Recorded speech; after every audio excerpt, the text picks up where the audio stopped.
Hello everyone, and welcome back to Highland Herald's Audio. I'm truly delighted to have you here once again. Whether you're returning for another mystery or joining us for the very first time, thank you for choosing to spend your time with us. So get comfortable, relax, and let's dive into today's story, Chapter 1. It was August. The weather was good and the men decided to start the harvest. The older children were not away at school yet. The work was all by hand and everyone was needed.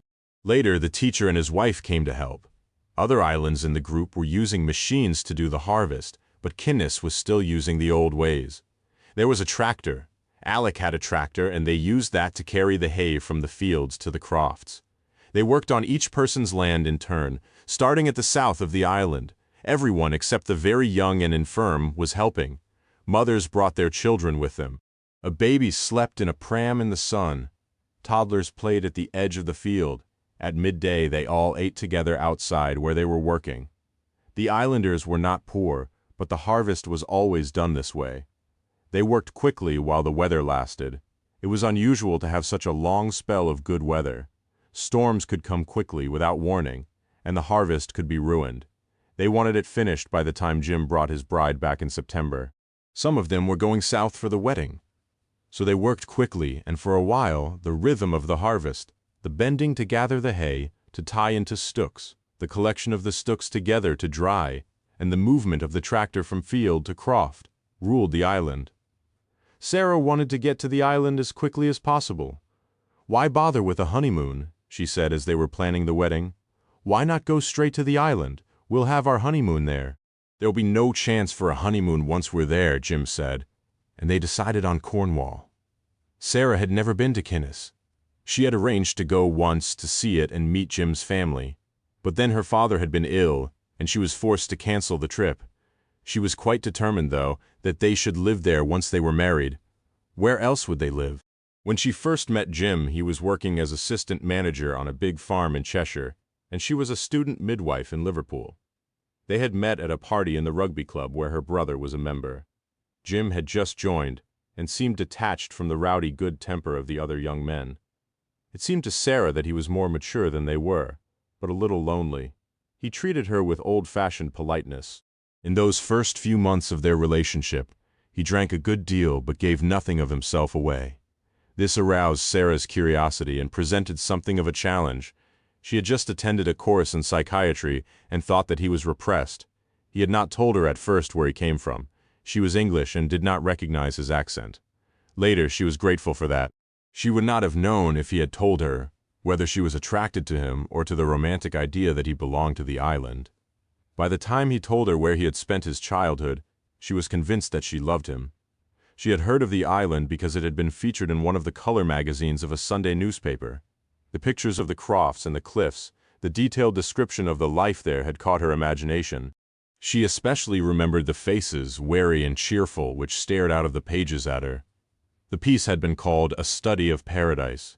She was surprised when he asked her to marry him. He had become more relaxed with her, laughed more easily, and there had been moments of passion, though he seemed almost apologetic about them afterwards. But there had been no intimacy. She did not feel that she knew him. He told her that a croft had become vacant on Kinnis and that it had been offered to him. "But we would not need to live on the island," he said. "It might be better not to live there." "But you love it," she said. "I can tell from the way you talk about it. You wouldn't be happy anywhere else." This was wishful thinking. She could not tell what he thought about the island because he hardly ever talked about it. She thought his reluctance to move back was on her behalf. She enjoyed the honeymoon, but all the time they were in Cornwall, she was thinking about moving to the island. "Make the most of this," Jim said. "You'll be there soon enough." But she pestered him to tell her about it, to describe the people and the house where they would live, and to go over the plans for the journey until he was quite irritated. "You'll be there soon enough," he repeated. Eventually, they were almost there. They drove north and took the overnight ferry to Baltisay, the biggest island in the group. The car was packed with their things. Other belongings had been sent on ahead. They took a cabin on the ferry, but Sarah did not sleep well. She was too excited. She had been looking forward to this for so long.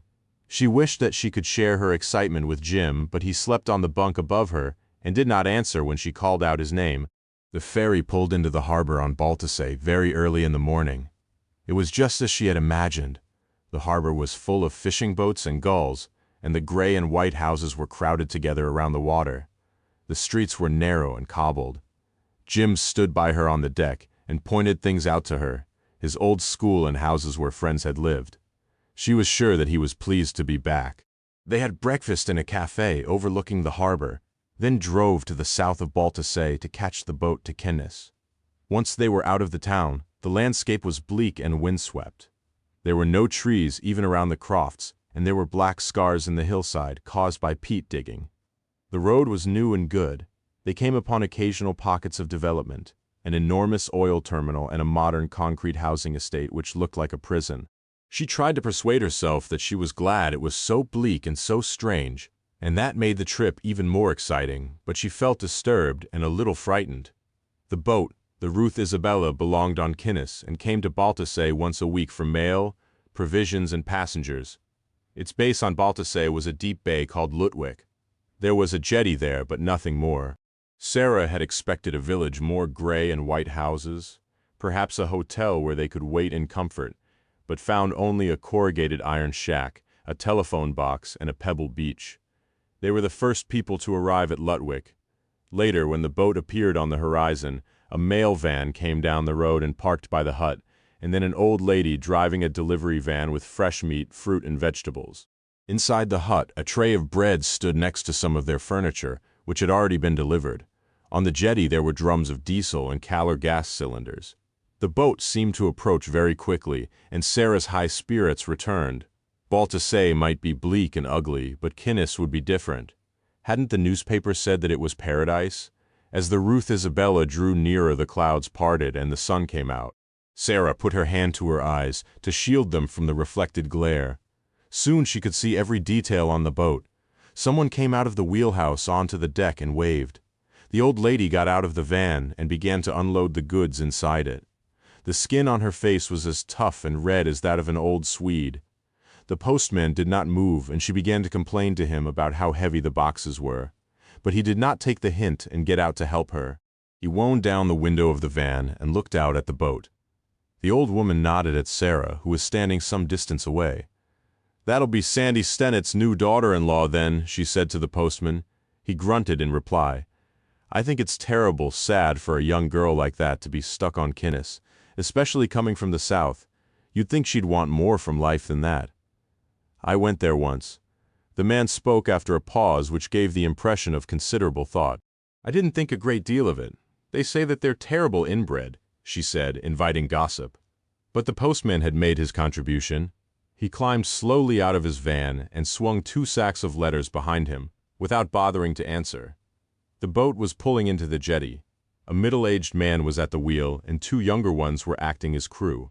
The 3 men obviously belonged to the same family. Jim went forward to help. He took the ropes thrown by the younger men and made them secure. He shouted to them. They were laughing together. Sarah watched Jim throw back his head and laugh. She had never seen him like that before. He seemed to have become a different person. She did not understand what the men said to each other. The dialect they used was very broad, and Jim had lapsed into it too. For a moment she felt excluded and resentful. It was her day. She had expected to be the focus of attention. Why had Jim not introduced her? Then Sarah recognized the 3 men. They had been at the wedding. The older man was Jim's father, and the younger ones were his brothers. Alec was older than Jim. He was married and had 2 sons. Will was in the 6th form of the school at Baltasay. They came ashore. The father, Sandy, approached her, took her hands in his, and kissed her. His face was brown and whiskery and smelled of oil and tobacco. She felt that Alec was staring at her. She looked at him, and he winked at her and grinned. Will seemed embarrassed and looked away. They loaded the boat efficiently and quickly. The postman drove back up the road, but the old woman waited in her van to watch. She seemed in no hurry to go. There would have been room to take Jim's car on the boat, but he had decided to leave it behind, for the time being at least. A friend would take it back to the town. "The road's not very good on the island," he said. "It really needs improving. That's something I'll want to sort out." Sarah rather liked the idea of a place with no cars and dilapidated roads. It was something else to make the island different. "Surely we won't need a car," she said, but he took no notice. The boat was loaded. Alec took Sarah by the hand and helped her aboard. He held her hand slightly longer than necessary. They were ready to go, but nothing happened. She wondered what they were waiting for. Alec had folded a rug for her to sit more comfortably on the deck. She was sitting out of the wind and the sun felt quite warm on her face. Jim was in the wheelhouse with the other men. She could hear them talking and joking. She did not feel able to interrupt them to ask why they were waiting. The old woman with the grocery van must have decided that nothing more interesting was going to happen. Sarah watched her drive away. As she followed the van shaking up the narrow road away from Lutwick, she saw another car coming in the other direction. The men must have recognized it because they moved out of the wheelhouse and are prepared to cast off. "Who is it?" Sarah asked. "What are we waiting for?" "It's the taxi from town," Jim said. "We're expecting a passenger. He's been to the island several times. He's staying at the schoolhouse with Jonathan and Sylvia Drysdale." Sarah watched the new arrival with a sense of superiority, because she belonged on the island now. Although she had never been there and he was only a holidaymaker, she was disappointed when Sandy greeted the man even more affectionately than he had welcomed her. Even Jim seemed to consider him a friend. The passenger was perhaps in his mid-60s. He was tall and gaunt, with a long forehead and long chin. His hair was very short. He was soberly dressed, and his voice when he spoke to Sandy was well-bred English. He climbed easily aboard and apologized immediately for being late. He seemed really to mind that he had kept them waiting. The taxi had broken down, he said, and it had taken a while to get it going again. Sandy reassured him that there was no hurry, but as soon as the man was settled next to Sarah, he started the engine. Will loosened the ropes and jumped aboard. As the boat left the shelter of the Bay of Lutwick, the breeze was stronger. The sun was bright, already low in the sky. I should remember this, Sarah thought, every detail of it. This journey to Kinnis seemed much more important to her than her marriage ceremony. "You're very lucky to have the opportunity to live on the island," the man said to her, interrupting her thoughts, seeming to guess what she was thinking.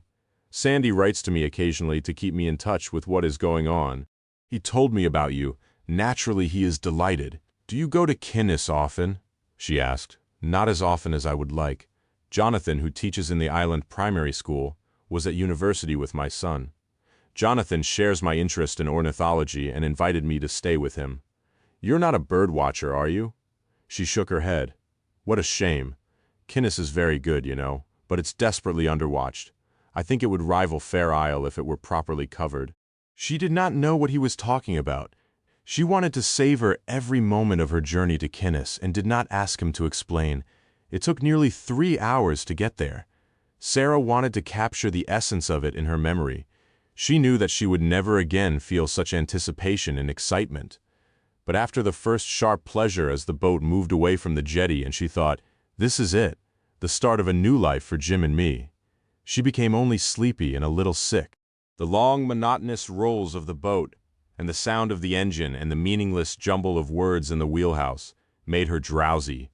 She did not quite sleep, but she closed her eyes and thought of nothing but the movement and sound of the boat and the increasing sense of sickness in the pit of her stomach. She was surprised when Jim came to tell her that they were nearly there. She had almost forgotten about him. As they approached the island, the swell flattened, and she felt ready to take an interest in her surroundings again. "You weren't sick then," he said. "I thought that you might be sick." "Not me," she said. "I'm an islander now, don't forget. There are lots of folk from the island who get seasick." She took his hand to claim him again, and to reassure herself that he belonged to her, not to the men in the wheelhouse. She made him sit by her and point out the features of the island. He began in a distant, dutiful way, but became more involved as the boat moved closer to the cliffs. She had seen a map of Kinnis and knew its shape. They were approaching it from the northeast. It was roughly egg-shaped but tilted, with the longest part running northeast to southwest. The only natural harbor was on the west side, a small bay sheltered by 2 points. The boat would go down the northeast length of the island, round Ellie's Head, a round high headland, and halfway up the west side to the harbor. Kinnis was 3 miles long and 2 miles wide. She stood up and leaned against the deck rail to get a first close view. The wind blew the spray onto her face. She took Jim's arm and pulled him close to her. He had a name for every cliff and valley and field. The north of the island was high and hilly, used only for grazing and peat. There were no crofts there, and the lighthouse which could be seen from Baltusay was automatic. The light was only made automatic about 5 years ago, Jim said. Before that, lighthouse men from the Northern Lights Board lived there with their families. My uncle was assistant keeper and used to cycle up the island for his watches. It was great fun to go with him. He pointed out the cliffs where he had collected gulls' eggs, and where the puffins bred, and the hill where he and his family always dug their peat. She listened to the enthusiasm in his voice and thought, it was right for us to come back here to live, although he pretended that he wasn't sure if he wanted to. He loves it. He described the hill sheep gather when they collected all the sheep for shearing, and showed her the seals hauled up onto the rocks at the base of the cliff. It was all she had dreamed of. The land began to flatten, and she saw the church and the school and low stone houses at the very south of the island, above a rocky beach. He showed her the White House, which would be their home. Then the Ruth Isabella moved north again, and around one of the long curved headlands which protected the harbor from westerly gales, and Jim disappeared to help to bring the boat alongside the quayway. She had hoped that the islanders would do something special to mark her arrival, but it was all much more spectacular than she had imagined. She did not know that most of the islanders came to the harbor every boat day, and she thought that the whole of Kinnis had turned out just to welcome her. There was a crowd, and they all seemed to be waving and smiling. A banner reading Jim and Sarah, "Welcome home," had been strung along the wall by the jetty. She felt like visiting royalty. The other passenger tactfully left the boat first, quietly with no fuss, and disappeared into the crowd. Sarah stood, savoring the attention, the magic of being there, and waited for Jim to join her. He jumped onto the quay first. Instead of giving her his hand to help her ashore as she had expected, he took her into his arms and swung her onto the quay. The crowd cheered. Other men went onto the boat then and started to unload it. Sarah expected Jim to go with them to help, but he took her hand and led her off to introduce her to family and friends. She had met his immediate family at the wedding, but everyone wanted to take her hand, kiss her cheek. Jim stood close beside her, as if she might need protection from those people who only wanted to be friendly. George Palmer Jones, the elderly passenger, stood at the back of the crowd and watched with interest. He could not decide whether Sarah would settle on the island or not. He rather thought that she would not. He watched as Agnes, Jim's mother, tried to introduce her youngest child to Sarah. The child, Mary, would not have it. She pulled away from her mother's hand and would not look at Sarah. George thought that Mary was playing up on purpose because she knew that Agnes would be specially upset if there was a scene today. The girl's face was red with the exertion of the tantrum, but she had a gleam in her eye, as if she were enjoying herself immensely. Mary was 12, but she behaved at times like a 6-year-old. George thought that she was disturbed, but not as disturbed as she pretended to be. Perhaps if her deafness had been recognized earlier, or if Agnes had agreed to send her to a special school on the mainland, she might have been different. "Come to meet your new sister-in-law," Agnes said. She spoke very slowly and looked directly at Mary, so that the girl could leap red. "This is Sarah, Jim's wife." "Don't want to," Mary said. It seemed to George that she emphasized the nasal, toneless quality of the voice. She was exaggerating her deafness. She hid behind her mother and began to kick and scream. Sarah did not know how to react to the girl's rudeness. She did not want her first day on the island spoilt by unpleasantness. She wished that Agnes would take Mary away. She was confident that she would win Mary round if she had the girl to herself. She was good with children. She had enjoyed her spell on the pediatric ward. She wanted children of her own, lots of them. Of course her children would not be difficult or deaf. She smiled at Agnes. "Don't upset her," she said. "There will be plenty of time for Mary and I to become friends. I'm sure that we will be—" Behind her mother's back, Mary was sticking out her tongue and rolling her eyes, but Sarah pretended not to notice. When Sarah moved on to greet another group of islanders, Mary left her mother and ran along the quay to where George Palmer Jones was standing. He was nervous of her unpredictable behavior, but during his holidays on Kinnis, she seemed to have become attached to him and his wife. She always came to the schoolhouse to visit them at least once during their stay. He usually left his wife to deal with the child, and now he did not know what to say. "That's a very pretty scarf you're wearing, Mary," he said. It was pretty. It was green silk with a batik pattern in black and white. Where did you get it? She understood him immediately. It's a secret, she said, then after a pause. Do you like secrets? Very much, so do I. Will you be at the party tonight? Yes, will you dance with me? Nobody else will, except Daddy. Of course. I have another secret too, I'll tell it you at the party. I want to see Uncle James with the lorry. She was gone. She ran down the road which led to her home without waiting for her family. Long legs and pigtails flying, the green silk scarf streaming behind her like a banner. The men had finished unloading the boat. The diesel, gas, and provisions were stacked on the tractor and trailer. Jonathan Drysdale, the teacher, had been working with them. He left the other men, without a word, and joined George Palmer Jones. Sorry to keep you waiting, he said. We'll have to hang around a bit longer, if you don't mind, until James comes with the lorry to take away the newlyweds. It's all nonsense, but I've been told by some upstart in the education department in Baltusay that I should participate more in community affairs. They did not have long to wait. The lorry was big and very old. It had once been a coal lorry on the mainland. It had been on the island since Palmer Jones had begun to visit. When it came down the hill to the quayway now, driven by Jim's Uncle James, George could see that it had been transformed into a vehicle of magnificence. They were heart-shaped balloons tied to the cab, and the whole base of the lorry was covered in pink and white paper flowers. There was a throne of flowers for the couple to sit on, and their names were sprayed in silver paint on the bonnet. It had become a carnival float of a lorry. How embarrassing, thought George Palmer Jones, as the young people were carried on to the lorry. But the girl's loving it. I hope that she doesn't expect it to be like this always. I'm sorry about all this, Jim said to Sarah. I didn't expect quite so much fuss. It's lovely, she said. It's over the top, Jim thought. They never did this when Alec brought Maggie back to the island. What are they trying to do? Then he saw a face in the crowd which he recognized. She's here, he thought. I didn't see her before. She must have been avoiding me. No one told me that she was here, so that's why they're making so much fuss. It's their way of saying sorry. The lorry pulled away to take them home. Small children in their Sunday best jerseys ran beside it and cheered. Sarah threw paper flowers to them and released the balloons, oceanofpdf.com. Chapter 2. When the lorry disappeared over the horizon, the people at the quay began to disperse. Most of them walked home. The tractor and trailer would deliver most of the goods, then end up at Kenneth Dance's post office and stores.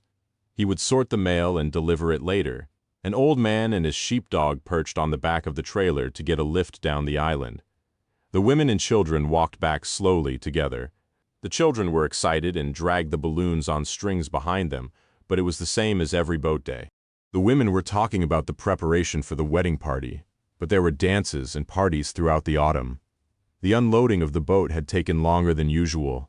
The sun was already low behind Ellie's head, but with the disappearance of the lorry and the new arrivals, everything had returned to normal. James stopped outside Unsta, their new home, but did not leave the lorry, and drove away at once. The house stood above a pebble beach, which Jim called the Haven. There was a small garden in the front surrounded by a dry stone wall. A bench made from driftwood stood against the whitewashed wall of the house. There was a storm porch in the middle of the house, with doors on either side. That's in case of a gale, Jim said. You'd never be able to open a door straight into the wind. She waited outside for a moment, hoping that he might carry her in, but he seemed not to think of it. Perhaps lifting her onto the island from the boat had served the same purpose for him. She followed him into the house. It was small.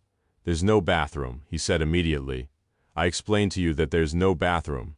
That's all right, she said. Really, it's no problem. If we decide to stay, I can build one. Of course we'll decide to stay. The front door led into a narrow passage. There were only 2 rooms. On one side was the bedroom and on the other the kitchen with a small scullery at the back. In the kitchen there was a range. The fire was ready to light.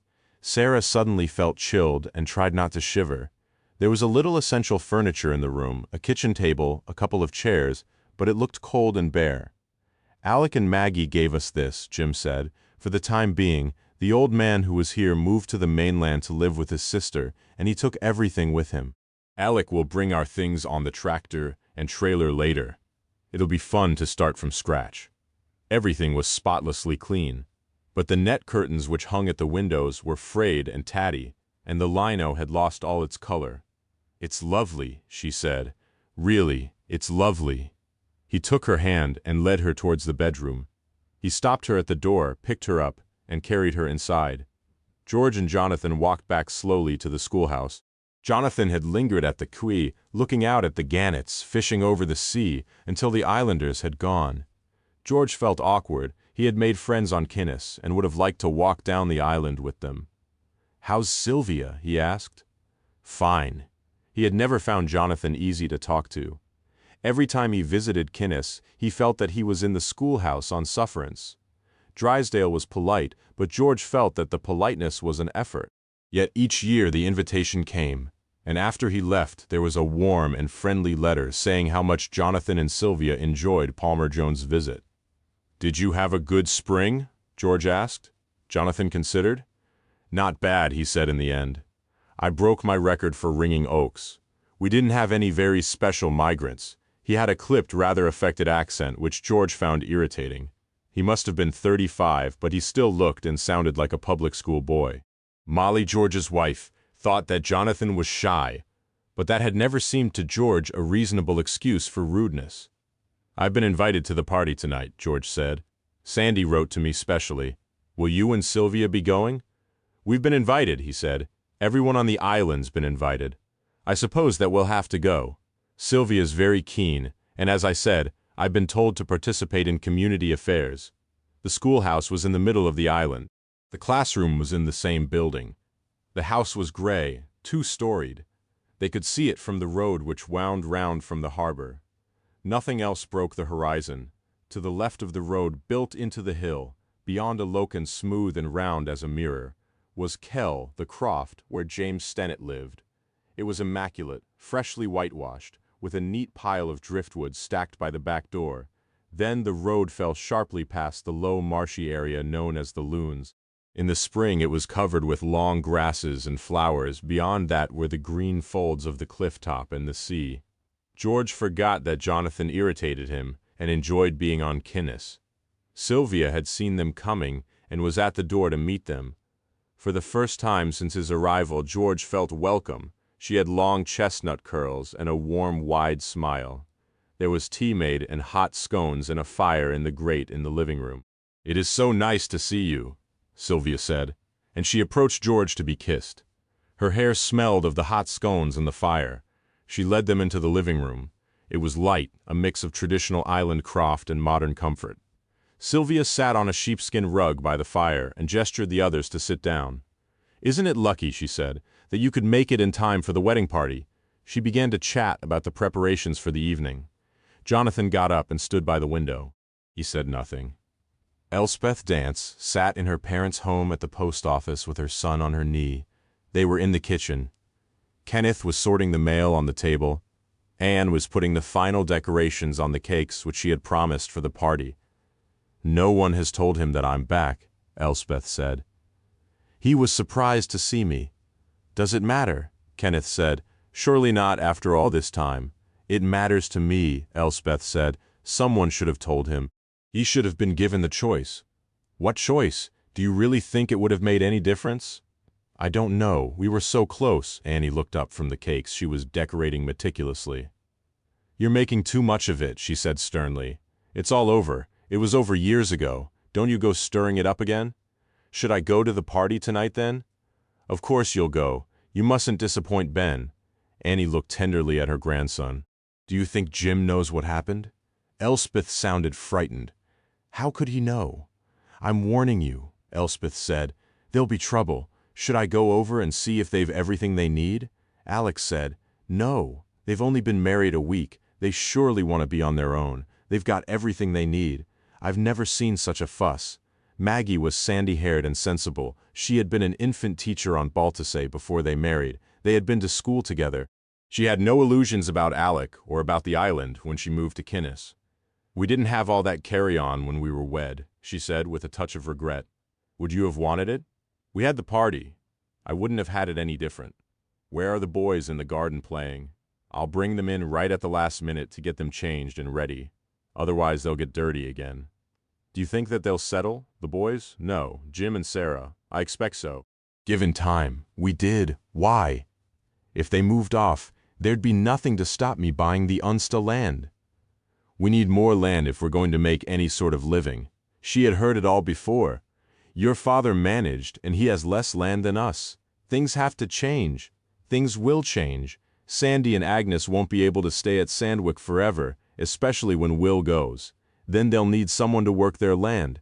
But this isn't the time to discuss it with Jim. There'll be time enough for that. But what will happen when Mum and Dad do have to leave Sandwick? You know what's in the will? You know what arrangements will be made if they move somewhere smaller. They're besotted by that child. I want more land. You want a bigger house with more room for the boys. But I'm not prepared to pay their price to get it. She thought that he still looked very young, much younger than her. He had very thick, dark hair. His wasn't an island face. It was dark, southern, brooding. Let it be for tonight, she said. It'll have to be sorted out, but not today. He shrugged agreement. And behave yourself this evening. Don't have too much to drink. You always show yourself up. He took no notice. No woman was going to tell him how to behave. He went out into the yard to switch on the generator. His new tractor was there. It comforted him and encouraged him. Progress was possible on Kinnis. He had proved it. In Sandwick, Will sat in his bedroom, keeping out of the way, until it was time to go to the party. Downstairs there was a muddle of preparation. His parents were always so disorganized, he thought, with intolerance. Everything at Sandwick was so messy, chaotic. He would be glad to go back to school. He missed his friends, the conversations in the hostel late at night, his status as a sixth former here. The only debate was about sheep and fish. He wondered how the Drysdales, who had experience of more civilized ways, could stand it. Outside in the passage, he heard Mary screaming as Agnes tried to brush her hair. Mother's so weak, he thought, listening to Agnes' fraught, ineffectual words, and so dependent on Dad. My wife will be independent, a person in her own right. He picked up his guitar and began to play, humming a folk tune to the chords. I hate you, Mary was screaming. I hate both of you. I don't hate them, Will thought. They're kind and generous and I love them. But I can't spend the rest of my life here. It would kill me. But you must come, James said. You promised. His head was thundering with tension, anger, and compassion. You'll enjoy it. I would have enjoyed it once, Melissa said. She took his hand and tried to make her voice sound reasonable. She had been an actress once. She tried to recall the skill but knew that she sounded shrill and unnatural.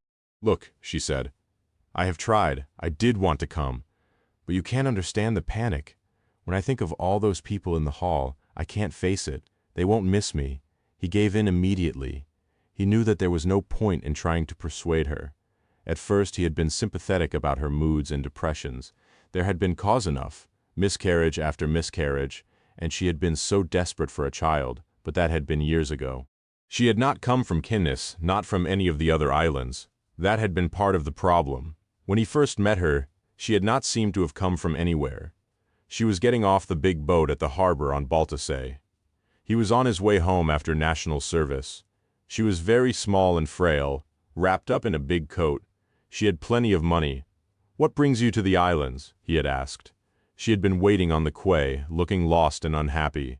Her smallness and vulnerability had attracted him. The women on the island were strong and big-boned. I was expecting a friend, she had said. He said that he'd meet me from the boat. Who would that be then? I know most of the folk here, I used to anyway. She had given the name of the owner of the only big hotel on Baltasay, an Englishman, who had appeared mysteriously after the war. That's no problem then, he said. You can leave your bags with Jean in the harbor office and we'll walk. It isn't far. The Englishman had been surprised to see her but had put on a good enough show of being pleased that she was there. James had not been able to forget her. He had used every excuse to get to Baltasay to see her. He had dressed up in the suit which was too big for him and sat in the hotel bar waiting to catch a glimpse of her. Very often she was there before him. Sometimes the Englishman was with her, loud and showing her off to his friends. Usually she was on her own. She looked around her with big black eyes, made up in a way he had never seen before, staring out of her tiny white face. Then one night he had arrived at the hotel, and she had been different. She was in her place at the bar, but the smudges under her eyes were caused not by makeup, but by tears. "I've got to leave tomorrow," she said. "He's told me that I've got to go. He's found some other fancy woman. She never spoke of the Englishman by name. What will you do?" "I don't know." She had never spoken of her past. She seemed to belong nowhere. "Have you friends to go to? Family?" "No." "Come home with me. You know I would have asked you anyway if you'd been free. We'll be married then," as she hesitated. "Or I'll come with you wherever you like." She had been his obsession. He had dreamed of touching her, of knowing her. While he waited for her to give her reply, he thought that the whole thing was impossible. He had frightened her away. "No," she had said at last. "I'll come with you to Kinnis." At that time he had never kissed her. He had only touched her to take her arm on that first day by the harbor to take her to the hotel, and we will be married. If that's what you want. It really had not mattered to her one way or the other. They were married quietly on the island. There had been none of the fuss of balloons and flowers. They had been happy, intensely happy, until he thought she began to crave for a child in the same way as he craved for her. She was still lovely. She still had the fine features and big, dark eyes. "I'm sorry," she said. "I've let you down again." "Don't be silly," he said. She was sitting on a stool in the bedroom, in front of the dressing table mirror. He knelt behind her and put his arms around her so that he was holding her tight against him. She let herself melt back into his body until he touched her breast. Then he felt her shrink away from him, though she tried not to do it. He stood up and started to get ready to go out alone, to the party. Jim was woken by the sound of Alex's generator. Sarah was still asleep. He could hear her breathing and feel her hair on his cheek. She thought it would all be so easy. He had never meant to come back. He had always thought that the island men who went to the mainland for a spell to find themselves a wife were no better than Viking raiders. But she had tempted him with her enthusiasm. Perhaps he should never have listened to her. He looked at his watch and shook her gently. "Hey, we'll have to get ready. Dad will be here in half an hour." There were thin blue curtains at the window. She had drawn them before they went to bed. She wrapped herself in a blanket, went to the window and looked out. It was dusk. The sun had gone, but there was light enough to see the beach and the silhouettes of the upturned boats pulled up there. Jim was pulling clothes from suitcases. She could not understand the urgency. She went up to him and kissed him. "You can switch on the light," Jim said. Alex put on the generator. "The light will work now." She switched on the light and the magic of the beach and the gray sky disappeared.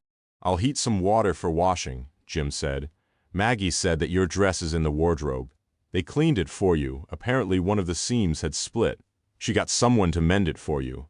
He went into the kitchen. It was the tradition to wear the wedding dress at the party. Sarah was so used to being married now that it seemed odd to be dressing up again. But she wanted it to be right for everyone on the island. She wanted to be a beautiful bride for Jim. It was a white dress in a heavy cotton, with a square neck and a tight bodice. The skirt was long and full. There was broderie and glaze around the bottom of the skirt, and at the cuffs of the tight sleeves.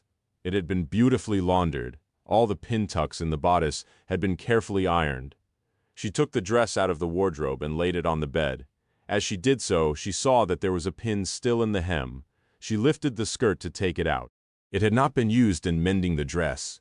It pinned a white square of paper to the cloth. She pulled it out and read the words which had been written on it. The words said, "He should have been mine." She took no notice and threw the paper onto the bed. It meant nothing to her, then oceanofpdf.com. Chapter 3. The hall had been decorated with streamers and more of the heart-shaped balloons. Maggie and Agnes had been there all morning, laying the tables, preparing food. Sandy arrived at the hall first, in Sandwich. Agnes was still trying to calm Mary and herself, and he welcomed the peace of the empty hall. He helped himself to a glass of whiskey. The women had made a fine job of preparing the hall. He would not let Jim down in front of his smart English bride. The room was arranged like a second wedding reception, with the tables set out in a traditional horseshoe shape. The bride and groom and immediate family would sit at the top table. There was another wedding cake. Everything would be done in the proper way. Agnes arrived then with Mary and Will, and soon the other guests came in, stamping the mud from their shoes, calling out to each other as if they had not met for months. Sandy and Agnes greeted them as they arrived, handing out small glasses of whiskey. Everyone was dressed up. The men wore dark, old-fashioned suits, the women their smartest dresses. Mary stood behind her parents. She, too, was neatly dressed, but she still wore the green silk scarf which George had admired in the afternoon. George Palmer Jones followed the Drysdales into the hall.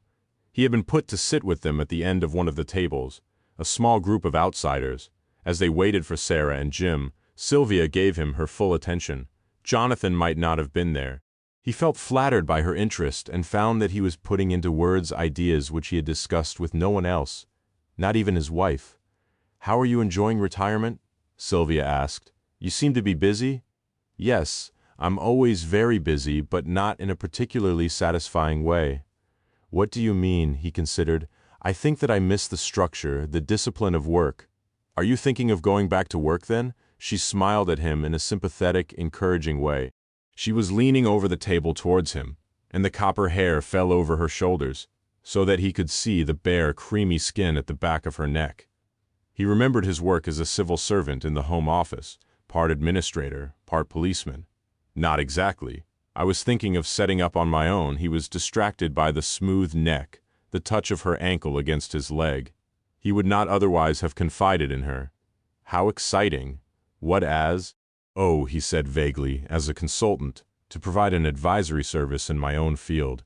Then, perhaps to impress her, he said, "It would make me a private detective, I suppose." He had never used the words before, and he thought how sleazy and squalid they sounded. "How exciting," she repeated, but she did not sound impressed, and he thought she was thinking of something else. He turned away from her and watched Sandy and Agnes greet their guests by the door. James came in alone. George had met Melissa once, quite by chance when she was out walking on the hill. He had hoped to see her again, and was disappointed that James was alone. Poor Melissa, George thought, so she couldn't face it. James took a glass of whiskey and drank it very fast. George was surprised. He was a lay preacher. He did not usually drink at all.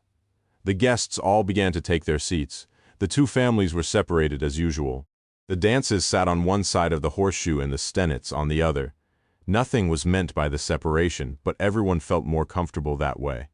Sandy went out to tell the young couple that their guests were ready for them. It only took him 5 minutes to get from the hall to Unsta. As he went out of the door, he put on the old cap which he always wore. He was happy. He had all his children home now. He had never lived off the island and could not understand the attraction of life away. There had been a real contentment in seeing everyone together in the hall to welcome Jim and his English wife. She would settle soon. The women would make her feel at home. Maggie was a good woman and would help her. It was dark, and there was only an occasional moon, but he knew the road to Unsta well enough. It had been his father's house. He had been born there. He had built Sandwick after he had married Agnes. He had wanted his own place, his own land. I was ambitious too, he thought, when I was young. Alec is like me, but he is impatient. He has too many new ideas all at once. I have Mary to think about. She must come first. The others can look after themselves.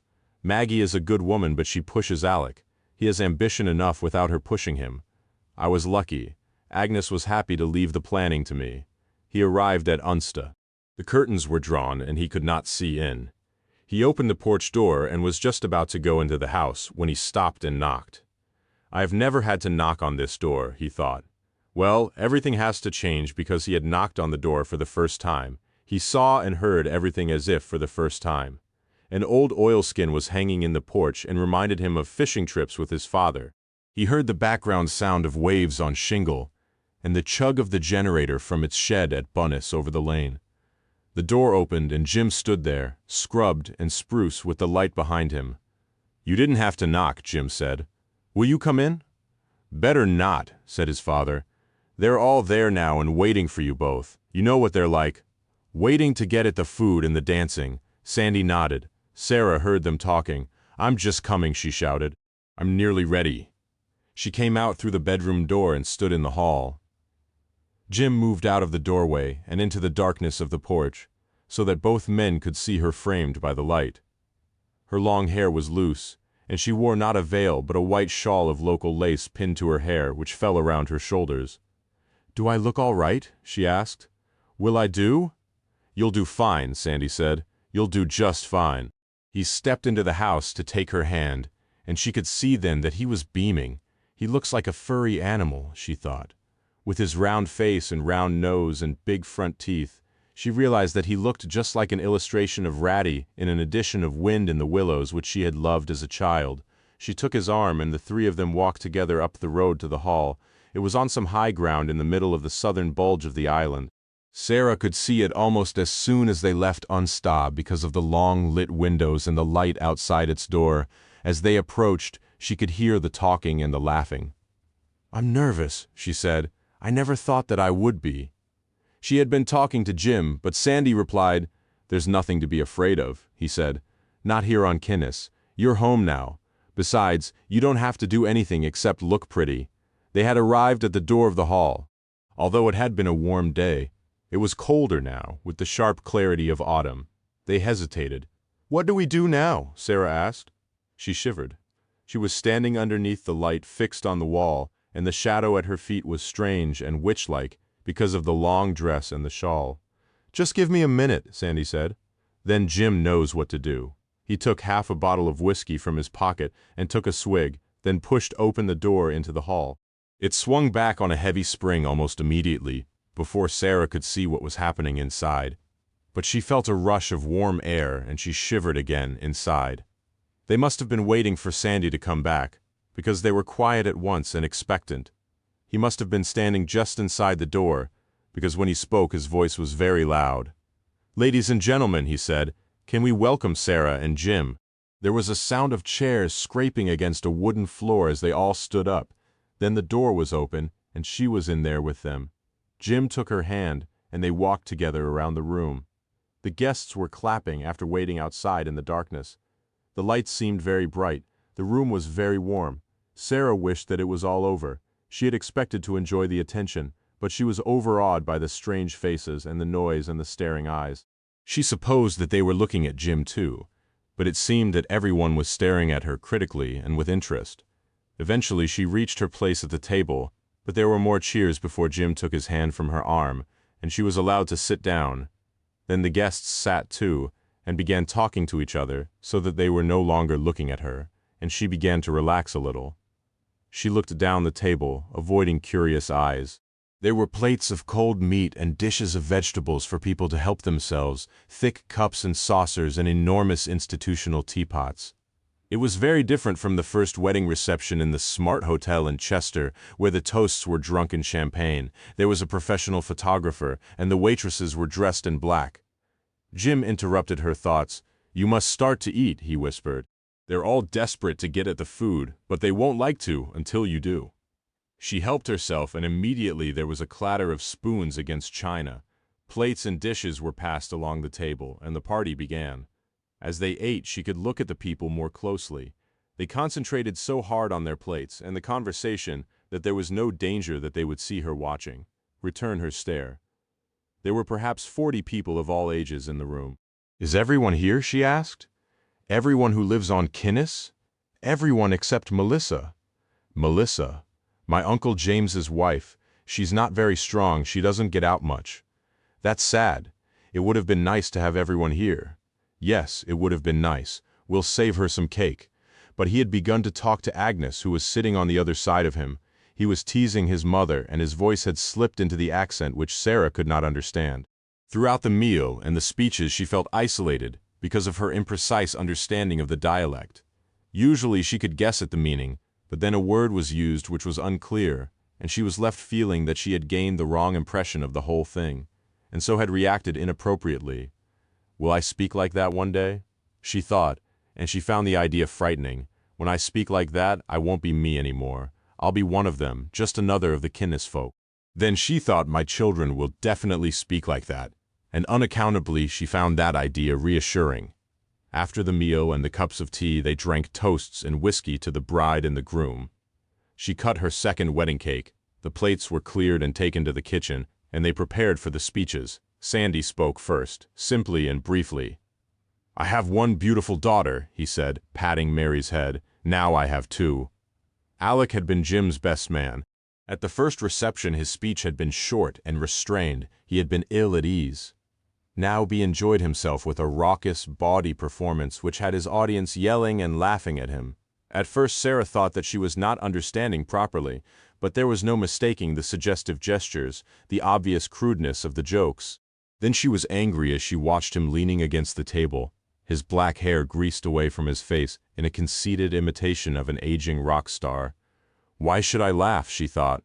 I wouldn't laugh at jokes like this at home. Why is he spoiling the evening for me? Then he began to do an impersonation of Jim which was so real and so funny that she laughed too, despite herself, and found that she was clapping and cheering with the rest. When Alec finished speaking, they moved the tables and chairs to one side of the room. James played the fiddle, Kenneth danced the accordion, and Will the guitar. "We'll have to dance first," Jim said, "but I can't, not this sort of dancing." She liked the idea of it, but she did not want to make a fool of herself. "It doesn't matter. They won't expect you to be able to." They watched sympathetically as she muddled her way through the dance. Then she sat down to watch. She had been taught Scottish dancing at school, but this was quite different. The music was as crude and alive as Alec's voice had been, and the dancers moved with a supple, contained energy. The next dance was announced as an eightsome reel, and Jim led Agnes onto the floor. He moved with the same tight-bottomed, flat-footed step as the other men.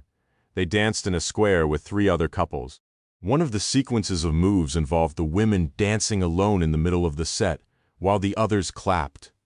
At first it was Agnes's turn. Then a young woman a little older than Sarah took her place. She caught Sarah's attention because she was so self-conscious. She danced very well, but without the others' spontaneity. Sarah turned to a short, old man, dressed in a shiny green-black suit, who was sitting next to her, clapping to the rhythm of the music. "Excuse me," she said. "Who is that woman, the one who's dancing now?" "That's Elspeth," he answered. "Elspeth Dance," he grinned mischievously. "We did all think at one time that her and your Jim would be married. There was some that was against it, but I thought that it would be a good thing. They didn't take any notice of me. They never do." He smiled at her again. He seemed not to mind that no notice was taken of his opinion or to realize that he might be giving offense. She did not know what to say, but he did not expect an answer. The eightsome reel was coming to an end. "Will you dance with me?" he asked, eagerly. "I'm sorry, I don't know how. Jim must teach you," he said. "We have lots of socials. I'd like to dance with you." He went off to find another partner. She saw that he walked with a limp. The reel had finished. She watched Jim. He came straight towards her, without exchanging a word with Elspeth. He stood by Sarah's side, watching the dancers. He did not speak. "I was talking to that old man," Sarah said. "He seems quite a character, Robert. You should take no notice of what he says. He's an old fool." He realized that he had spoken sharply. He took her hand. "We have to get the cup," he said. More gently, he took her into the small kitchen at the back of the hall. Maggie was there, stirring a pan which stood on one of the 2 gas rings. "It's ready," she said. "Do you want to taste it?" "Why not?" She ladled some of the hot liquid into a teacup. Jim sipped at it, then handed it to Sarah. She tasted it. It was hot, spicy, and very alcoholic. "It's delicious." "What is it?" She drank the remainder. "It's a secret recipe," Jim said. "Mother made it. She'll pass the recipe to you when our children are old enough to marry. It's another tradition." "I think it's unhygienic," Maggie said. "Everyone drinking out of the same old bowl. Take care that the children don't get at it." "It's the cup," Jim said. Sarah could not tell whether his reverence was genuine or mocking. It was on the table, a large silver bowl with a handle at each side. No one knows when it first came to Kinnis. There are all sorts of legends. It's used at every wedding. We take it round to share a drink with every guest. It's supposed to bring us luck. Soon after, Sarah realized that she was drunk. Later she was to remember the evening as a series of events brought suddenly into sharp focus, and the rest, even the time before she started to drink from the cup, was a blur of loud music and dancing people. It was like a peculiar game of musical statues, except that often, at her times of clarity, the music continued. So she retained an image of Alec giving his best man's speech, leering at the guests across a laden table as he described in graphic detail what he had wished for Jim and his new wife. She remembered Jim dancing the eightsome reel, poised like an African warrior with his pulled-in buttocks and bent knees, but moving only to take a woman in his arms, the woman whom everyone thought he should marry. She remembered seeing that woman later as they went round the room with the cup. She had a picture of Elspeth Dance standing like a statue, staring at them with blue eyes as they approached her with the drink, and remembered the conversation between Jim and Elspeth as though it were taking place a long way off. "Hello, Elspeth," her husband said. "I didn't realize that you were back. I thought that you were surprised to see me. How long have you been home?" "Not long. I don't know whether I shall stay. I'm not committed to anything." Sarah thought that she must have been introduced to Elspeth and that they had drunk together from the cup, but that was all part of the blur. There was another image of Mary, dancing with Robert the old man. Despite his limp, he was keeping up with her, and they were laughing together, and another of Elspeth standing on the stage singing unaccompanied while the band rested. She had a deep and husky voice, and she sang a love song. The next thing she remembered was being outside. She was alone. She was leaning for some reason against a gravestone. It was covered with furry lichen which she was touching with her finger. The sky was clear now, and the stars whirled around her with the same violence as the dancing people in the hall. She felt sick and sat down. She could hear the voices in the hall, and the sea, and it occurred to her that all the people for miles and miles were in the hall. She alone was outside under the whirling stars, except Melissa, she thought. She's not there. And then, to spoil the image altogether, she heard the sound of running footsteps. Then the door opened, and she heard a couple of women shouting goodnight, calling that they had to get the bairns home to bed. She had nothing more to drink. She went back into the hall and joined the dancing. It did not seem to matter now that she did not know the steps, the last of the still and vivid pictures which she retained forever, and which sobered her, was of Agnes crying. Sarah went to find Jim. The family were gathered around Agnes, trying to comfort her, but she was shouting at them. "What's the matter?" Sarah asked Jim. "It's Mary," Jim said. "It seems that she's gone missing. I expect she's back at Sandwick." Sandy's gone to look. But she was not at Sandwick, and there was no more dancing. George Palmer Jones could not enter into the spirit of the celebration. He had been to parties on Kinnis before, and had always enjoyed them. But tonight he found the earthy speeches, the boisterous contact, strangely shocking. How pagan they are, still, he thought, as Alex swung his partner about him, exposing a layer of underskirt and a stockinged leg. They pretend to be Christian, but when they've had a few drinks, they still behave like loutish Norsemen. He wondered how much of his disenchantment was caused by his lack of decision over his future. He had retired. Why should he again put himself into a position when his time was not his own? How could Lai indulge in his passion for ornithology if someone else was paying him to work for them? He was determined that he would come to a decision by the end of the holiday, and seemed unable to put the problem from his mind. Sylvia got up to dance with Sandy. She smiled at George as she made her way onto the floor. He took no notice of her. He knew that she wanted him to dance with her, and that she thought he was being unfriendly. Let her think what she liked. If she wanted to make a spectacle of herself, that was her business. He preferred to be a little dignified. The chairs and tables had been moved to the sides of the room to prepare for the dancing, and he sat, squashed in a corner by a pile of coats. He was still sitting there when Mary found him. She held by the hand a thin, pale boy of about 6 or 7. "This is Ben," Mary said. "He's come to stay on the island at the post office. His mummy's called Elspeth." George said unconvincingly that he was pleased to meet Ben. "I can't tell you my secret yet," she said. "It wouldn't be a secret if Ben heard it, and he doesn't like being on his own. You haven't forgotten that you promised to dance with me?" "No," he said. "I haven't forgotten. I'll dance with you later. Not now, though." She seemed satisfied with that and dragged Ben away. Suddenly, George felt irritated by his own churlishness, and he stood up. He went to sit by Jonathan Drysdale, the only other guest who seemed not to be participating with any pretense of enjoyment. Sylvia was dancing now with Kenneth Dance, and was moving as deftly and gracefully as any of the island women. The two men watched her for a moment. She knew that she was being watched and enjoyed it. "You don't dance, then?" George asked for something to say. "No. I don't seem to be able to get the hang of it." "Sylvia's very good." "Yes," he seemed, pleased by the compliment to his wife. Then said, "She says that there's nothing else to do here. She's not happy on Kinnis.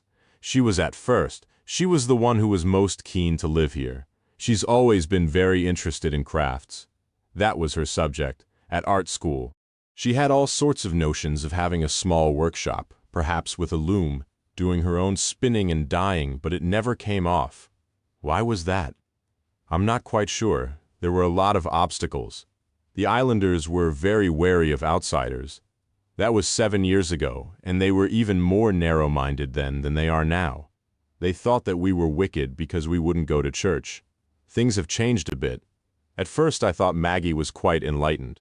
She had a few new ideas, and because she was one of the family, they had to listen to her. But even she's caused problems lately. It's hard going at times. Have you thought of leaving? Yes, of course I've considered it. But I'm in the middle of a study of the black guillemots. For the first time since he had arrived on the island, George saw Drysdale show some animation. I'll need at least another 2 years to get any meaningful data. It would be lunacy to go now. But Sylvia wants to leave. Jonathan shrugged. She's bored, he said. I don't think she likes to admit it. She was so excited about coming, but if I got another job, she would be immensely relieved. It was not until the cup had been passed several times around the room that Palmer Jones remembered his promises to Mary. He looked over the floor. Most of the dancers seemed to be drunk. Sarah was stumbling through a dance with Jim. They were both laughing. Her white dress was grubby at the hem, and she had taken off her shoes and was moving in bare feet. Sylvia was giggling, trying to drag Jonathan to his feet to join her. George felt pompous and straight-laced.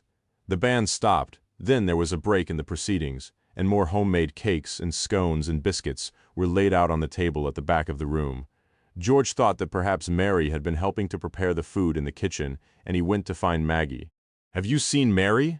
"No, little madam. She was supposed to be giving me a hand. What that child needs is a spanked bottom." Her freckled face was red with exertion, and her sandy hair seemed to have lost its perm. George realized that he had not seen Maggie dancing. "It must have been hard work," he said, "organizing all this. Not much fun being stuck in the kitchen all evening." "Oh well," she said. "I don't mind, at least I wouldn't mind if it was appreciated. But Sandy and Agnes spend so much time bothering about that spoilt brat that they don't get round to considering other folks." "So you don't know where Mary is? She'll be hiding somewhere. She does that quite often when she's after attention." So he thought no more of it and enjoyed Elspeth's singing. Agnes had been drinking from the cup too, so it took her longer than it would otherwise have done to realize Mary was missing. She had told the girl to go to Maggie to help prepare the supper, but that had been a while before the interval. While they ate and while Elspeth was singing, she presumed that Mary was in the kitchen. She congratulated herself even that her daughter had obeyed her. There was a lot of coming and going. Some of the women were taking younger children home to bed, and the men went outside to drink from illicit bottles of whiskey and relieve themselves.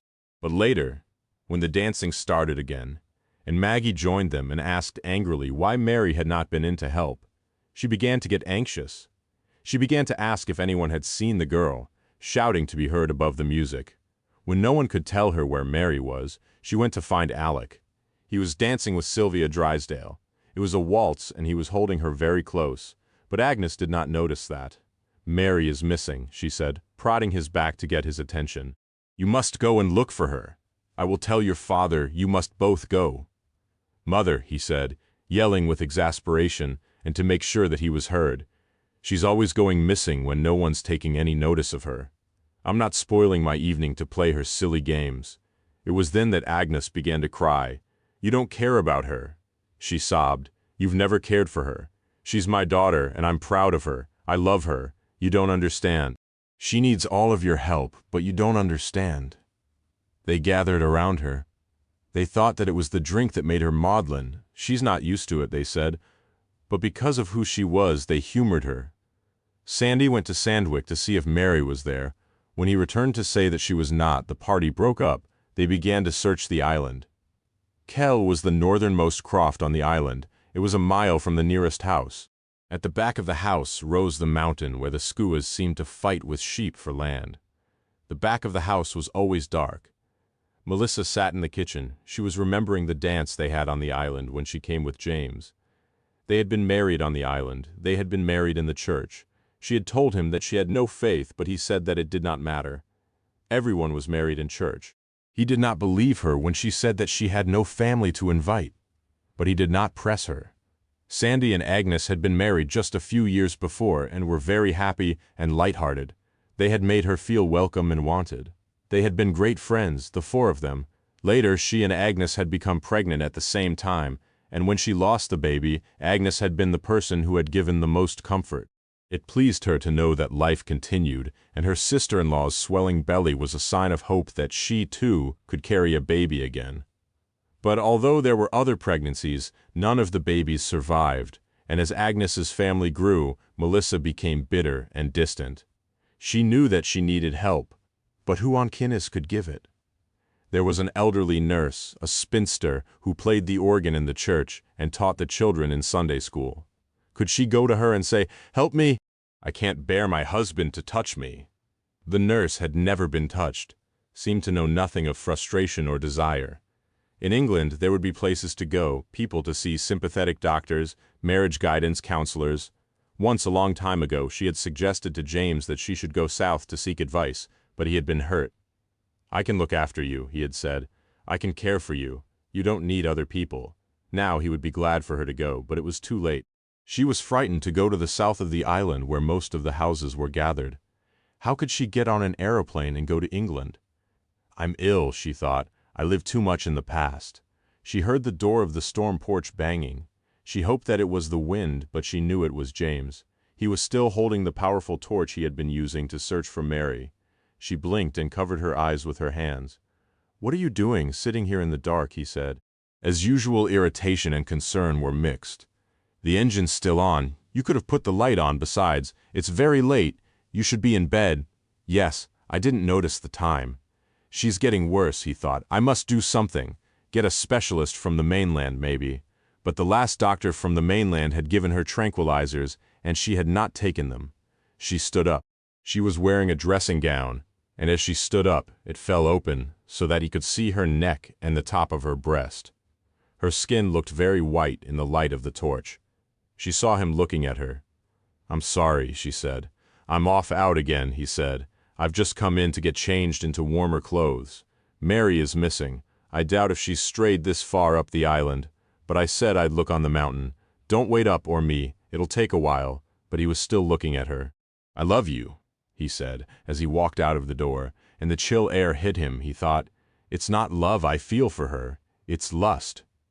Then, he thought, there are worse sins than lust, and he went out onto the island, oceanofpdf.com. Chapter 4. When Sarah woke, the bedroom was bright with sunshine. She had a hangover. At the instant of waking, she thought that she was still in Cornwall. The clarity of the light was the same. Then she felt a headache and remembered where she was. She stretched. She supposed that there was no hurry to get up, but she wanted to explore the island. She wondered if Jim had made any tea. There was no noise in the kitchen. She got out of bed and put on a thick jersey on top of her nightdress. The lino felt cold on her feet. There was no one in the kitchen. She plugged in the electric kettle to make tea, but there was no electricity. The fire in the range was out, and the grate had not been cleaned. How thoughtless of Jim to go out so early without showing her how to light the fire. She tried to remember if he had said anything the night before about intending to go out. But at first she could only recall the images of the party. She remembered Agnes sobbing, and the men deciding to search the island. Then it all came back to her. She had walked back with Maggie and the boys, and she had gone to bed alone. She went into the bedroom. There was no sign of Jim's suit or his smart shoes. He had not been home for a moment. The image of Jim taking Elspeth in his arms to dance returned, and there was a sickening moment of suspicion. Then she told herself that she was being foolish, and that there must be some other explanation for his absence. She heard the noise of the generator. It must be 10 o'clock. Maggie had told her that they had the generator on for 2 hours every morning for the freezers, and so that the women could use vacuum cleaners and washing machines. Sarah boiled a kettle to make a cup of instant coffee. She used the rest of the hot water for washing, then dressed. She went outside. There was a cold wind from the north. She walked across the patched tarmac lane to Bowness, where Alec and Maggie lived. The boys were playing outside with a go-kart. It was Saturday. Parties on Kinnis were always held on Friday nights. If they were held on Saturdays, they would have to stop at midnight. Dancing wasn't allowed on a Sunday. She knocked on the front door of the White House. No one answered, and she went round to the back. The back door was open, and Maggie was in the kitchen, pushing children's clothes into a spin dryer. "Hello," Sarah said. "I was wondering if you knew where Jim was. Did they find Mary?" She felt young and shy in front of this competent woman engrossed with her domesticity. Maggie looked up. "They hadn't done last night when I went to bed. Alec and Jim came here later. Not long after we came back. They came to get some warmer clothes. Jim said that he hadn't unpacked and borrowed Alec's. They'd looked in all the obvious places then, but she hadn't been found. You haven't heard anything this morning?" Maggie shook her head. "But then I'd be the last person to hear. You'll get used to that." She straightened her back and switched off the machine. "I'm going to make a cup of tea," she said. "Come on in and have one." Sarah hesitated. "I was going to find Jim. I thought I might be able to help. They'll let you know if you can be any use. Come on in." Awkwardly, Sarah went. Robert found Mary, and he wasn't really looking for her.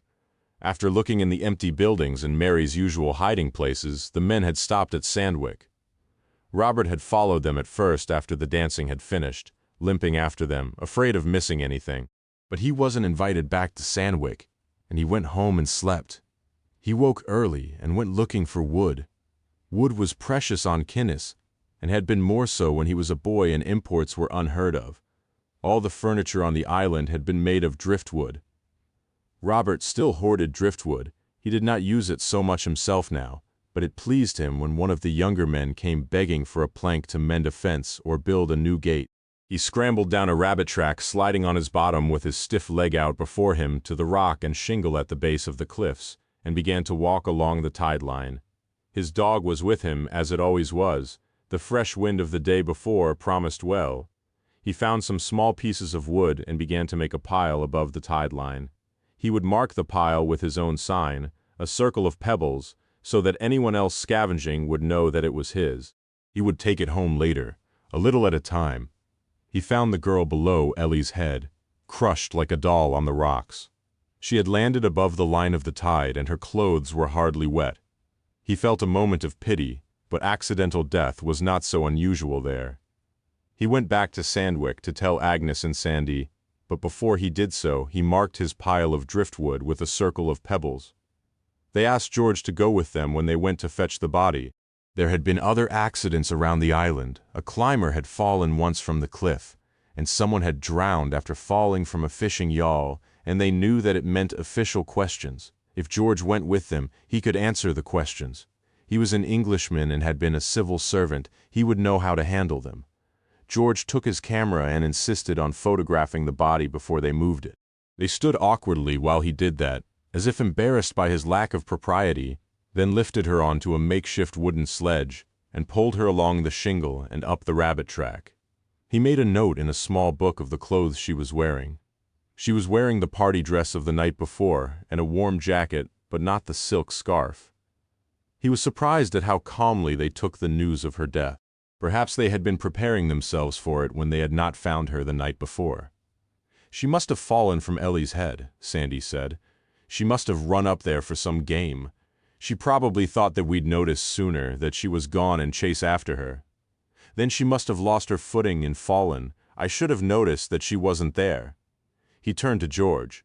"Do you think that's how it was?" But George did not answer him directly. "You mustn't blame yourself," George said. "I actually noticed that she wasn't there. I'd promised to dance with her, and I went to find her. I thought that she was hiding somewhere. When did you last see her?"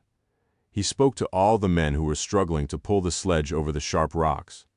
Mary's brothers, Alec, Jim and Will, her Uncle James, and her father. They stopped to catch their breath, but they could give him no satisfactory answer. They wanted to get it sorted out with him, so that he could act as their intermediary with the officials from Baltusay, but they could not remember. "I saw her dancing with Robert," James said, "but that was a while before the interval. I don't remember seeing her after that." The others shook their heads. There had been too many drams, they said. It had all been a terrible muddle. They could not remember. They lifted the wooden stretcher again and began the climb up the steep grassy slope. George saw that Will was crying. They took Mary home to Sandwick, and at Agnes' insistence they took her into her small bedroom and laid her on the bed. They sat around the big table in the kitchen, and Agnes made them breakfast. It was as if she had wasted all her grief in her hysterics of the night before. Now she was calm, numb, and made breakfast as she always did at this time when the men came in from the croft or from fishing. Someone should phone to Baltusay, George said tentatively. Do you want me? No, Jim said. It should be one of us. I'll go. He went into the living room to the telephone. Agnes laid the table, put plates of food in front of them, and the men began to eat. She sat in the straight-back driftwood chair by the range. Absent-mindedly, she took up her knitting and strapped the horsehair belt around her waist. Island women always used the belt for knitting. It held one of the needles firm.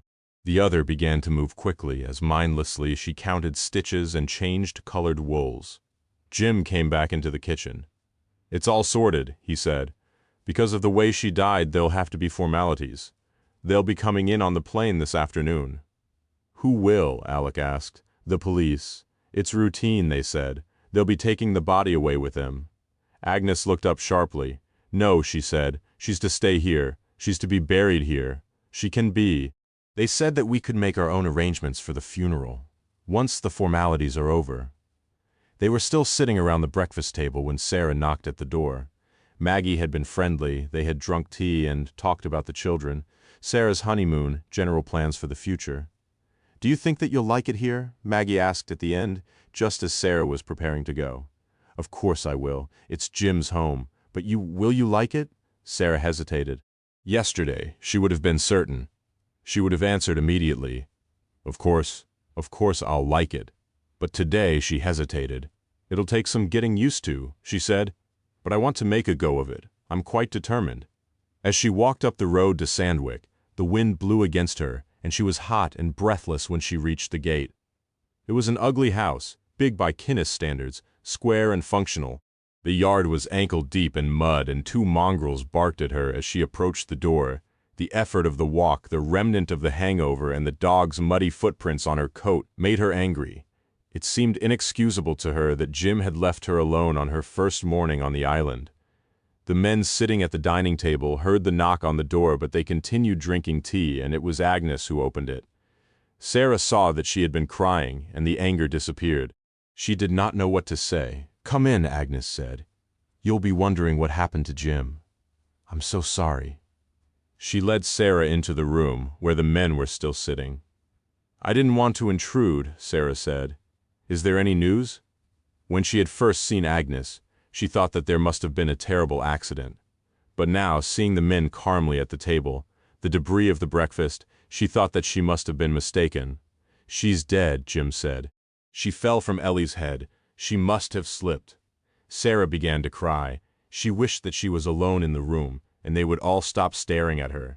Agnes took her into her arms as if she were the child. That's right, she said. You cry. It's good to have someone shed some tears for her. Robert went straight from Sandwick to the post office, the untidy brown dog still at his heels. In the post office, Kenneth Dance was serving an old woman. Robert was glad that there were enough people there to give him an audience. Mary Stennett's dead, he announced, as soon as he got in through the door. There was a satisfying response from the old woman, but Kenneth Dance was harder to rouse to interest. He had left the island when he was a teenager, after telling everyone that he was off south to make his fortune. He had been a postman in Glasgow. Occasionally a touch of Glaswegian still appeared in his speech. He had returned to Kinnis when Annie, a distant cousin, had inherited the post office. They had married soon after. He still liked to pretend that he was sophisticated, worldly, wise. He looked up from the postal order he was stamping, but he said nothing. Robert looked at the daughter, hoping for more reaction from her. Her face was white, but her eyes were blank as if she were remembering something painful, and she too was silent. She was lying at the bottom of Ellie's head, Robert said, exacting as much drama as he could from the situation. I found her. She will have fallen from Ellie's head. The daughter looked up sharply, then she said, The poor child, how horrible.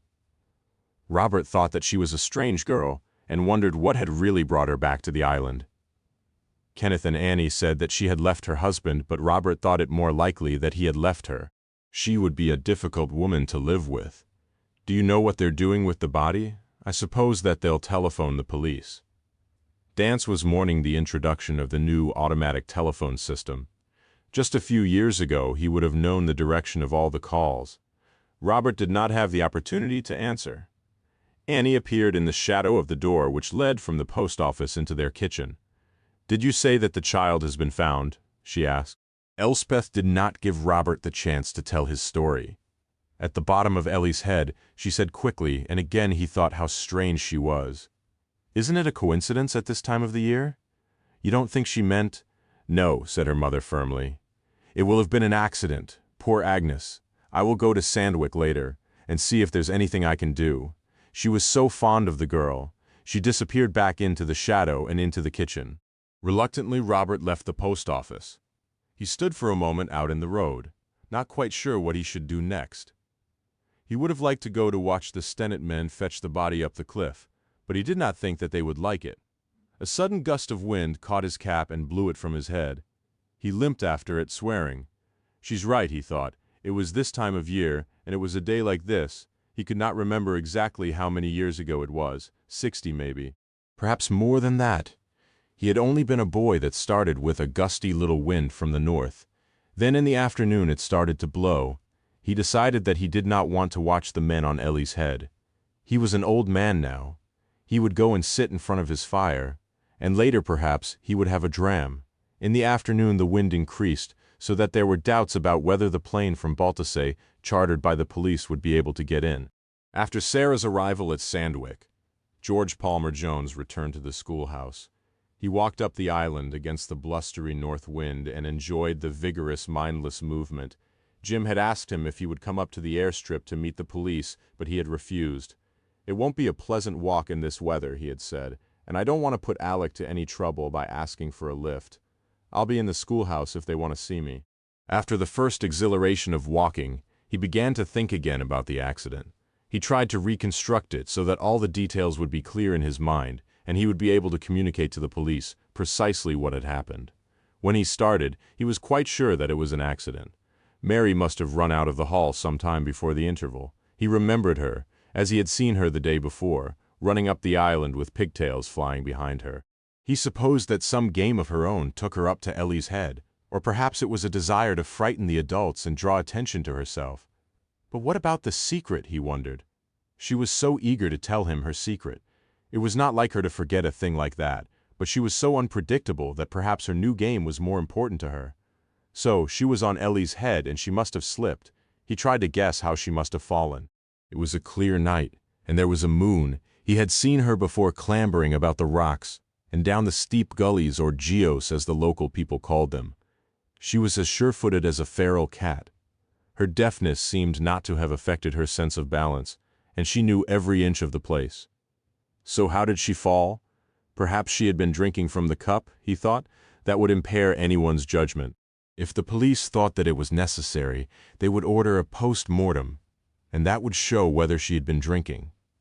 In the meantime, Jim would know, but where was the green silk scarf? It had been tied tightly round her neck all day. He knew that it had not been left in the hall, because he had asked, and it had not been near Mary on the rocks where she fell. He considered the problem all the way back to the schoolhouse, but he could think of no satisfactory explanation for the scarf's disappearance. Well then, he thought, perhaps she's been murdered. He did not take this conclusion seriously. It was simply an absurd extension of his argument, but the idea was lodged in his mind and began to bother him. Despite the weather, the plane did land. The two policemen, when they climbed out of the small 8-seater aircraft, were shaking, ill. The pilot was English, and it seemed at first that he treated the difficult landing into the gusting wind as a game. Throughout the maneuver, he shouted flippancies to the terrified men behind him. Later, when they were safely back on Baltusay, he was to say to them, "Sorry about that, but I had to have a go. You see, one needs to practice in difficult conditions." It might have been a hospital flight, a matter of life and death. Alec met them in his car, a battered Escort eaten away by rust. It had no road tax, but the policemen did not notice. They were pleasant, sympathetic men, frightened of intruding on recent grief. And after they had talked together with gentle northern voices, Agnes did not mind entrusting the body of her daughter to them. The policemen called to see George on their way back to the airstrip. They were in a hurry because the light was falling, and it was still windy. The last thing that they wanted was to stay overnight on Kinnis. George explained in detail the circumstances surrounding Mary's disappearance, the search for her, the discovery of the body. The policemen congratulated him on his attention to detail. "It all seems very straightforward then." One of them said, "An unfortunate accident." "There is one thing," George said. "She was wearing a scarf at the dance. A silk scarf. It wasn't on her when she died. I expect it came off when she fell." The younger man was looking at his watch. He was wondering if he could be home for his son's bedtime. He liked to be back to read the boy a bedtime story. Then the tide will have taken it. It was tied with a knot round her neck. Quite tightly. She must have taken it off then at some time before she fell. There's not another explanation. There is, George thought, but you're too young, and too trusting and too innocent to consider it. But he said nothing and let them rush off to their plane. When the police had gone, George sat alone in the living room. Jonathan Drysdale had gone out to walk to the north end of the island, to a pool where there were sometimes wild swans. He was planning a trip to catch them and ring them, and he wanted to check that they were there before making the arrangements. He had gone out straight after lunch. Sylvia was in the schoolroom. She was working on some of the craft work she had done with the children, so George could sit there in the gloom in front of a dying fire and go through every detail of the thing again. And still it seemed unlikely to him that Mary would have left the hall without telling him about her secret and claiming her dance, and still he could find no explanation for the disappearance of the scarf, so that the thought which had come to him as a ridiculous result of abstract thinking, of isolated reasoning, that the girl might have been murdered, grew more solid. It can't be true, he thought. I'm a meddling old man.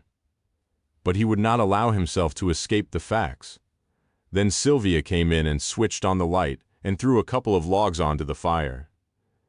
"You were asleep," Sylvia said. "You were late last night, and then they got you out so early this morning." "No," he said, "not asleep. I was just thinking about Mary." He nodded. "She used to come to see me sometimes," she said. "You know that her parents had asked special permission for her to stay on at school here, because of her handicap. Otherwise she would have started at the big school on Baltusay this term. Sometimes she said that she wished that they would let her go, and that it would be fun to live in the hostel with all the others, and at other times she was desperate to stay. I don't know which would have been best for her. She used to love to read my magazines, especially the fashion articles.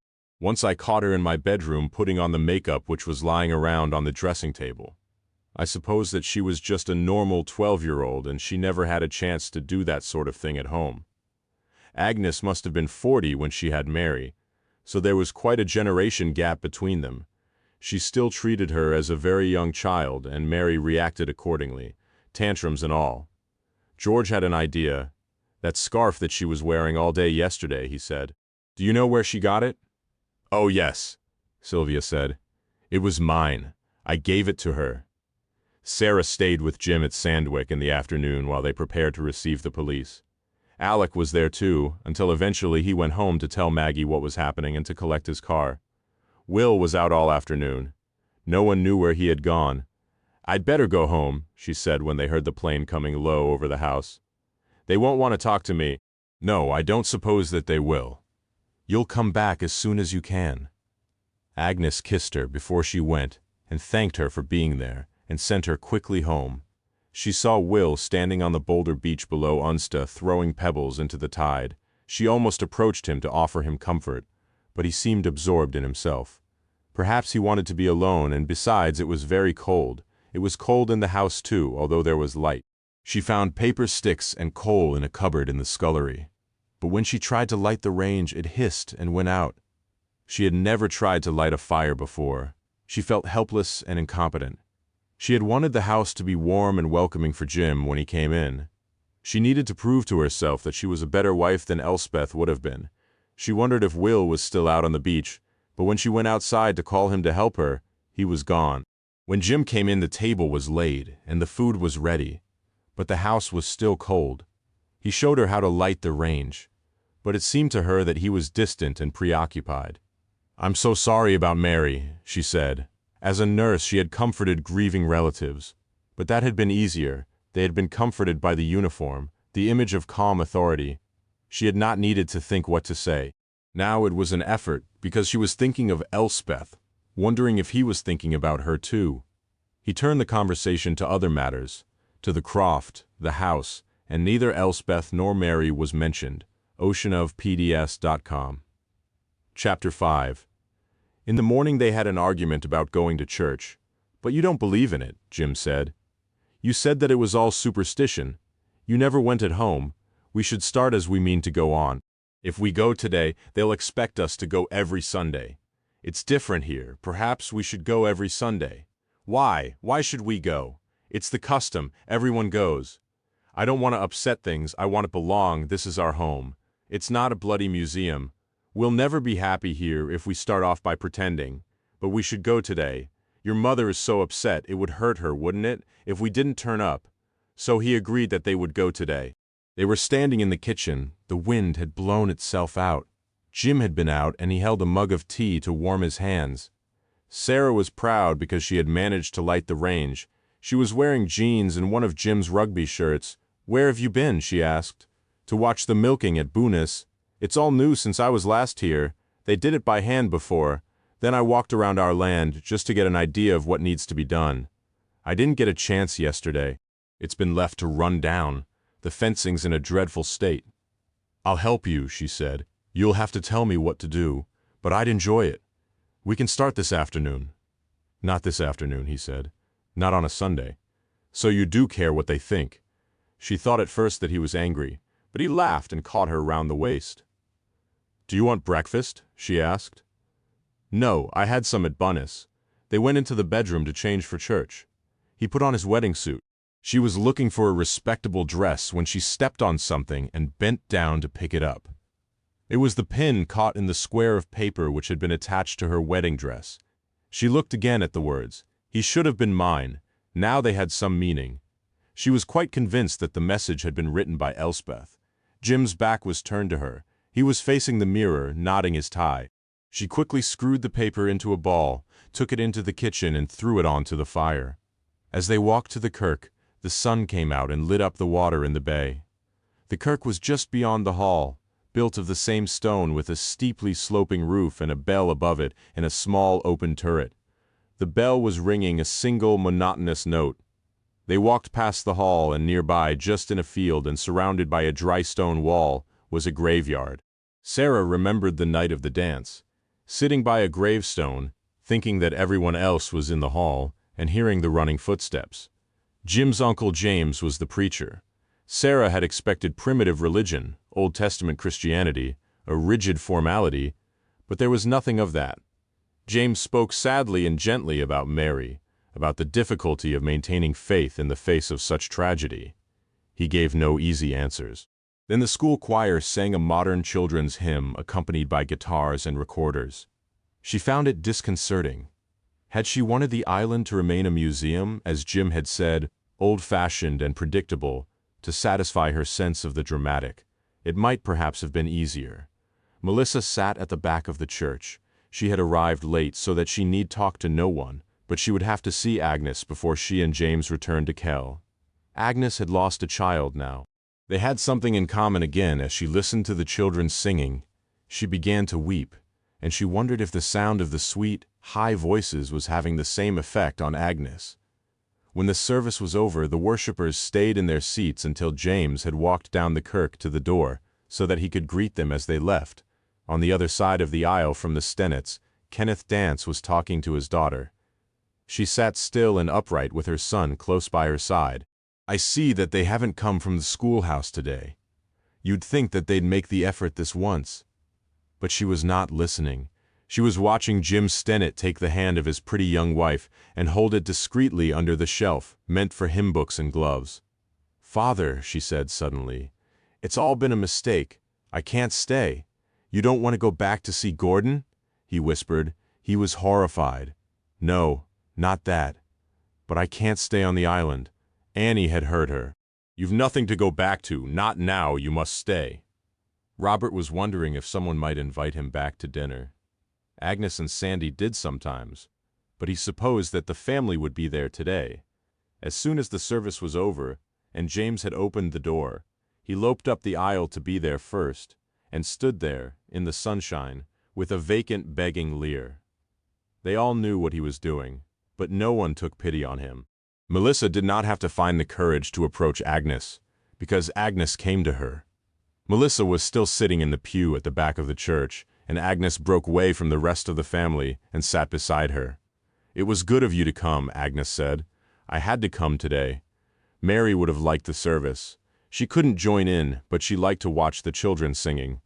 James spoke well. He's a great comfort. Melissa did not want Agnes to be too comfortable. "I have to go now," she said. "James will be waiting. You won't come back for dinner."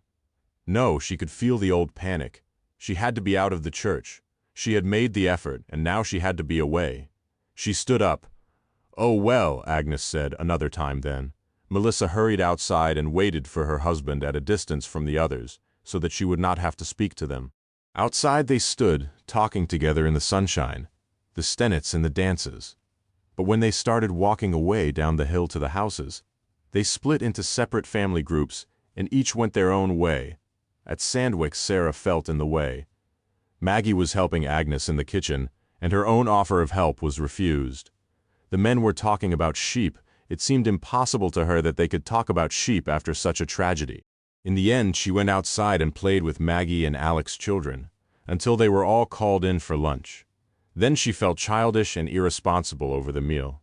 Maggie tried to organize the domestic affairs at Unsta. "We've put some of our meat in your freezer, but you'll need to order more from the butcher in Baltusay until your beasts go for slaughter in the spring. You'll have to buy groceries through the shop here. Kenneth Dance has some arrangement with the wholesaler over there, some fiddle, and they won't sell directly to individuals." Sarah listened to the lecture, tried to be interested. Nobody mentioned Mary. It was as if she had never existed. They all sat crowded round a table which was not big enough, in a room too small and hot. The men piled their plates with food. After the meal, Sarah was allowed to help with the washing up. She watched Agnes absent-mindedly blowing her nose on a tea towel, and felt that she had seen enough of Jim's family. She had expected it to be different.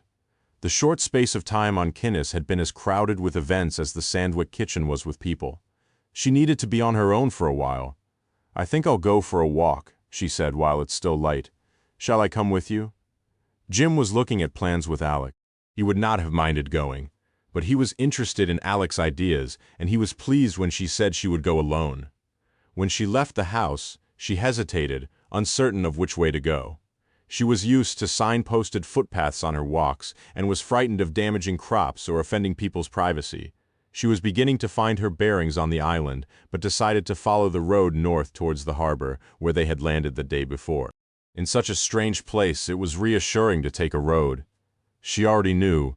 She walked quickly and quite soon passed the schoolhouse. Then the island became wilder, less cultivated. On one side of the road was the hill, bare but for heather and sheep, and to the east a low marsh crossed with ditches. There, just by the side of the road, was a derelict croft, roofless, much of its walls pulled down, the stone used for building the dike which marked the beginning of the Kell land. Kell was built into the hill, windswept and exposed to northeasterly winds, sheltered only to the west. The fields around the house were small, surrounded by high walls. It stood well away from the road beyond a small lochen. On the other side of the water, she could see James. He was leaning against a gate, smoking a pipe. He had changed out of his suit. He waved and shouted hello, but he did not ask her in. She walked on as far as the harbor, and sat there for a moment on the sandy beach. North of the harbor, the road petered into a track which led to the airstrip, and eventually to the lighthouse. It rose steeply through bare, windswept grassland and seemed uninviting, rather daunting.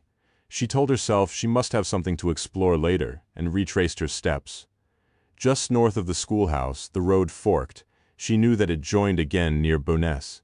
The track which she knew went to the west past Sandwick. She took the easterly road. It, too, followed the fertile area of the island. There were small fields of oats, grass, and vegetables. There was a steep incline, and then in a small valley, right next to the road, end onto it, a low gray house. It had a red post box in the wall and a small sign which said Kinnis, Post Office, and General Stores.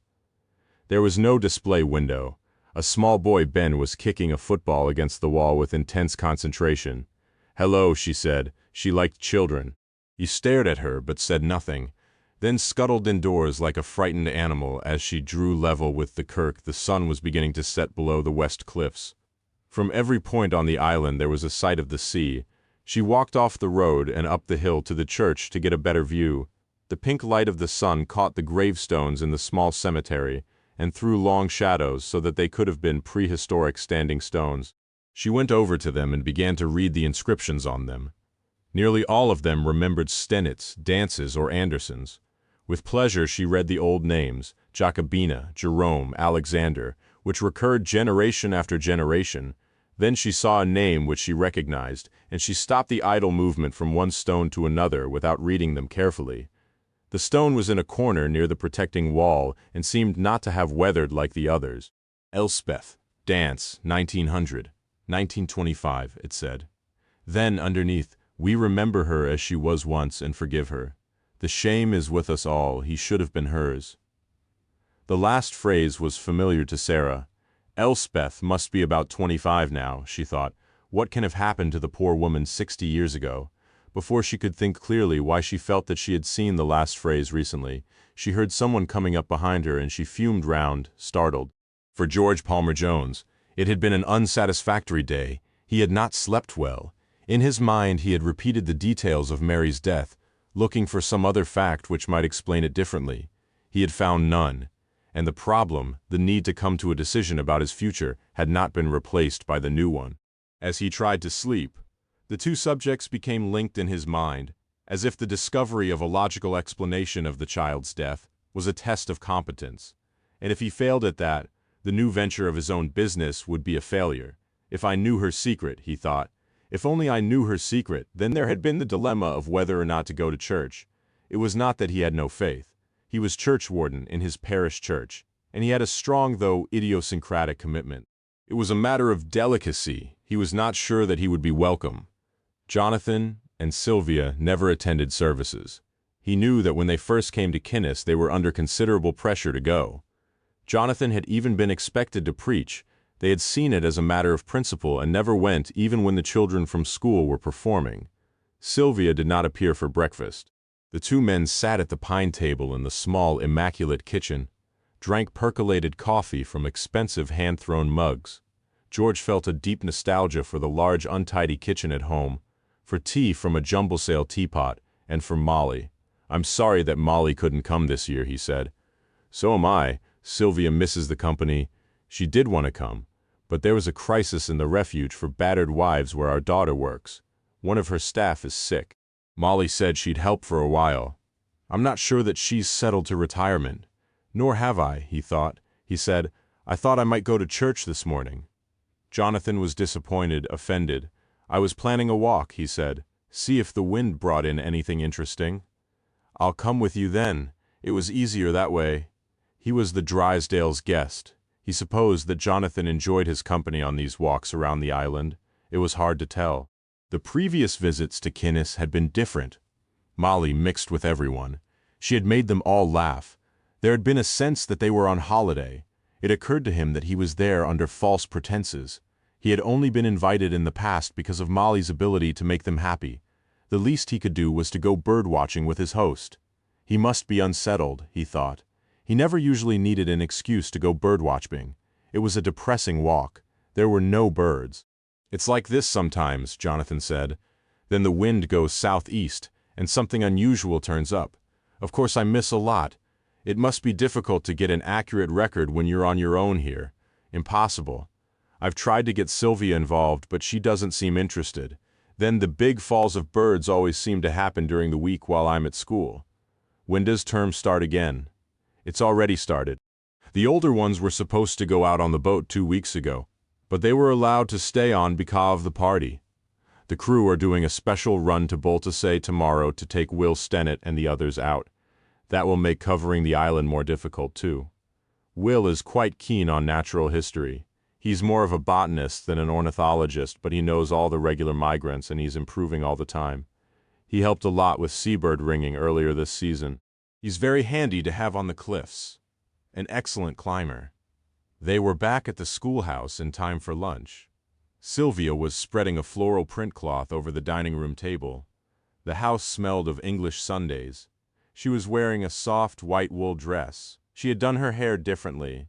It was piled onto her head and fastened with combs, and she was wearing makeup. She offered them sherry.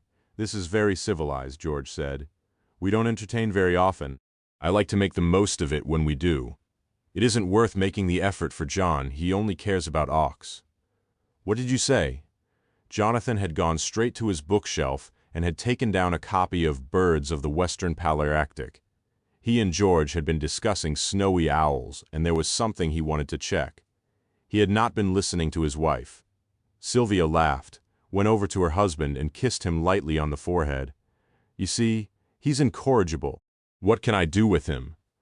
The food was good, and Palmer Jones enjoyed talking about birds with Jonathan and the island with Sylvia. She could capture the individuals of Kinnis with one witty phrase, cruel but amusing. After the meal, they sat by the fire, drank coffee, and read. It was very peaceful. I'm an old man, George thought. This is how I should be spending my time, after all. It's not my problem. But he could not leave it alone. There were two questions: had Mary been murdered? And if so, what should he do about it? He got up from his seat by the fire and went to stand by the window. He looked towards Kell and the steep gray hill beyond. Someone was walking past the deserted croft by Kell. It was Jim Stinnett's new wife. She was lost to his view beyond the post office. She stopped and looked about her, then hurried on. "I think I'll go for a walk," he said. "Get some fresh air and walk off some of that delicious lunch." Sylvia looked up from her book and smiled. He was afraid for a moment that she was going to offer to accompany him, but she only nodded. Jonathan was still absorbed and seemed not to hear him. He found Sarah in the graveyard. She was studying one of the gravestones and seemed engrossed in the inscription. She turned suddenly, and he realized that he had startled her. "Excuse me," he said. "That's all right, I'm just enjoying the last of the sun." She felt foolish standing in the graveyard, and the peace. "I'm sorry to disturb you." Suddenly, she was pleased to see him. He seemed very English and ordinary, very familiar. "I think perhaps we should walk on down to the road past the schoolhouse," he said. "I came to find you. I need your help. But I've told you, I don't know anything about birds. I shouldn't be any help. It's not that I need your advice." He hesitated. "It's about Mary. I don't understand. I thought that it was all decided. The police accepted that you were an independent witness. They seemed quite satisfied about how she fell, and that no one could have prevented it. That's just my problem. They are quite satisfied. But I'm not." He hesitated again. "I don't believe that her death was an accident. I think that she must have been pushed." "You think that she was murdered?" Her voice was incredulous, and the words sounded ridiculous. "Perhaps I should explain why. I saw Mary on Friday morning just after we had landed. She was very excited about the party, and she said she had a secret to share with me. At the party she mentioned it again, and I promised to dance with her later. She was enjoying herself, and there was something she was keen to tell me. I don't believe that she would have run away from that. Then there was the scarf. Did you notice that she was wearing it all day? Sylvia Drysdale had given it to her, and she was very proud of it. But when we found the body, she wasn't wearing it. She fell above the tide line, so it wouldn't have been washed away.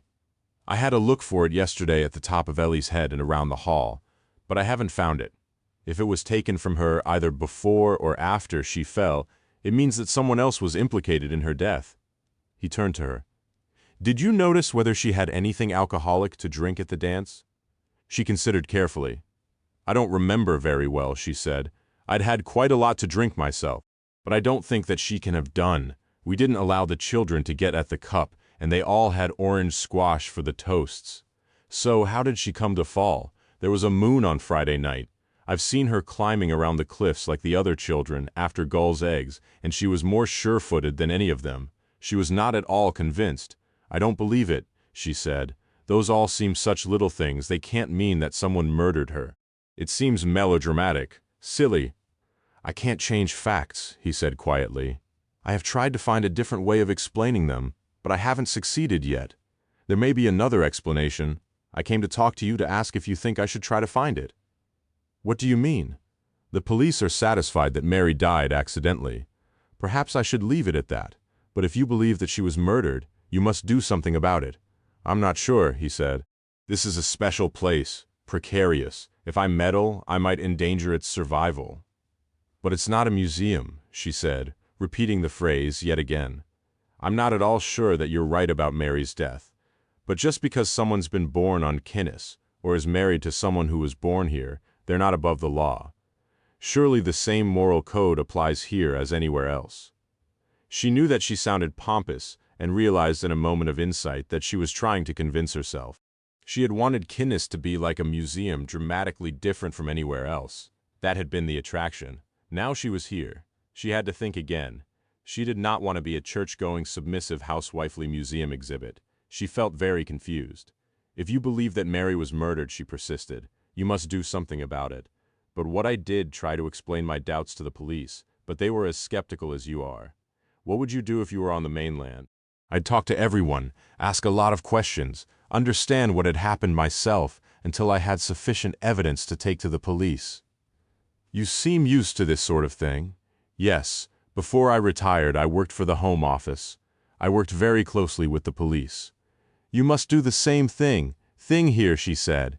Ask your questions, get to the bottom of it. They were both silent for a moment. The sun had nearly disappeared.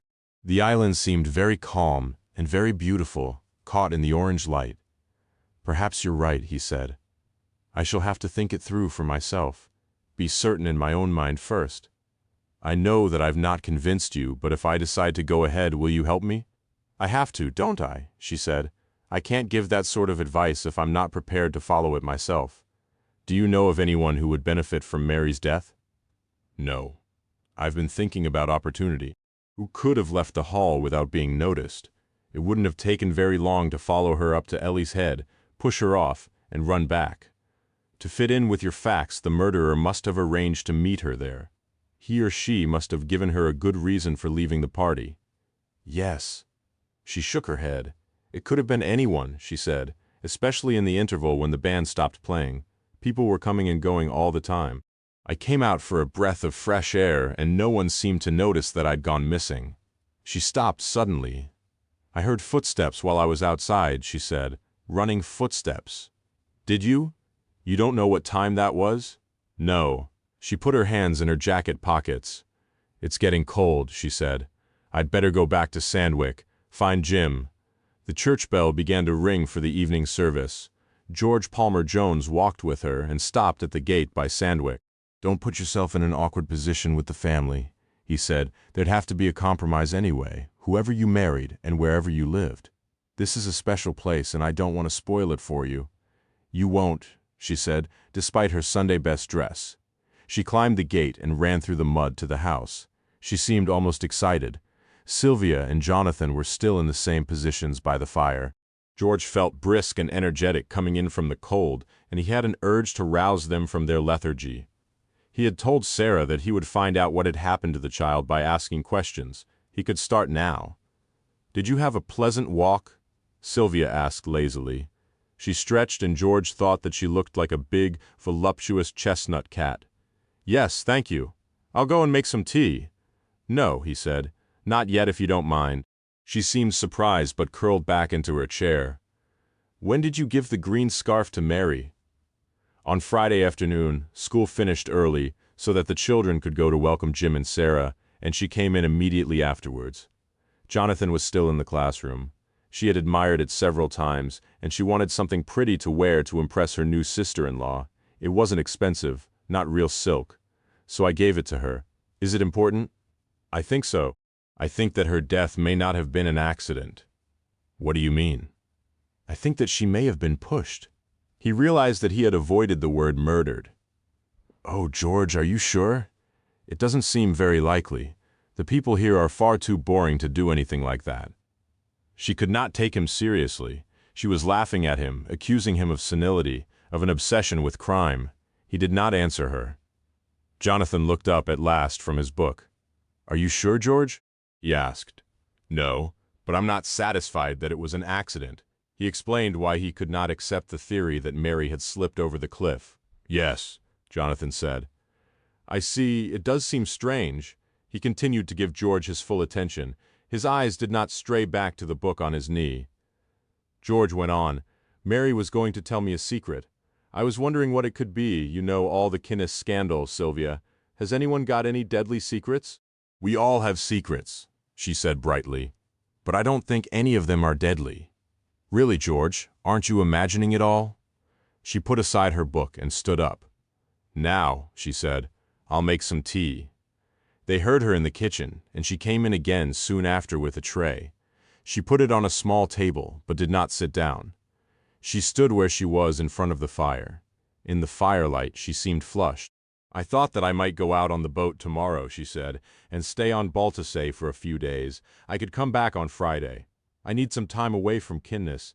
Perhaps I could treat myself, stay in the hotel, do some shopping. I've been feeling rather trapped lately." She knew that she was saying too much and was abruptly silent. The men watched her. The speech had come as a shock. "Of course you must go if you feel like that," Jonathan said gently. "We'll manage here." He turned back to his book. She sat down and began to pour out the tea. The trip to Baltasay was not mentioned again all evening. oceanofpdf.com. Chapter 6. The Ruth Isabella always left Kinnis early in the morning. In the summer, there were so many hours of daylight that if the boat left at 3 in the morning, it would have been possible to see. In December, she was halfway to Baltasay before it was dawn. It made no difference. The boat always left between 7 and 7:30. The crew were usually at the harbor by 6. Jim had decided to go out with them. He could say goodbye to Will, and he would be an extra crew member on the way home. Sarah woke when he did, and heard him moving carefully about the house. She got up and dressed. In the kitchen, he was making sandwiches by candlelight. He was concentrating hard on what he was doing. He was obviously trying not to make any noise, which might wake her. She kissed him, touched by his care. "I would have done that last night," she said. "I should have realized that you would need something to take with you. It's no problem. I thought that I'd come down to the harbor with you and see you off. I'd like to see Will again. You don't mind?" "Of course not. I won't go if you don't want me to. You won't be lonely." "No, I'll be glad of a day to get sorted out. I can finish unpacking, start thinking about what needs to be done to the house." It was true. If he was there, she would feel that she should tell him about her conversation with George Palmer Jones, about her jealousy of Elspeth. A married couple should share things like that. As it was, she did not know how to begin to confide in him. Outside, Alec was waiting with the lorry. The air was cold and damp. It was still dark. They climbed into the cab with him. It smelled of diesel and fish. "Sarah thought that she'd come to see me off," Jim said. He had to shout over the noise of the engine. Alec grinned. She was squeezed between the two men. "That's all right," he said. "It's nice to have some pretty company." He put his arm around her. She squirmed away from him. Jim sat stiff and disapproving on the other side. "Maggie always gets up with me on boat days," Alec said. Perhaps he was trying to prove to her and to Jim that he was really harmless, tame. "She has to see to the milking, and she says, it's a good time to get the baking done before the boys are awake." She would, Sarah thought. Just as they were approaching Sandwick, the lorry stalled. Alec could not start it again. He swore. Sandy and Will had been waiting outside Sandwick. Will had a large rucksack and his guitar and seemed out of place standing by the road. He could have been any student, hitching a lift back to college. "It's no good," Alec said. "This bloody thing is only fit for the scrapyard. I'll go back to Bunnis to get the car. If you want to start walking, I'll pick you up if I see you." Just get me out, Will thought. I'd walk all the way to Baltasay to get away from this place. They climbed down from the cab and stood in the middle of the road looking at the lorry. "Someone should go to the post office and tell Kenneth Dance that we'll be late collecting the mail," Sandy said. "Otherwise he'll make a fuss." "You do that, Will. You can leave your stuff here and Alec will collect it." He spoke quietly, but he was in charge. His only daughter had died, but he would not allow his grief to give Alec an excuse to take control. "Go on down to the harbor, Jim, start loading up. There are a lot of gas cylinders. I'll just go in and tell Agnes what's happening. She can telephone to the post office in Baltasay and tell them we'll be a bit late." "Do you still want to come?" Jim asked Sarah. "Yes. I can help you load the gas cylinders." She knew that he was about to say that they would be too heavy for her, or that he could do it alone, but he said nothing. He's trying very hard, she thought. She took his arm and Kel. James was making tea. He was always up early. Although Alec could supply milk for the whole island with his cows and his smart new milking parlor, they still kept a cow at Kel for hand milking, before Melissa had looked after the animals on the croft. But now he did it all. Even the women's work of milking and egg collecting. He would not have minded if it had made her well. He would have liked to go to watch the boat off. He had been a member of the crew once, but had given it up when Melissa started being so depressed. He had been afraid of leaving her alone all day. He poured tea into a special cup which he kept for her, and took it into the bedroom. He had to light the gas light. Outside there was low cloud over the hill and it was still dark. She woke up when he went in. "I was having a lovely dream," she said. He was still thinking about the boat. The Ruth will be getting ready to go now. The children are going back to Baltusay to school today. Her face clouded with pain but cleared again. "If you see them going past, say goodbye to them for me," she said.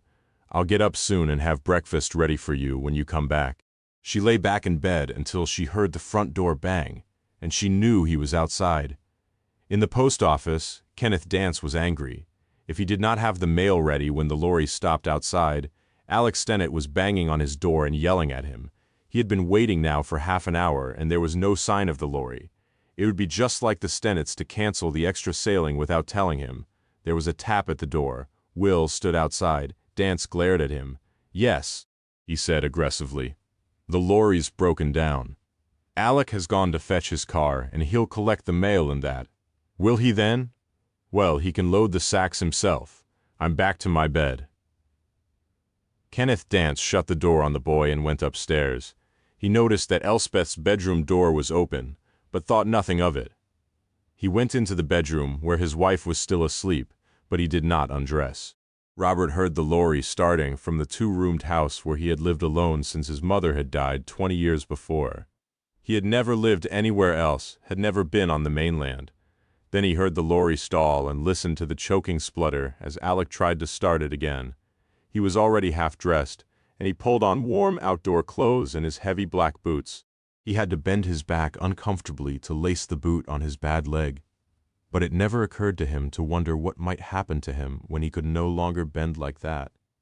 He wanted to know what had happened to the lorry and what the Stennett family might do about it. He called to his dog and went outside. He could hear the men talking in the road and the footsteps as they walked away. He was disappointed. Nothing exciting had happened after all. There was nothing to see. He wondered if he should go to the harbor to watch the Ruth Isabella out, but decided that he would not go. It would be different if a fishing boat had put in there for shelter. Then there was talk of having the hill-dipping gather and the lamb share out soon, and he wanted to get some idea of how many of the lambs would come to him. It was just starting to get light. Palmer Jones was surprised to hear movement in the schoolhouse early that morning. He had not believed that Sylvia would leave the island. He had thought that her outburst was a dramatic expression of her frustration at being on Kinnis, and that talking about it would be enough. Now the soft movement, the hurried whispers between husband and wife, suggested escape, and it seemed important that he should talk to Sylvia before she went. She must have been on her way out when he heard her, because by the time he had dressed, she had left the house. He went outside and a raw dampness made him put up the hood of his jacket. It was still quite dark, and the immediate stretch of the road was hidden by a fold in the hill so he could not see her, but he knew that she must have followed the road towards the harbor. He was afraid that the boat would leave before he had the opportunity to speak to her, and he started to walk more quickly. The cold air made him feel stiff and breathless, and he thought, when I was young I could have run this. The road turned, so that he should have had a view across the island towards the harbor, but a damp mist seemed to crawl down from the hill, and he could see only a block of shadow to separate the hill from the sky. He stopped to listen, but there was no sound of footsteps. I must have missed her, he thought, but he walked on. When he came to the derelict croft, he thought he heard whispered voices, but decided that it must be the wind in the stone. Taft, the croft was called, and it had been lived in by Dances before the depopulation of the islands began. He did not know that the boat would be late, and was afraid that it would go before he could see Sylvia. Then he heard running footsteps behind him on the road. As he turned to see who it was, the mist cleared from the hill above and he saw Robert staring down at him. The person running along the road was Sylvia. She seemed untidy, excited. "Where have you been?" he asked. "You may miss the boat." "I don't think so," she said. "The lorry hasn't passed yet. I left the schoolhouse after you." "Where have you been?" She shrugged. "I don't walk as quickly as you. I must have lost my way in the mist." There was no possibility that this could have been true. "I heard people talking," he said. "Did you meet anyone?" "No, of course not. Who would I meet on a day like this?" Alec's car came along behind them then. He must have seen them in his headlights.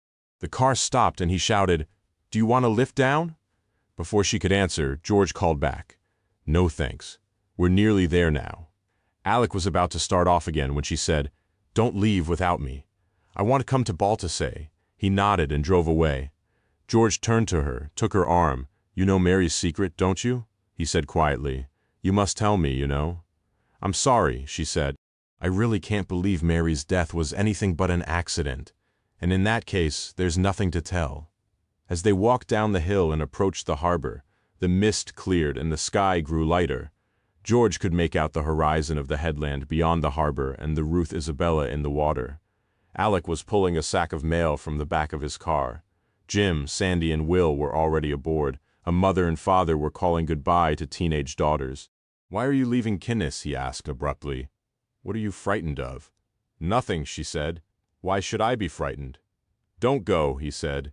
He felt that if only he had time to speak to her, he would make her understand and persuade her to talk to him. She was surprised by the request, by the breach of social convention. She smiled. "Don't worry," she said. "Jonathan's a good cook," Sandy Stennett shouted to her from the Ruth Isabella. "If you can get aboard, Mrs. Drysdale, we're ready to go." George watched helplessly as Alec helped her onto the Ruth Isabella. Alec climbed on afterwards, and the boat began to move away. The sea was smooth, and the boat moved slowly, so there almost no wake. The parents on the quay drifted off, and Sarah and George were left alone. He looked at his watch. It was 8:15. "The boat was late this morning," George said. "Yes, the lorry broke down. We all had to walk except Alec. He was furious. There was no one in the post office to help him load up. Apparently there was a lot of knitwear of Annie's to go out, besides the mail. It took him longer than he expected." "Did the rest of you walk down together?" "No, Jim and I were together. We got to the harbor first. Will arrived next. He had been over to the post office to tell Kenneth Dance that Alec would be late. Sandy didn't get here until just before Alec. I don't know why he took so long. Perhaps he was hoping for a lift." "Did anyone leave the quay after you'd got there? What's all this about?" "I hear voices in the mist," he thought. "How can I tell her that? She'll think I'm a fool." "Oh," he said vaguely, "it may be important." But she humored him. "Jim went up the road once to see if Alec was coming. Alec did take much longer than we expected, and Jim was afraid that the car might have broken down too. I'm not sure about Will. He may have wandered off. He seemed very restless and he didn't help much with the boat. Does that help? I don't know. Thank you. Did you see anyone on the road as you walked down?" She shook her head. They began to walk back to the Crofts when they reached the schoolhouse. He asked her in for coffee. He was reluctant to let her go. Then he would be alone with the problem, with notes on Mary's death in his tiny writing in his notebook. Jonathan was already in the classroom and they were alone in the kitchen, but they did not mention Mary. He thought that perhaps she had reconsidered her offer of help. She did not know what to make of him. He frightened her a little with his politeness, his precise speech, his upright posture. She watched the children run into the playground, then said that she would go. He saw her off sadly. He did not know what to do. He felt powerless to take charge of events. If only there was something conclusive, he thought. If only there was something to prove that Mary had been pushed. If only I had the scarf. In the windswept playground, Ben Dance crouched in a corner and drew on the asphalt with a stone. Grandma had given him breakfast today. He wondered where his mother was. Perhaps she had disappeared like Dad and Mary. He had wanted Dad and Mary to disappear, but he would not want to lose his mother. He felt that he might cry and frowned to stop himself. He had been a very good boy lately, so there was no reason for her to go. He had felt, secretly, that he must have some magic. He had wanted Dad to disappear for as long as he could remember, and then suddenly he had when they moved to Kinnis. Mary had been so bossy and had spoiled all his games, and he had hoped that she would go too in the same way, and she had. That must be some sort of magic. But it would be terrible if it happened to his mother. The bell went and he ran inside, and was distracted from his anxieties by Peter and Jane and first-step maths on her way home. Sarah called into the post office. She needed groceries, flour, cheese, stamps. Kenneth Dance was alone in there. He sat on a high stool behind the counter. "Yes," he said. He was staring at her. The room was heated by a Calor gas heater, and the smell of the gas and the sudden warmth made her feel slightly faint. She ordered some stamps, but he did not move. He sat behind the counter, like a Dickensian clerk at his desk, and stared at her over his glasses. She was embarrassed and increasingly uncomfortable in the stuffy room. At last he took his eyes from her face and pushed the stamps over the counter towards her. She was about to ask for the other goods she needed when the door opened, and Elspeth came in. Her long hair was tangled, and there was a hole in her tights. She was wearing a moth-eaten fur coat and a shapeless knitted hat. Her father ignored Sarah. "Where have you been?" he said to Elspeth. "We were worried sick. I went out for a walk. We thought that perhaps you'd gone out on the roof." "I did think about it, but I would have told you first. I wouldn't leave Ben, you know that. He wanted to know where you were." "Did he go off to school all right?" Kenneth Dance nodded grudgingly. "He ran off early. You should have been here to see him off." "Yes," she said, "I should have been." "Don't do it again. Your mother's been ill with worry." Sarah watched with interest. It seemed to her that Kenneth Dance was overreacting. Elspeth Dance turned away towards the kitchen door, then returned to face Sarah. "How's Jim?" she asked. "He's well," Sarah said. "I never meant to hurt him. I hope he understands." They stood for a moment looking at each other. "Did you pin a note to my wedding dress?" Sarah said suddenly. "No." Elspeth's surprise seemed genuine, but Sarah was not convinced. "He should have been mine," the note had read, "and he should have been hers," was the inscription on the gravestone of the original Elspeth Dance. The similarity came to her suddenly and seemed too much of a coincidence. Elspeth disappeared into the kitchen, then Kenneth Dance served Sarah as if the conversation had never taken place. In the school, Jonathan Drysdale was irritated, as he always was, by the younger children's inability to concentrate. He would never have chosen to specialize in primary teaching elsewhere. Sylvia had been glad to help him with the little ones, and when they had first moved to Kinnis, they had worked together in the classroom. They had been happy then, he thought. The walls of the schoolroom had been covered by the collages and pictures she had inspired in the infants, and he had taken the older ones for more formal academic subjects. Then Maggie Stennett had begun the campaign of complaint because her youngest son was slow to learn to read. When the Drysdales had first moved to Kinnis, they had seen Maggie as an ally. She, after all, had been a teacher. Then 12 months before, her attitude towards them had changed. Sylvia was not qualified to teach, she said. She might have been to art college, but she had no degree in education. Stuart could read fluently by the time he was 6. So why was Neil still bringing home picture books? Jonathan wanted to reply, "Because he's dim. He takes after your husband." But he had promised more structure for the reception group, promised to spend more time on the basics with them. He had tried, too. He had sat at the double table where they sat, perched on a ridiculous small chair, surrounded by flashcards and ladybird books, but he could get no response from them, and while he was there the bigger children got bored with the work he had set them and began to chat and fidget.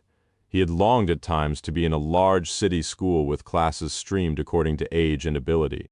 There had been no improvement in the infants' reading skills, and at times of boredom, Sylvia had drifted back into the classroom to help.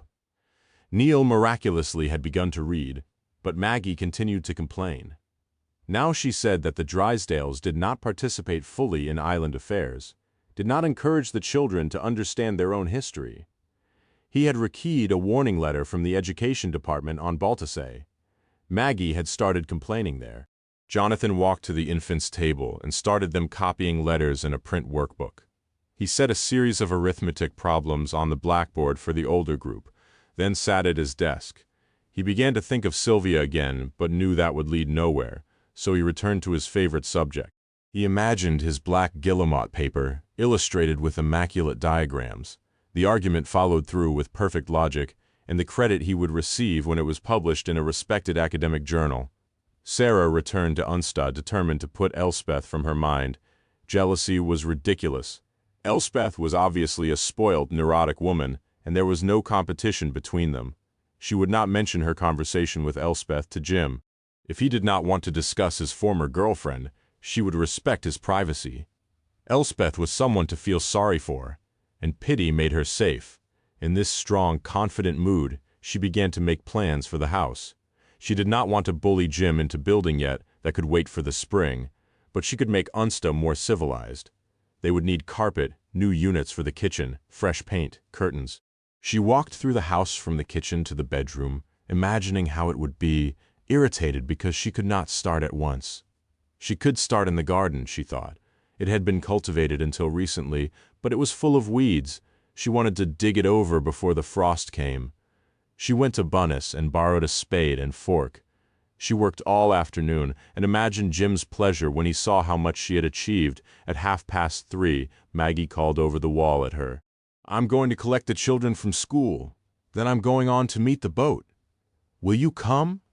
Sarah went inside to wash her hands and change her shoes. Maggie was still looking over the wall when she returned. "You've cleared a good lot there," Maggie said grudgingly, and it seemed to Sarah that she was disappointed. They were a little early at the school and waited at the gate. "I suppose that Neil will have been messing with paint and glue with Mrs. Drysdale again," Maggie said. "It's not right. She's not qualified. You see, he should be properly taught. That's what Drysdale's been paid for. If they want an infants teacher, they should advertise." Sarah remembered that Maggie had been a teacher. Perhaps she was hoping for a job in the school.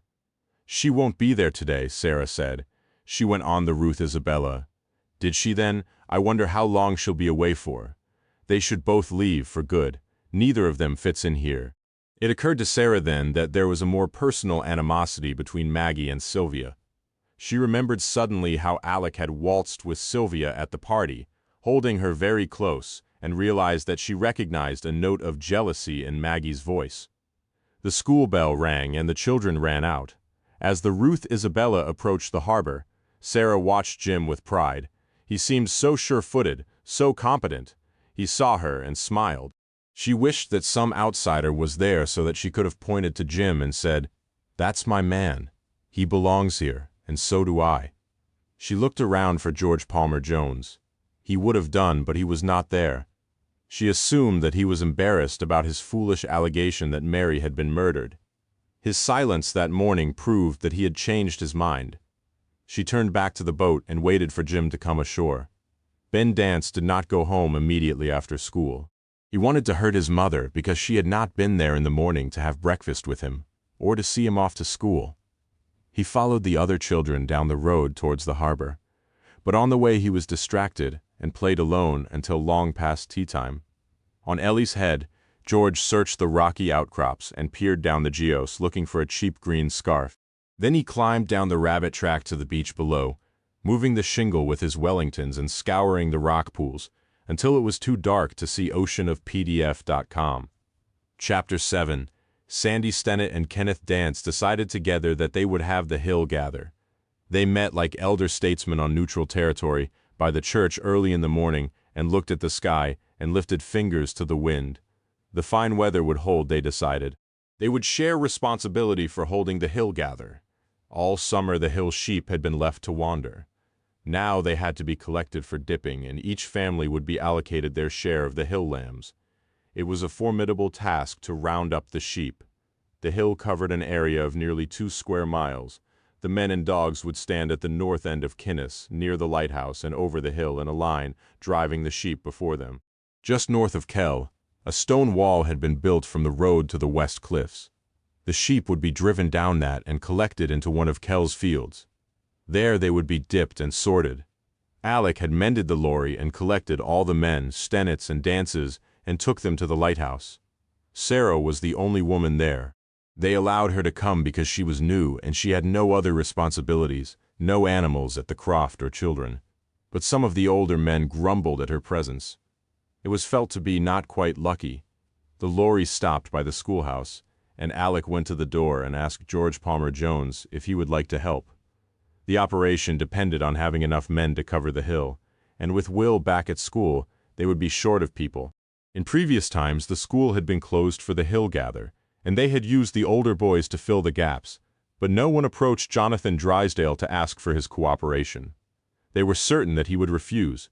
It was a bright, sunny day with a gusty breeze which broke the surface of the pools on the hill, so that the reflected light scattered in all directions. There was white spume from the waves on the sea, and the fulmars and kittiwakes seemed to be playing in the wind. Sandy Stennett arranged the men on the hill, meticulously checking with Kenneth Dance that he agreed with the way the men had been placed. He put George Palmer Jones at the end of the line, nearest the west cliffs. The land was flatter there and not so boggy. It would be easier walking, with fewer sheep. George knew why he had been placed there, and it added to his sense of helplessness. He remembered the ridicule in Sylvia's voice, and being placed at the end of the line, next to old Robert, seemed to him an added insult. At last Sandy was satisfied, and the men began to move. There was a noise of dogs barking, and men clapping and whistling to send the sheep forward. Despite his hurt pride at being given the easiest position on the line, George began to enjoy himself. There was some warmth in the sun, and he had the spectacular view of the cliffs and the sea. He felt close to the sky. Robert's dog was chasing madly between them, doing their work for them. They walked slowly so that the men who had to climb the steep rise of the hill could keep up with them. George could see them still in line like a row of telegraph poles. The island was wider here, and the whistling and calling became more frantic as sheep escaped behind them. There would be another gather later in the month to collect the sheep they had missed. Then they could see the wall, and there seemed to be hundreds of sheep jostling in front of them. The sheep were usually white, but there were a good number of more valuable black and brown animals among them. The noise of bleating sheep was added to that of the dogs and the men.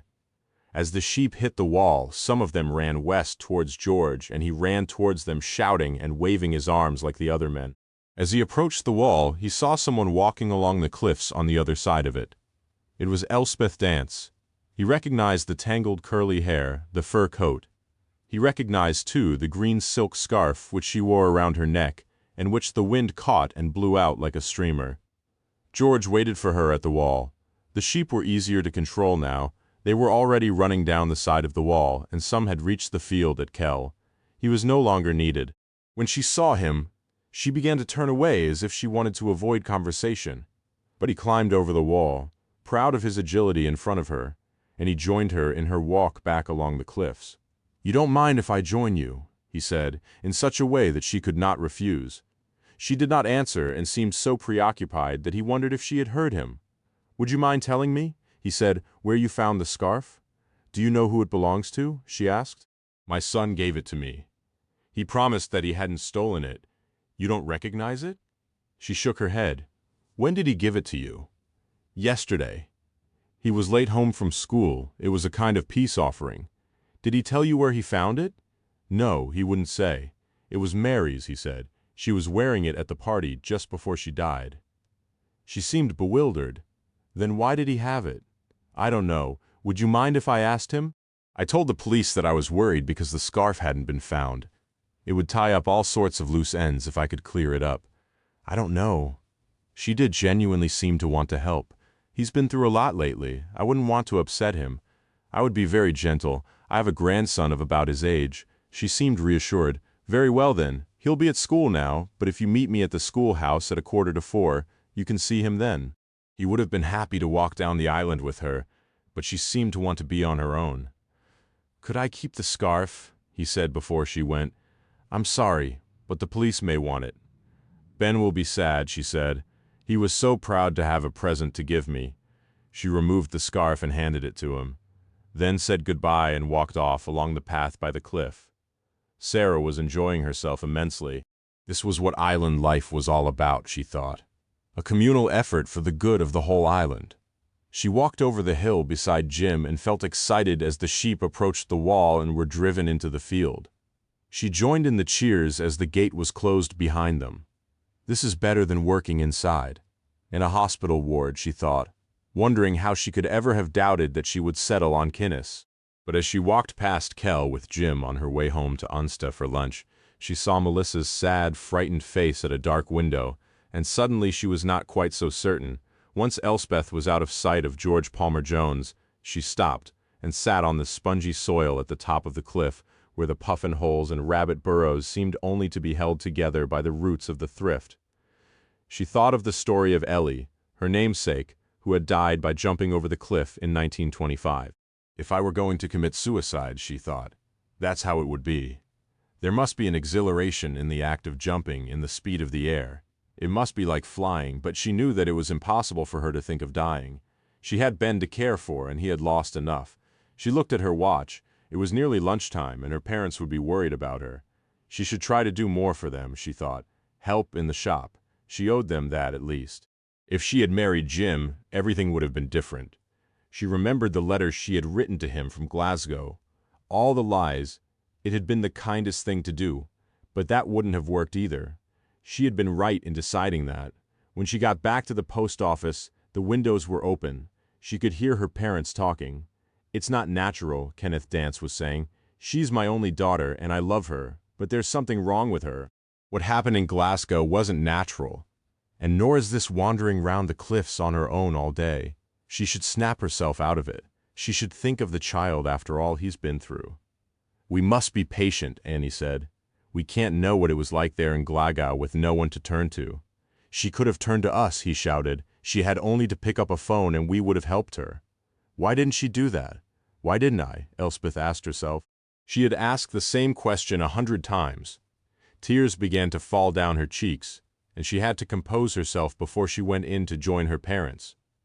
George found it very difficult to persuade Elspeth to allow him to speak to Ben alone. She was happy for him to see Ben, but she wanted to be there too. Ben seemed to be a peculiarly polite boy. He stood and listened patiently while the adults discussed him. The other children had run home or up to Kell to watch the last of the dipping. At last Ben interrupted. "There's no need to worry, Mummy," he said. "I'll be good. I won't chatter." Reluctantly, Elspeth went back to the post office. They watched her go. "She does fuss," Ben said. "There's no need." "You gave her a scarf for a present," George said. "Can you show me where you found it?" "Of course," Ben said then. "It wasn't stealing, was it?" "No, but it did belong to someone else. Can't you remember seeing Mary wearing it?" "I do now that you've told me, but I didn't when I found it. I just thought that it was pretty." The boy started walking along the road towards Kell and the harbor. "I didn't go straight to school yesterday after I left home," he said. "Mummy wasn't there and Grandpa and Grandma are always busy in the mornings, because they have to be ready to open the shop. I played by myself instead." "Where did you play?" "In here." They had come to the derelict croft where George had heard voices the morning before. "I came after school too, when everyone else went to watch the Ruth Isabella Inn. I pretend that it's my house," Ben said. "I come here quite often." "You found the scarf in here?" "Yes, in the morning. I left it here till after school." Ben led the way in through the hole in the wall which had once been a door. Was it hidden? No, it was caught on this nail. It looked as if it had been left here by accident. Part of the door frame was intact, and a bent nail stuck from the rotting wood at about waist height. If someone had left the building in a hurry, George thought they might not have noticed that the scarf was left behind. The boy stood quietly by his side. It seemed not to occur to him that he might not be believed. "What time did you get up on Saturday morning?" George asked suddenly. "Late," Ben said, "because I was so late going to bed after the party." "What time is late?" "I'm not sure. I'm not very good at telling the time." "It was nearly dinner time, so you didn't go down to the beach or on to Ellie's Head on Saturday morning?" "No." "Did Mary tell you where she was going on Friday night?" "No." He hesitated. "She was a bit bossy. I wanted to be on my own for a bit, so I hid in the toilet. I know it wasn't very nice, but she'd been chasing me around all evening. When I came out, she'd gone." "Had the dancing stopped for the interval when you came out?" "They were just stopping." "Thank you, Ben," George said. "You've been very helpful." The boy seemed pleased. They walked back south down the road. They were almost at the post office when the boy touched George's arm. "Mr. Palmer Jones," he said, "can I ask you something?" "Of course. When Mary fell," he said. "Would it have hurt?" "No," George said seriously. "Are you sure?" "Yes." "That's all right then. I didn't like her very much, but I wouldn't have wanted it to hurt." "Did she tell you what her secret was?" "No, she talked about it a lot, but she didn't tell me what it was. I did think." "Yes." "Oh, nothing. I'd better go in now." He stood briefly in front of George, shook the man's hand, then ran indoors. At Kell they had finished dipping. It had turned into something of a party. There were more lambs than anyone had expected. Some of the men had cans of beer. They stood leaning against the sheep pen, laughing and gossiping. They were in no hurry to go home. James wished that they would go. He was in no mood for gossip and laughter years ago. It had been a great day, the hill gather. He and Melissa had invited everyone on Kinnis into their house when it was all finished. There had been whiskey and fiddle music into the evening. Now he wanted it all to be over, all the people turned Kell into a prison for Melissa. She would not come out while they were there. At last they began to drift away to their homes and their wives. Sarah was the first to go. She left Jim there talking to Alec, drinking beer. George met her by the schoolhouse gate. "I found the scarf," he said. She was surprised. She thought that nonsense was all over. "Where?" she said. "Was it down on the beach?" "No, it was in Taft, the empty croft near the road." "How did it get there?" "If we knew that, we would know who pushed Mary Stennett over Ellie's head." "So you still think that she was pushed?" "Oh yes," he said. "Now that I've found the scarf, there's no other explanation. oceanofpdf.com. Chapter 8. The next day was colder. The wild geese came, the pink-footed geese from Iceland, and the men went out to shoot them. Jim did not go. He said that he was too busy, though Sarah thought he had stayed at home to spare her feelings. She had seen the geese flying over the house and heard them calling. Alec came to ask Jim to go with him. "I thought you wanted to start the second-cut silage," Jim said. "There's too much to do." "You go," Sarah said. "I don't mind." But she was pleased when he stuck it out and insisted he was too busy. "You're getting soft," Alec jeered. "You've been too long in the South. You'll have to come to supper one night and taste what you're missing." It was a still, clear day. "It's already winter here," Sarah thought. "And in my parents' house the leaves will hardly have changed color." "Can I help you?" she asked Jim. He was sitting on the wooden chair by the kitchen door, pulling Wellington boots over long knitted socks. He was in a hurry because Alec had kept him talking, and he hardly looked up. "No," he said. "There's nothing for you to do. If you're bored, you could go to see Mother. She would like to see you." Robert heard the geese and watched the men go after them. Nobody asked him to go too. Even when he was younger, he was left out of expeditions like that. They had always laughed at him. He had always been left out. It was because he had no family of his own. It would be different if he had married and he had sons to the house who said, "Father, we're off after the geese, you come with us," or daughters to cook a goose and ask him to dinner to share it. He had always liked the girls and would have asked any one of them to marry him. But he knew that they would only laugh at him. Perhaps it was his leg, white and withered with polio, that made them laugh. Sometimes he wanted to show them that he was a man like other men. Take the smiles off their pretty faces. The geese would be on the Loken at Kell. There would be no point in going that way. Now that they all had freezers in their houses. There was never a bird to be given away, no matter how many they shot it. It was then that he remembered the people he had seen in Taft on the foggy morning when the lorry broke down. That information might be worth a goose, he thought, remembering the frantic, intimate whispers. Someone might give me a goose to keep quiet about that, but that would have to wait until later. Now he would bring his wood up, Ellie's geo, and begin to saw it into logs for the winter. He was dragging one long and awkward plank down the hill to Tain when he saw the girl from Unsta, Jim Stennett's new wife. He thought how pretty she was. She'll be making all the other women jealous, he thought with satisfaction. She was sitting on Ellie's head looking out to sea, and she did not see him. He took pleasure in watching her, without her being aware of it. Although it was so cold, she was not wearing a coat and her sweater was tight. No other woman on the island had a sweater like it, and he thought that soon they would all be searching through their mail-order catalogs to find clothes like the girl from Unsta wore. Suddenly she got up and turned to walk down the hill. She must have seen him looking at her. He turned away quickly and limped on, dragging the wood behind him. Sarah had been thinking of Mary. It had been a shock to see the old man staring at her. She walked quicker than he did and soon caught him up. "Can I help you?" she asked. He was surprised. He had thought that she would be cross with him for staring, but she was so pretty that he supposed that she was used to the men looking at her. He accepted her offer of help immediately before she changed her mind. Usually he had to beg for assistance.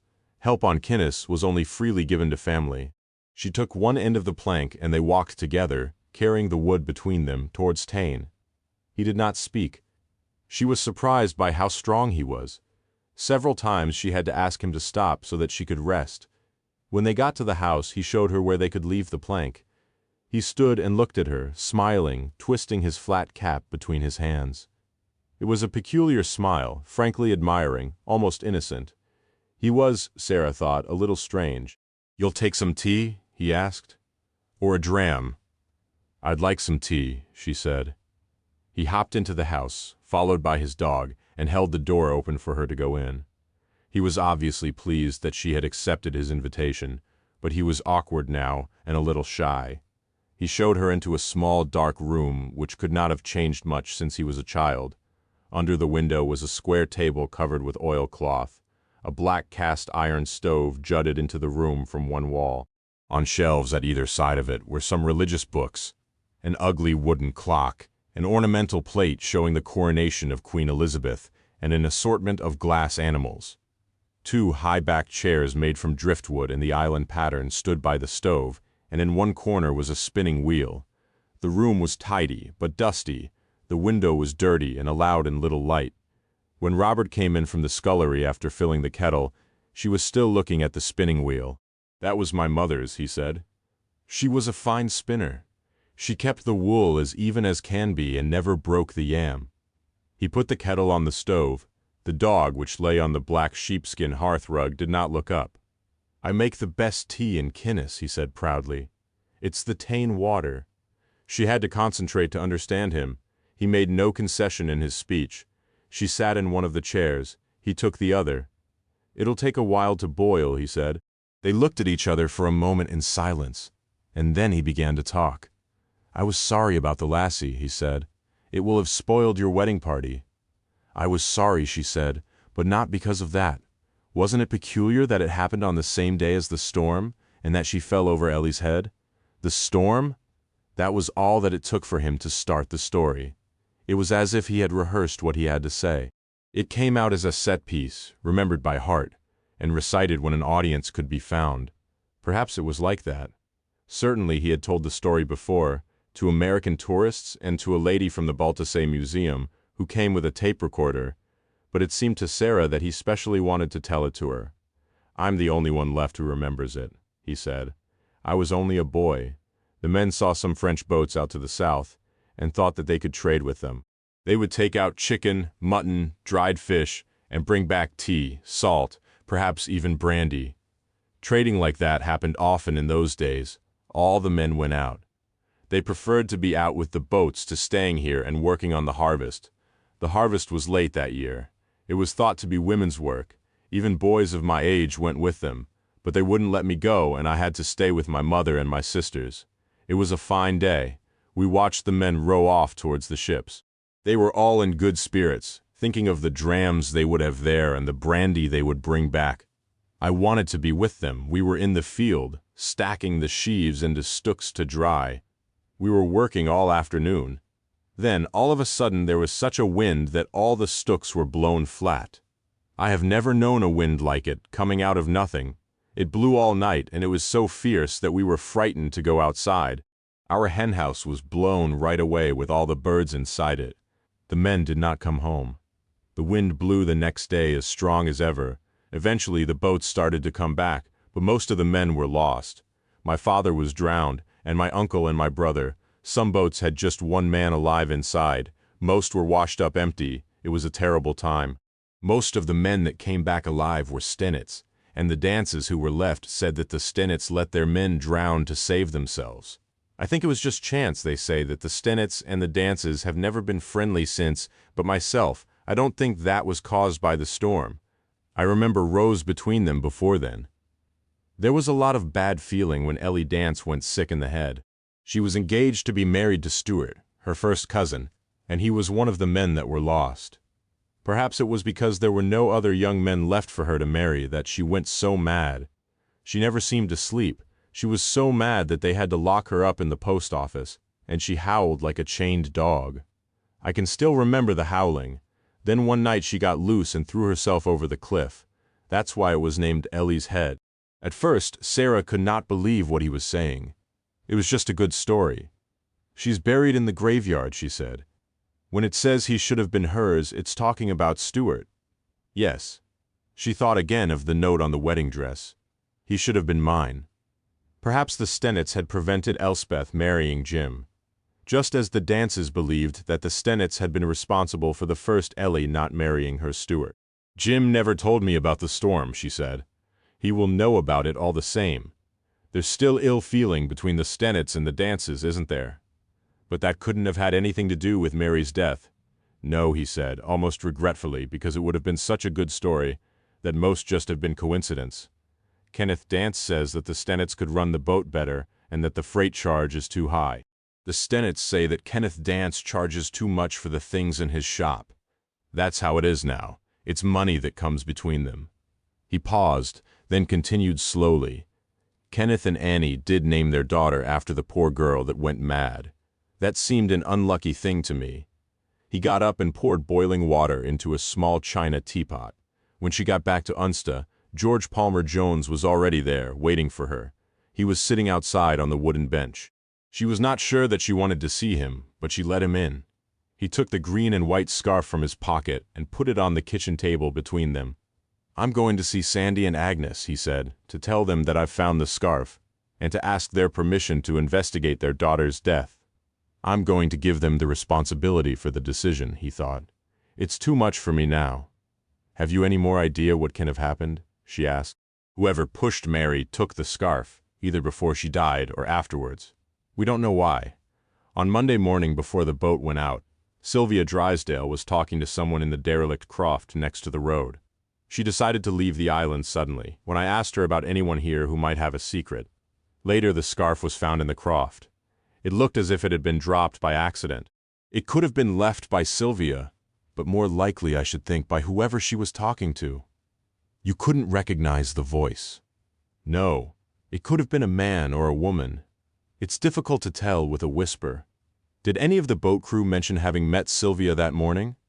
"No." "Robert might be able to help us," George said. "He was up on the hill above the croft that morning. He might have seen or heard something. We'll go there when we've been to Sandwick." "You want me to come with you?" "It would be useful. It's always helpful to have two people. You might pick up something which I've missed, but I'll quite understand if you prefer not to." "No, I'll come. At least I can be useful to someone," she thought, as she put a cold lunch on a plate for Jim and cut a sandwich for herself, then walked up the road towards Sandwick with George. Jim had not wanted her help. They met Sandy in the yard outside the house. He was on his way into Sandwick for lunch. Sandy beamed when he saw Sarah and took her in his arms. "George is keeping you company," he said. "Now that is good. I saw Jim working in the top field and I thought you might be lonely." "I'd like to talk to you," George said, "but it can wait until later if your lunch is ready." "No, come in. Come in." They could hear Agnes in the kitchen, but George did not ask to speak to her too, and Sandy did not suggest it. "Are you sure," George said, "that Mary's death was an accident? She would never have killed herself." Sandy spoke quietly so that Agnes would not hear him, but he was quite firm. "I'm not suggesting that she did." "Then what are you saying?" "I believe that there is a possibility that she was murdered." "No." This time he could not control his voice, and he spoke so loudly that he shocked them. Agnes came in to see if he was ready for his food. "Sandy," she said, "are you ill?" "No," he said again, though not in response to her question. He looked at George again. "If you're right," he said, "it will be that dance." "George," Agnes said, "what is this about?" "I don't think that Mary's death was an accident," he said. "No," she said, "I've been thinking that too. I don't see how it could have been. It was the last response they could have expected. She seemed so unworldly, almost simple, but we will accuse nobody, Sandy, until we are certain." "What made you believe that Mary was pushed?" George asked Agnes. She had never fallen in her life, and then there was something else. She liked to eat, especially cakes and biscuits. If she had meant to run away to make a fuss, she would have waited until after the interval. "You said nothing to me," Sandy said. "It meant nothing. What could I prove? You would have said I was foolish." "I was worried about the scarf," George said. "It should have been on her body. It was found in the old croft by Kell on Monday morning. Someone was in there on Monday morning when I came down to see the boat off." "Did you notice anything when you walked past, Sandy?" Sandy shook his head. "Did you tell the police about this?" "I tried to, but they were convinced it was an accident. They had no reason to think otherwise." "What will you do now? What would you like me to do? Find out?" "It won't be easy," George said. "There will be awkward questions. People won't like it." "All the same," Sandy said, "we will find out." "I may be mistaken. At least we will know. Have you made a will?" Sarah was as surprised by the last question as Sandy was. At first she thought he would refuse to answer. She expected him to tell George that it was none of his business. "Yes," Sandy said, "I've made a will. Could you tell me what provisions were contained in it?" "I left Sandwick to Mary," Sandy said slowly. "The house and the croft would both belong to her. It seemed the best way to be sure that she was taken care of, so that if either of your sons wished to farm Sandwick and live in this house, they would have to take responsibility for Mary." "Yes, Sandwick is her home. We didn't want her moved out to an institution as soon as we died. What was to happen if you were to retire? The same thing." The boys knew that, if they wanted to farm Sandwick, they would have to take care of Mary. "Who will inherit Sandwick now?" "Alec. He is the eldest son." He was trying to answer the questions reasonably, but he was beginning to become angry. "Mr. Palmer Jones," he said, "none of my family would murder a child for a house." George ignored the anger. "I spoke to Mary at the harbor on Friday, and she talked about a secret. Do you know what that secret might have been?" "It will just have been child's talk," Sandy said impatiently. "There's nothing, no matter how trivial, which might have interested her, that I don't want to know about. She seemed very excited when she spoke to me." He was appealing to Sandy and to Agnes. Sarah thought that Sandy was going to speak, but Agnes looked at her husband carefully, seemed to warn him. "No," he said, "there's nothing. They prepared to go. There's just one thing," George said. "Why do you think it was dance?" Sandy said nothing, and it was Agnes who answered. "Superstition," she said, "and a lack of Christian charity." When Sarah and George left Sandwick, they went to Tain, but the house was empty. George was surprised because Robert's dog was tethered to a line outside, and usually it went everywhere with the old man. She planned a special meal for Jim that night. When he came in, he did not ask her why she was not home at lunchtime. He presumed that Agnes had asked her to stay at Sandwick. She was excited because of the conversation with Sandy and Agnes. It did not occur to her that he might be upset to hear that his sister had been murdered. She could not take it seriously. It was still a game to her. "Agnes thinks that Mary was murdered," she said. "Poor mother," Jim said. "I thought she was taking it very calmly. She must be hysterical." "No," Sarah said. "George thinks that she's probably right. It's something to do with the green scarf Mary was wearing not being found on the body." "He shouldn't encourage Mother," Jim said. "He'll make her ill." He was not upset to think that Mary had been murdered. Quite simply, he did not believe it. He began talking about the rabbits and the damage that they had done on the island. Mary was not mentioned again. "Perhaps I'll go out with a gun later," he said. "It'll soon be dark," she said. Then, because she wanted to finish the preparation for the meal and to get changed, "Go now then, before it's too late, and I can finish the supper." When he came back, it was nearly dark, but she had not switched on the electric light. She had put a tablecloth, a wedding present, on the kitchen table and a candle in the middle of it. He stood just inside the door, and she was afraid that he would laugh at the effort she had made. But he did not laugh. He went into the bedroom and fetched a bottle of wine, brought from the mainland. She lit the candle, and he opened the wine. "I met Robert today," she said. "He gave me tea. He's very interesting. He's a simple-minded fool. What was he telling you? He was talking about the big storm, was he? Why hadn't you told me about it? It didn't come up. Perhaps I thought that you wouldn't understand. I don't think I would have done away from Kinnis. Did you know that Elspeth was named after Ellie, who went mad and drowned herself? Of course, I was brought up with it." They were sitting at the table, drinking the wine. It seemed to Sarah that the conversation was important to Jim. When he came into the house after shooting the rabbits, he had seemed different, as if he had made up his mind about something. It was quite dark outside now. She stared out of the window. There were a couple of lights on the horizon, boats, she supposed. But otherwise there was a dense, deep darkness. It's never this dark on the mainland, she thought. There's always a light somewhere, even if it's the reflected glow of a town miles away, or car headlights. "I was brought up with it," Jim repeated. "We all were, the story of Ellie, the fact that very few dances survived. Perhaps that was what attracted me to Elspeth. I thought that we would get married and that the island would be brought together again." She waited for him to tell her more about Elspeth, but he said nothing. "Robert thinks the feud has nothing to do with the storm now," she said. "He says it's all about freight charges and shop prices. Perhaps he's not so simple-minded after all." There was another silence. "I want to tell you about Elspeth. Robert told me you were going to be married. Were you engaged?" "No." "It was nothing like that. Nothing formal. We were both very young. He poured himself more wine. She's a year older than me, so she went out to school in Baltazar before I did. I never got to know her at school. She was living in the hostel, and by that time I had lodgings with one of Maggie's aunts. It was one summer. I was the same age as Will is now, and we were both here on Kinnis. She was lively fun, and I suddenly realized how pretty she was. She'd applied to go to drama school in Glasgow, though she hadn't heard then whether or not she'd got in. It was a lovely summer, hot for here, and in early summer it's light nearly all night. I can't remember helping much on the croft.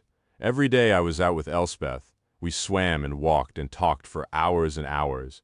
She read me bits of plays. I didn't understand them, but I loved to hear her do all the voices. She was older than me. She was an only child, and I suppose the dances had more money to spend on her. She used to go and stay in Glasgow with friends Kenneth had made there, and once she spent a month in France learning the language. She seemed stylish and sophisticated. I started making plans for the future. I'd always wanted to go to agricultural college, but I thought that if I worked hard and got my exams, I might get to university in Glasgow too. I could study agriculture there. I imagined being sophisticated too. Then, well before the end of the holiday, she went. She didn't tell me that she was going. A plane came in very early and she went out with it. There was no letter, nothing. It turned out that there was a man in Glasgow and that she was pregnant, though I didn't know that. Then the baby wasn't mine. There was nothing between us but passionate kisses in the moonlight and the occasional grope in the barn. Later, she got married. It was a quiet wedding and I wasn't invited. After she left, I went a bit wild. There didn't seem any point in working for exams anymore. I was still staying with Maggie's auntie on Baltazar for my last year of school. But I got in with a different crowd, lads who'd already left school. I went out drinking with them. Then I got thrown out of the lodging. There was some trouble with the police. I made a fool of myself. All the time I was writing to her, trying to find out what had happened. Kenneth and Annie wouldn't say anything. I even went down to Glasgow once. Then she wrote to me and told me what had happened. I remember the letter coming. I was home for the Christmas holidays. She explained about the baby. It was a peculiar letter, but she said that she was happy. It was full of all the things she was doing at college, parties, rehearsals. She carried on there, although she must have been quite pregnant by then. She didn't tell me anything about the baby's father. They let me stay on at school, but I didn't do very well in the exams. All the time he was talking, he was staring out of the window. He turned to face his wife. I was obsessed by the fact that she must have been pretending for the whole of that summer. She stretched out and took his hand. I'm glad you told me about her. I should have told you before. I didn't know that she'd be here. I realized that. What happened to her husband? They're divorced. There's just her and the child. He had never talked to her so intimately before. She felt very close to him, with the same ridiculous romantic impulse which had made her dream of Kinnis as paradise. She was certain that now everything would be happy between them. George waited in the schoolhouse until Jonathan had finished teaching. That day the island had seemed full of frenzied activity, as the men chased the geese in Alec's battered car. He supposed that Robert must be with them. He did not want to approach them to find out, so he decided that he would talk to Jonathan. If Sylvia was hiding something, her husband must suspect it. When the school bell rang to send the children home, he made a pot of tea and waited in the kitchen for the teacher to come in. Jonathan looked tired. Maggie Stennett was waiting for me again, he said. She's been trying to find out how long Sylvia will be away. How long will Sylvia be on Baltazar? I don't know. Has she phoned? Yes. Why did she leave the island so suddenly? I don't know. You must have some idea. Drysdale remained silent. Was it my talk of secrets? It's none of your business. For a moment he lost control. George spoke quietly and calmly. I explained my concern about the disappearance of Mary's scarf. It was found on Monday. I think Sylvia was talking to the person who dropped it before she got onto the boat. If you know anything, you must tell me. Really? I don't know anything. Did you walk some of the way with Sylvia on Monday morning? No. Why not? She said not to bother. We'd arranged for Alec to pick up her luggage. What happened to make you both so unhappy? I told you, she's bored here. Why does Maggie Stennett dislike Sylvia so much? It was a stab in the dark, a wild guess, but at last he provoked a reaction. Because Maggie's a venomous bitch.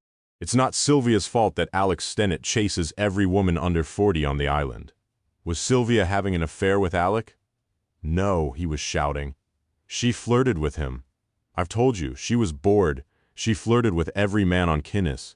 He stood up, said that he was going for a walk, and went out in Kell. Melissa waited for James. She did not mind that he had been out all day. She knew that he enjoyed the companionship of the other men. She was not much company now. He was a good shot too, and always came back with more birds than the others. But she knew that she was spending more and more time alone, and knew that it did her no good. I must make the effort, she thought, or I'll go mad like poor Ellie Dance, and start howling at the moon like a dog. Ben had been late home from school again, very late, and Elspeth had begun to panic. He shouldn't go running about the island by himself. Look what happened to Mary Stennett. It's dangerous, especially with the men firing like wild things at anything that moves. You should have gone to collect him, Annie said. I know, but he does hate it. He says that only the babies are collected by their mothers, and it's only up the road. Just the same, I think you should collect him. I will every day if only he's safe. Kenneth had gone out in the end to look for him, and had found him squatting in the tumble-down croft, writing on the dirt floor, apparently oblivious to time. What are you doing? Kenneth asked. I was making a spell. Maggie hated it when Alec was so pleased with himself. He came in at last, after the boys were in bed, stinking of drink and boasting of what a brilliant shot he was. Where have you been? She demanded. She was furious. I've been having a few drinks, he said, to celebrate. Your father should know better than to get you in this state.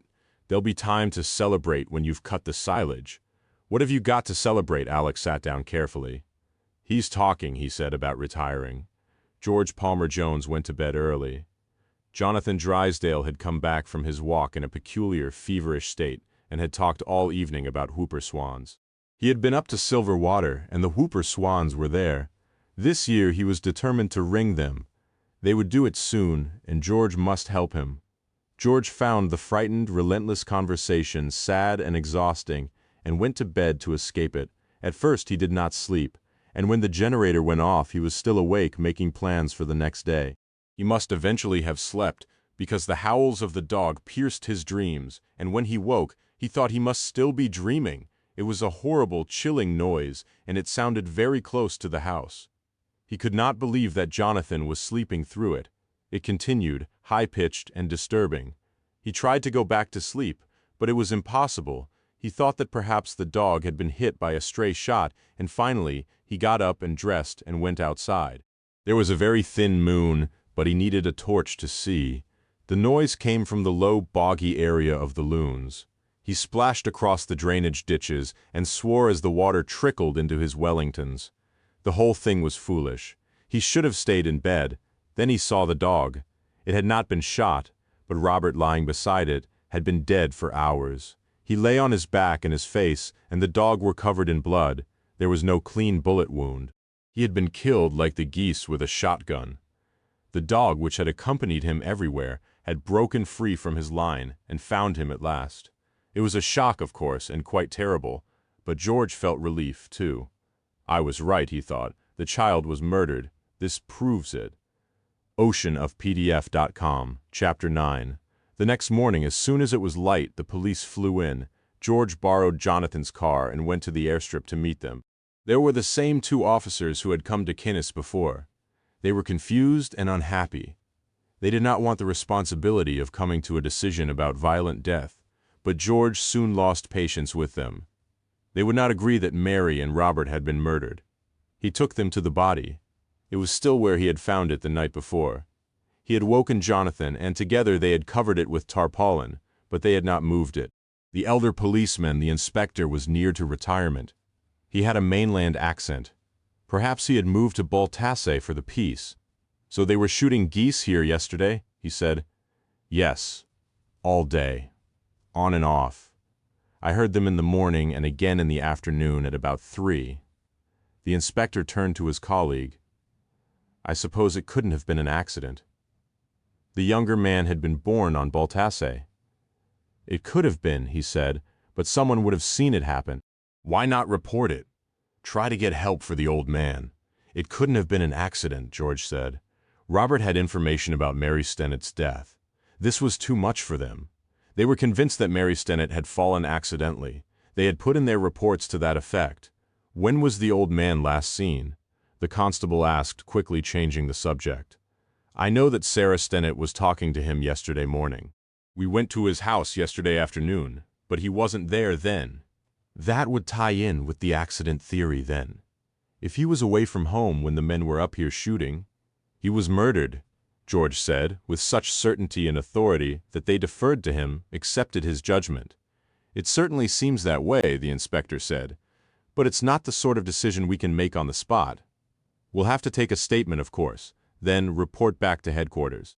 While you're doing that, George said, you won't object if I try to find out what happened. He left them standing in the marsh, wondering how best to move the body. Furious with the defective logic, their inability to think clearly, his own ineffectiveness, he walked down the island and banged on the door at Unsta. He was determined now to finish the thing quickly. He had to prove to himself and to the police now that he could do it. He had wasted 5 days. Sarah came to the door. It was still early, but Jim was already out. Robert's been murdered, he said. She felt betrayed. The evening before had promised endless happiness. The promise was already broken. The police are trying to persuade themselves that it was another accident, he said. It's just intellectual laziness. They'll realize that soon.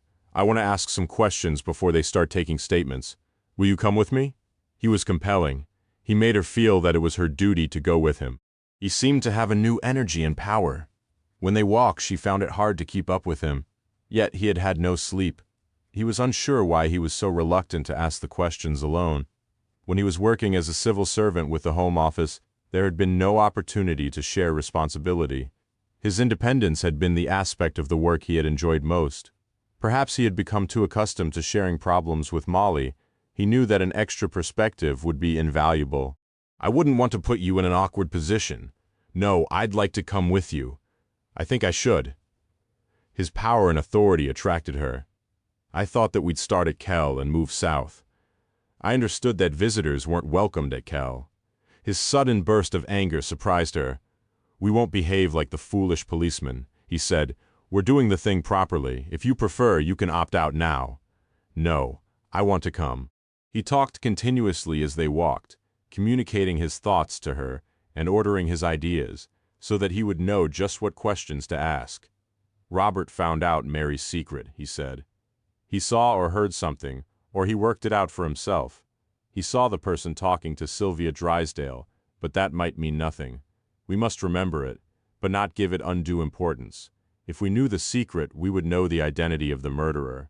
It's the essence of the case. But several people here seem to have a secret. Maggie thinks that Alec and Sylvia were having an affair. Elspeth Dance is frightened of something. She was afraid that her son would talk to me. Kenneth and Annie are trying to protect her. Jonathan says that Sylvia flirted with anyone who would give her attention, so she might have been involved with more than one man. Might there not be another motive? She interrupted nervously. The secret might just have been a game. You're right, of course, he said. There's Sandy's will, for example. We must keep an open mind about motives. But he was convinced that the secret was essential. When they reached Kell, Sarah was hot and breathless. There were no geese left on the lowland in front of the croft, and the Loken was as still and blue as the sea beyond. James was sawing wood just outside the house. He was in his shirt sleeves, and as he heard them approaching and looked up to watch them, he wiped his forehead with a clean white handkerchief. Hello, he said cautiously. George was wearing binoculars as he always did, and James continued, Is there some rare bird on my land that I've not heard about? You know that you're welcome to go where you please. No, George said. We wanted to talk to you. Had you heard that Robert was dead? No, James said. He seemed shocked but made no pretense at grief. And he seemed so healthy. Was it a heart attack? I heard the plane. I suppose that will have been the doctor. Of course he had no family left. Family, Sarah thought, why should family be so important? Kinnis was so small, they should all consider each other as family. The doctor didn't come in the plane, George said. It was the police. He was shot. James put down the saw slowly. What happened? He asked. I don't know. The police think it may have been an accident. Could we go inside? I'd like to ask some questions. It's about Mary. I'd like Melissa to hear about it too." James looked embarrassed and anxious. He did not like to refuse George, but he had to think about Melissa. The habit of protecting her had become a way of life. "I don't know," he said. "She seems to have been a lot better recently, but I don't want to rush things. She doesn't find it easy to talk to strangers." Melissa was watching them through the kitchen window. They represented the world away from Kel. They were normal people, and suddenly she wanted to be normal too. The kettle was nearly boiling on the stove. She threw open the kitchen window, and before she had the chance to change her mind, she shouted, "Bring your friends in, James. Don't keep them standing out there in the cold. I'm making some tea." She felt hot with triumph and excitement. She turned and laid out her best cups and saucers on the table, and poured milk from the churn in the scullery into a jug. Sarah had seen Melissa in the church, but there had been many strangers there that day, and she had not looked closely at her new aunt. Now Melissa impressed her. With her dark hair and eyes and white skin, she could have been Russian or Polish. There was still no trace of the island accent in her voice. James showed them into the kitchen. He sat them at the table as far away as possible from Melissa. She seemed well, but she did not like to be crowded, and he was worried that they might provoke one of her panic attacks. He was so concerned about her that he seemed not to have considered what George might want with them. George was beginning to wonder if perhaps he should have agreed to talk to James alone. He thought it unlikely that Melissa was the murderer. She had not even been at the dance. Now he felt restrained because of her fragility. How could he speak directly about death when she seemed to have lived so little? James spoke first. "Old Robert's dead," he said gently. "He was shot." "Who shot him?" Melissa asked immediately. James looked at George for more information. "The police don't know," George said. "You didn't hear anything?" "No, we wouldn't do. We go to bed very early." "You were out shooting yesterday with the men?" George asked James. "Yes." "Did you see Robert then?" "No." "What time did you finish?" "I don't know the time exactly, when the light began to go." There was a silence. "Why have you come?" Melissa asked. "You told James it was about Mary." "It is about Mary," George said. "I don't believe that her death was an accident." He had spoken softly, and he thought she had not heard him. "I think that the girl was murdered," he said. "I heard you," she said. "What is going on here?" "An old man shot and a girl murdered. What do you want from us?" While George was talking to Melissa, Sarah was watching James. He was horrified, as if he could not believe that they could discuss a child's death so calmly. "You're wrong," he said. "No one here would commit that sort of violence." "This is Kinnis, all the same," George said, "I'm quite sure." "No, I won't have it." He sat down at the table next to George. "I'm the nearest thing there is to a minister here. People come to talk to me. I know them. There is no one here who would kill a child. Was the horror because Mary was a child?" Sarah wondered, or did James care so much more about her than Robert because she was a Stennet and Robert was not? "It would help to convince me if you would answer some questions." "I'll answer any question you like, but it'll make no difference." Melissa was surprised that she felt so calm. It had been years since they had entertained strangers in the house, but she felt none of the usual panic. She listened with a detached and intense concentration to George's questions and her husband's answers. "Mary liked and trusted you. Did she talk to you about a secret at the dance on Friday night?" "No, I hardly saw her at all on Friday night. You were playing with the band for most of the evening. What did you do in the interval?" "It was rowdy in the hall. I didn't want to take any drink, but I didn't want to seem a killjoy. I went outside, just for some fresh air." "Where did you go?" "I didn't go anywhere. I stood outside the hall." "Did you see anyone?" "There were a lot of people who came outside like me. I saw some women taking their children home. I saw this young woman." He nodded disapprovingly at Sarah. She remembered how drunk she had been and felt ashamed. George continued, "Did you see Sylvia Drysdale? Was she outside?" He hesitated, and Sarah thought that he was going to ask a question. But James only shook his head. "What do you know about Sylvia Drysdale?" The question was meant for James, but Melissa answered, "She's sad, sad and lonely." "How did you know her?" Sarah asked gently. "You don't leave Kel very often. She came to see me a few times when she moved on to the island." She was interested in spinning and weaving, and especially the old vegetable dyes which the women used to color the wool. James's mother told me how the dyes were made. I was interested in it myself at one time. Agnes never bothered much with it. She never had the time with the children to look after. So James's mother passed all her recipes to me. I was pleased to talk to Sylvia. I looked forward to her visits. Then suddenly, she stopped coming. She never told me why. I suppose she just lost interest. She looked at her husband. I asked James to go to see her, to ask her to start visiting again, but he wouldn't do it. James looked uncomfortable. She has something of a reputation, he said. I felt awkward about going there to see her. You never used to mind what people were thinking. There was a pause in the conversation. James and Melissa seemed engrossed in thoughts of their own. Sarah looked out to the hill, and as she watched 6 swans flew over, honking, and disappeared below the horizon. George had seen them too, but did not want to be distracted. Sylvia Drysdale met someone on the way to the Ruth Isabella on Monday, he said. It may be important. Taft isn't far from here. You didn't see who she was talking to. No, James said. Why didn't you ask her? She says that she didn't speak to anyone. I think she's lying. She wouldn't lie, Melissa said. Sylvia wouldn't lie. James turned on her. You don't know, he said angrily. She's a wicked woman. Whoever was talking to her, George said, dropped this. He pulled the green scarf from his pocket. Do you know anything about it? But James's anger seemed to have unbalanced Melissa.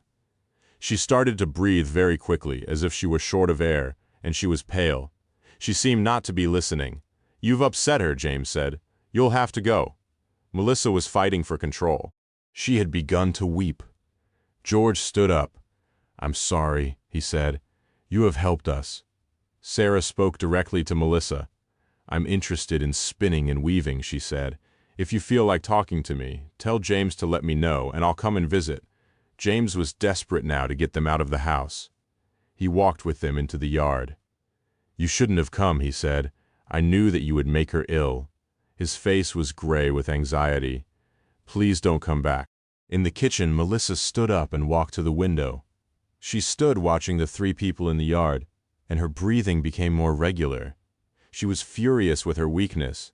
It was more important than ever to stay strong. She could feel the tears stinging on her cheeks and wiped them away with her apron.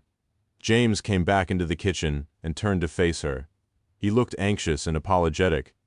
She held out her hands to him. He approached her cautiously, afraid of being rejected yet again. She held him tight, ferociously tight. Then she kissed him. Sarah followed George down the road from Kell. He walked very quickly. They did not speak. George seemed preoccupied, and Sarah was afraid of interrupting his thoughts.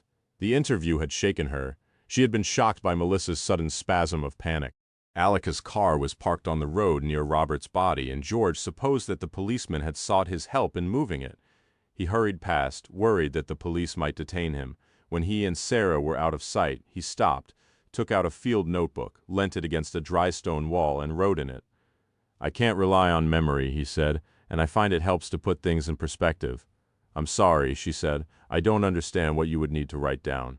We didn't learn anything new, did we? He looked at her seriously. It was most useful, he said. Tell me, she said. Oh no, I don't think so, not yet. Why did you let them think that the police are convinced that Robert's death was an accident? They might talk more freely. He looked at his watch. We'll go to the post office now. The post office was shut. It was shut all day on Thursday. They went to the private front door of the house, and George knocked on it. Annie opened the door to them. She was small and neat. She had a quiet voice. I'm sorry, she said. The shop is shut today. Is it urgent? We don't want the shop, Sarah said. She still did not understand. I could let you have some stamps, but it won't do any good. The mail won't leave Kinnis until Saturday. I'd like to talk to you and Kenneth, George said, and to Elspeth if she's here. Annie opened the door to them. We're all in here, she said, showing them into the kitchen. I have an order of knitwear to go south. I supply a big department store in Edinburgh. It seemed to Sarah that she was very shy. The kitchen table was piled with gloves, mittens, and hats. Elspeth was checking the goods against the order form, and Kenneth was packing them into boxes. She supposed that the child was at school. I have a machine, Annie said, as if to explain the productivity. It would be wrong to allow them to believe that she had knitted the garments. Knitting was a skill she took seriously. "I only hand-knit jerseys for private orders." Kenneth was bending over a box on the kitchen floor, and Sarah could see that he had a shiny bald patch on his head. He looked up and stared at her. "If you've come to buy knitwear," he said, "you're unlucky. All this has to go south." "We don't want to buy anything," George said. "Have you heard about Robert?" Kenneth got up from his knees and sat on one of the wooden chairs. "Yes, I saw Alec earlier." "Do you know what happened?" "No one seems to know exactly. The police seem to think it was a terrible accident." "Were you out shooting yesterday?" "Yes, I was out with the others.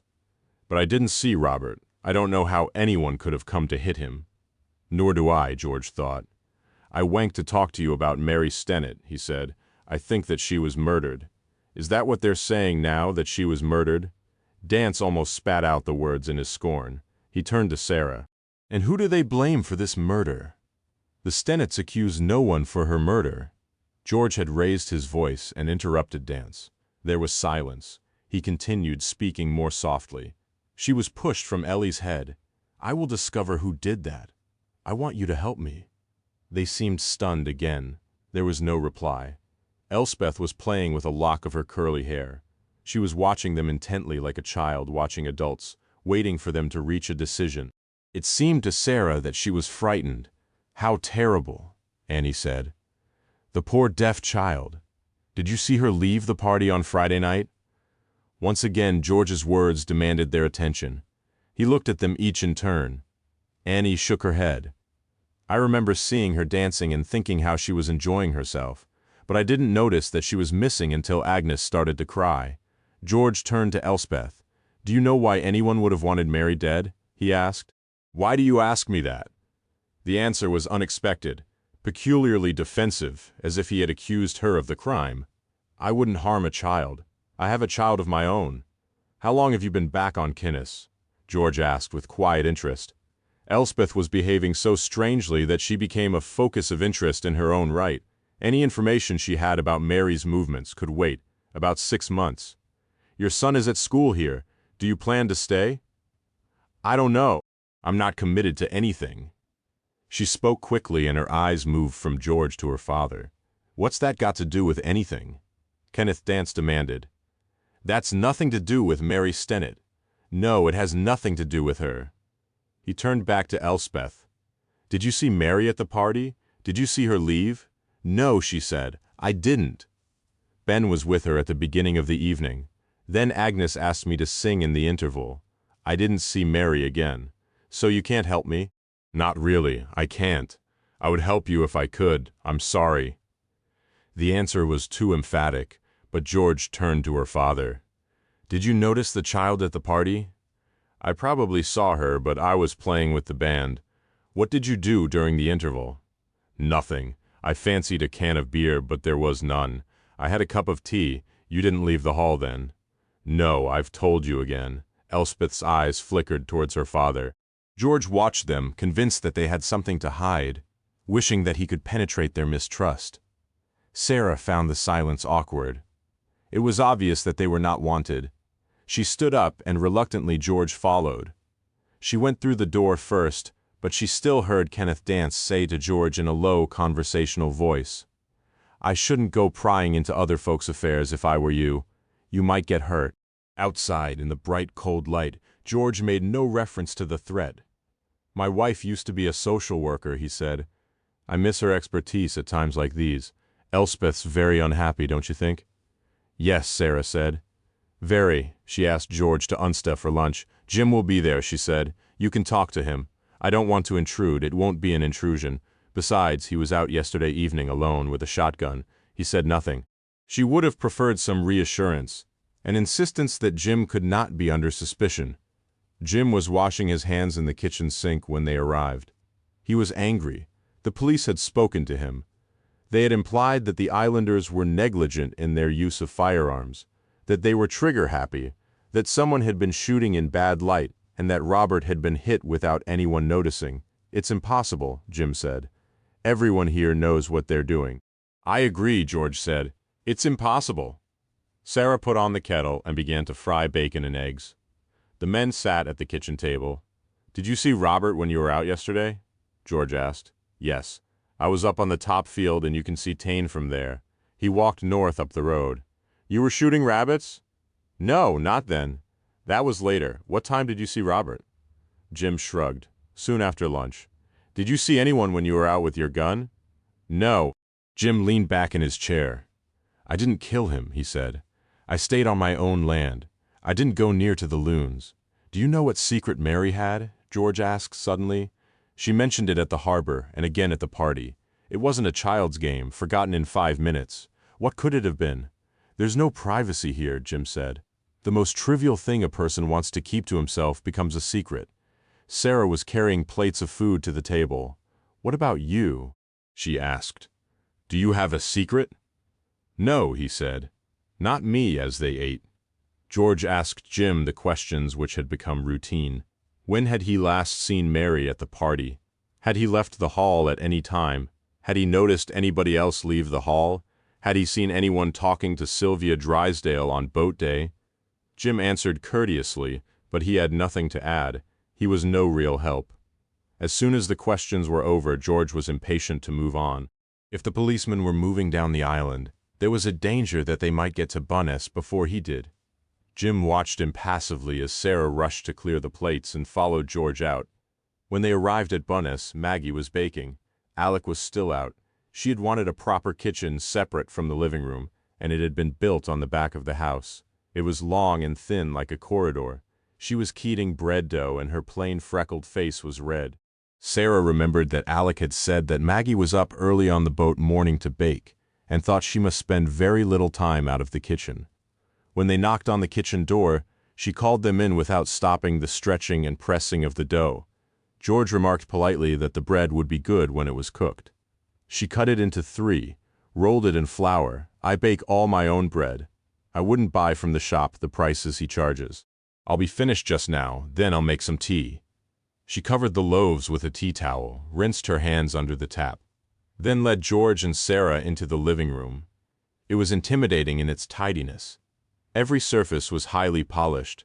There was a large sofa covered with nylon velvet and a glass-topped coffee table. They sat down and she went out to make tea. She had left open the living room door and they heard Alec call into the kitchen. "Robert's dead," they heard him say. "He always was a mischief-making old fool, and he's still causing trouble. The police may come to see you. Don't tell them anything." She spoke more quietly. She did not think that her guests could hear them. "What would I tell them?" she said bitterly. "You never talked to me what happened to Robert, but he had gone." She came into the living room carrying a tray, and there was still desperation in her voice. "Is it just a social visit?" she asked. The words were directed at Sarah, who looked at George to help her out, but he seemed not to notice. "We did want to talk to you," she said at last, "about Mary. George thinks that she might have been murdered." "Is this some sort of joke?" Maggie demanded. "Is this your southern sense of humor?" "No." Sarah wanted to explain, but Maggie would not let her finish. Her face, already flushed, turned scarlet. Her fury was directed at George. "What do you mean by coming here and making trouble like this? Are you sick?" George spoke quietly. "It's happened again," he said. "Robert was murdered. She did not know what to say." George took advantage of her confusion. "Why do you dislike Sylvia Drysdale? She's never fitted in here." "Alec likes her, though." "Who told you that?" She was furious. He let the matter drop. "We've talked to Sandy and Agnes," Sarah said. "They want George to find out what happened to Mary." "They're fools to themselves." "All the same," George said, "you will talk to us." "I'll talk to you, but it'll do no good." In that she was right. She had spent most of the wedding party in the kitchen, she said. Mary was supposed to help her, but she had always been unreliable. Maggie had left the hall for a few minutes to get some air during the interval, but had seen nothing suspicious. There were lots of people coming and going. Then she had asked Agnes where Mary had been, and all the fuss had started. As soon as they had drunk their tea, George and Sarah left outside in the road. Alec had the lorry's bonnet up and was fiddling with the engine. He heard them coming, stood up, smiled lewdly at Sarah. "Got your chaperone?" he said. "That's a pity. Where are the police?" George asked. "Taking statements," they said. "I lent them my car. It saves me having to hang around with them." "I haven't seen them yet," Sarah said. Perhaps I'd better go home." "Yes," George said. He was quite happy for her to go. Alec watched her walk away down the road, whistled softly under his breath. "Did you talk to Sylvia Drysdale and Taft on Monday morning?" George asked. "Wouldn't you like to know?" Alec gave a last lingering look at Sarah, then turned his attention back to the lorry. "I need to know," George said. "2 people have died. I need to know what was going on between you and Sylvia Drysdale." Alec stood up. He was balancing the spanner in his hand as if it were a weapon. "Let the police do their own dirty work," he said. "Whatever happens on Kinnis has nothing to do with you. You might bully other folk into answering your questions, but you'll not bully me." Deliberately, he turned his back on George once more. As George walked back towards the schoolhouse, the plane took off from the airstrip. He was glad to see the police go. Their presence had only added to the pressure. The men had irritated him, but he had expected them to consult him before they left, and he felt belittled because they had ignored him. That night, Sarah found it hard to sleep. She sensed in the islanders a deep panic. Life on Kinnis ran according to routine. It was ruled by certainty. People did what was expected of them according to the season and the weather and what they heard in the kirk. There was no longer any certainty. Murder broke a rule so fundamental that they might almost believe that other laws could be broken, that they would not bother to take the boat out to Baltusay, that they would not work together on the harvest, that the kirk would be empty on Sunday. As she had rushed round with George, she had felt the islanders' fear. They regarded their neighbors and even their families with suspicion. They're like children, she thought, who lose their innocence. She remembered the newspaper article she had first read about Kinnis. Now paradise had been lost. Oceanofpdf.com. Chapter 10. George received no news from the police the next day. Would it have been different, he wondered, if I were doing this for a living? If I were being paid for it? Perhaps then there would be more resentment from the authorities and the job would be even more difficult. At about 9 o'clock a plane came in. He expected that it would be the police.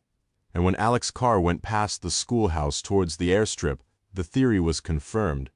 But the women who had brought their children to school and stood gossiping in an excited huddle told him that it was the woolly man. No one knew why he was called the woolly man.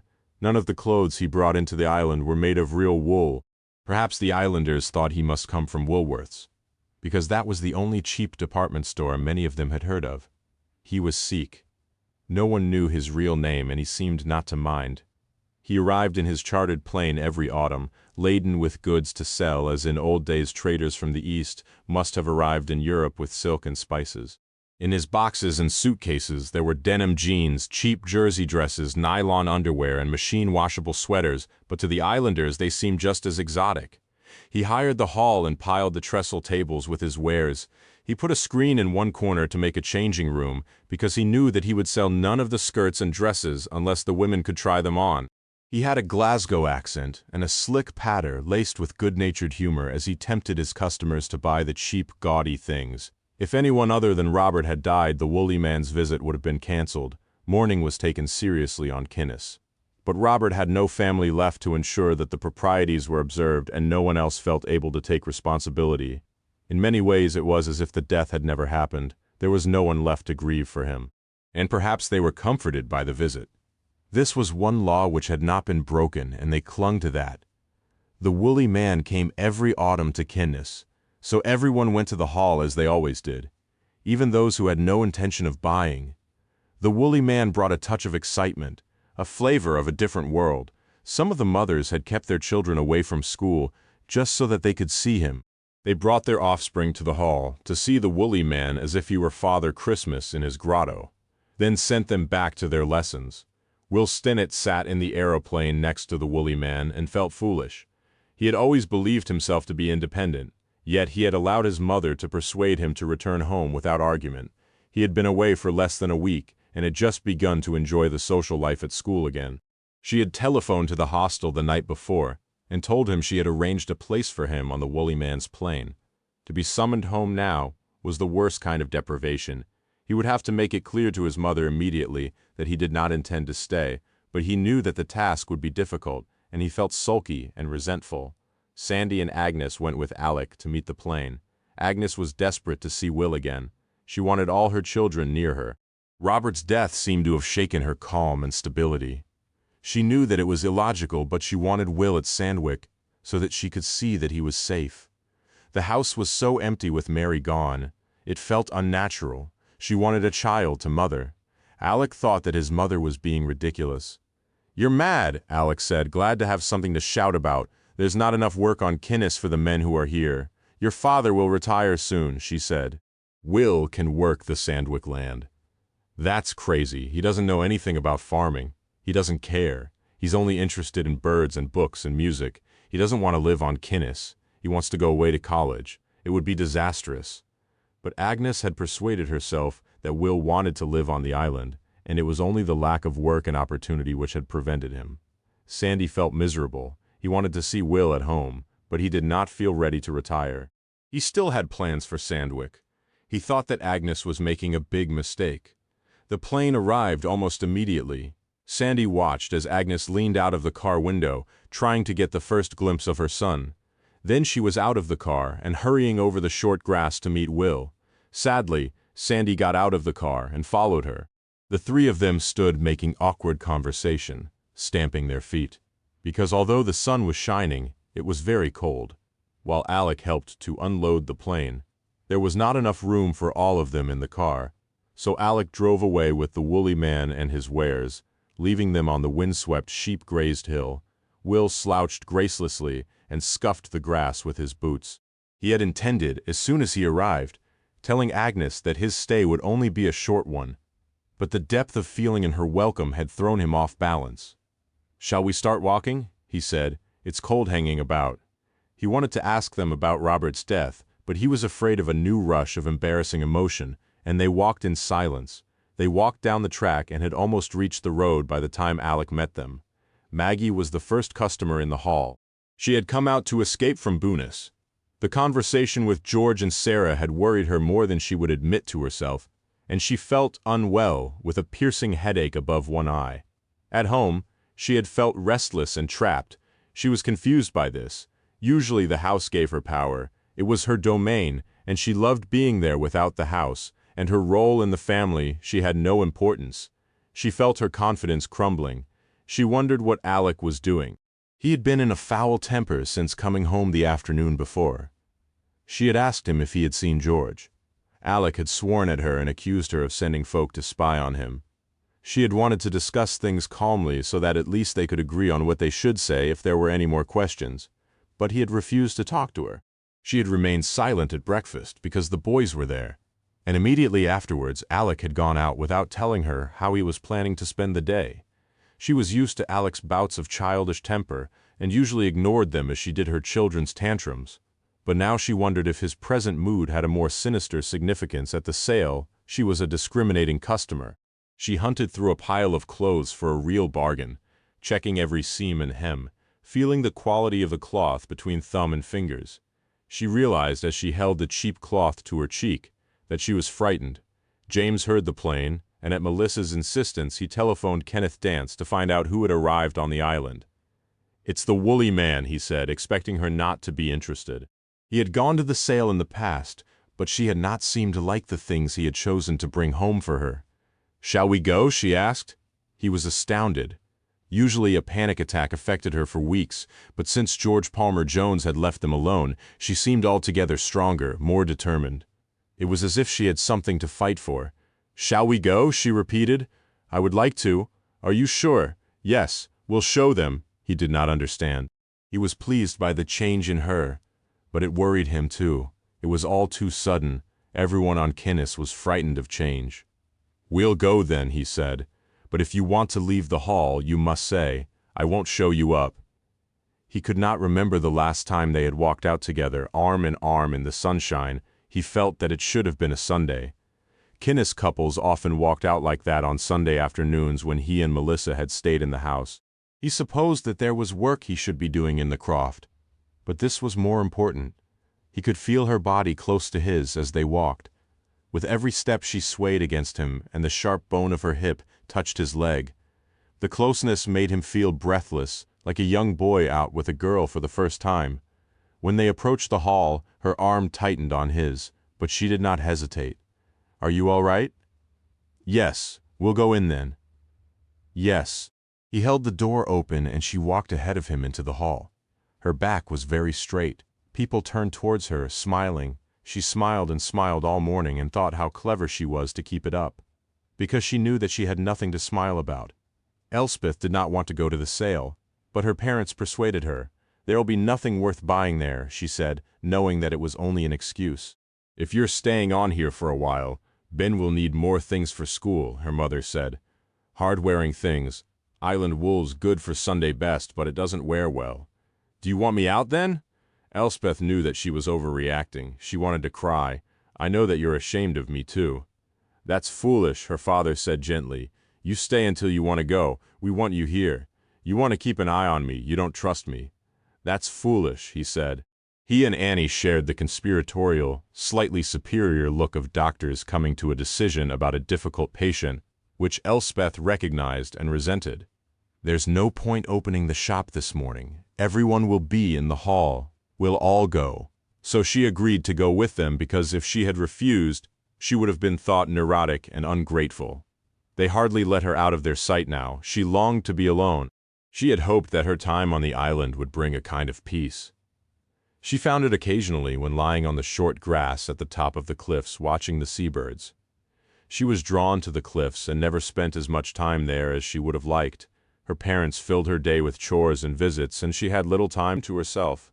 Sometimes she wished that everything were out in the open. Then at least they would allow her to be alone. But she felt unable to take the active step of telling anyone about Gordon. She justified her silence by pretending that it was to protect Ben and her parents, but she knew that not to be true. She had never taken any active step in organizing her life. She drifted like a fulmar hanging on the currents just below the cliff edge, and left everything to fate. Jim told Sarah about the woolly man when he came in for breakfast. She laughed. Isn't bringing jumpers to Kinnis like selling coals to Newcastle? She asked. You'll not want to go then. He was a little surprised. All the island women looked forward to the sale. I don't suppose I'll buy anything, but I'll go along. She did not like to admit it to herself, but the thought of a day at home bored her. She had become used to the drama of George's investigation. She looked at Jim, at the square, uncomplicated face and the square rugby player's body, and wondered horribly if she would ever be bored with him. What else will you do today? He asked. She was surprised by the question. What do you mean? Are you going out with George again? I hadn't planned to. Would you mind? He considered. It doesn't make it any easier for me, he said. Alec was going on about it this morning. What did you say to him? I said that it was your business and I trusted you to do what was right. Did you? She was pleased by his answer, but somehow daunted by it. Her decision to go with George had been unthinking, frivolous, and he made it sound so serious. I'm sorry, she went on. It can't be easy for you. Do you want me to stop? I'm not really involved. I don't know why George was so keen to have me there. He thought about it, looked at her. He never makes any decision on impulse, she thought. Everything's carefully considered. Then she thought that he had been romantic and impulsive in his love for Elspeth, and she disliked Elspeth for having changed him, robbed him of spontaneity. I meant what I said.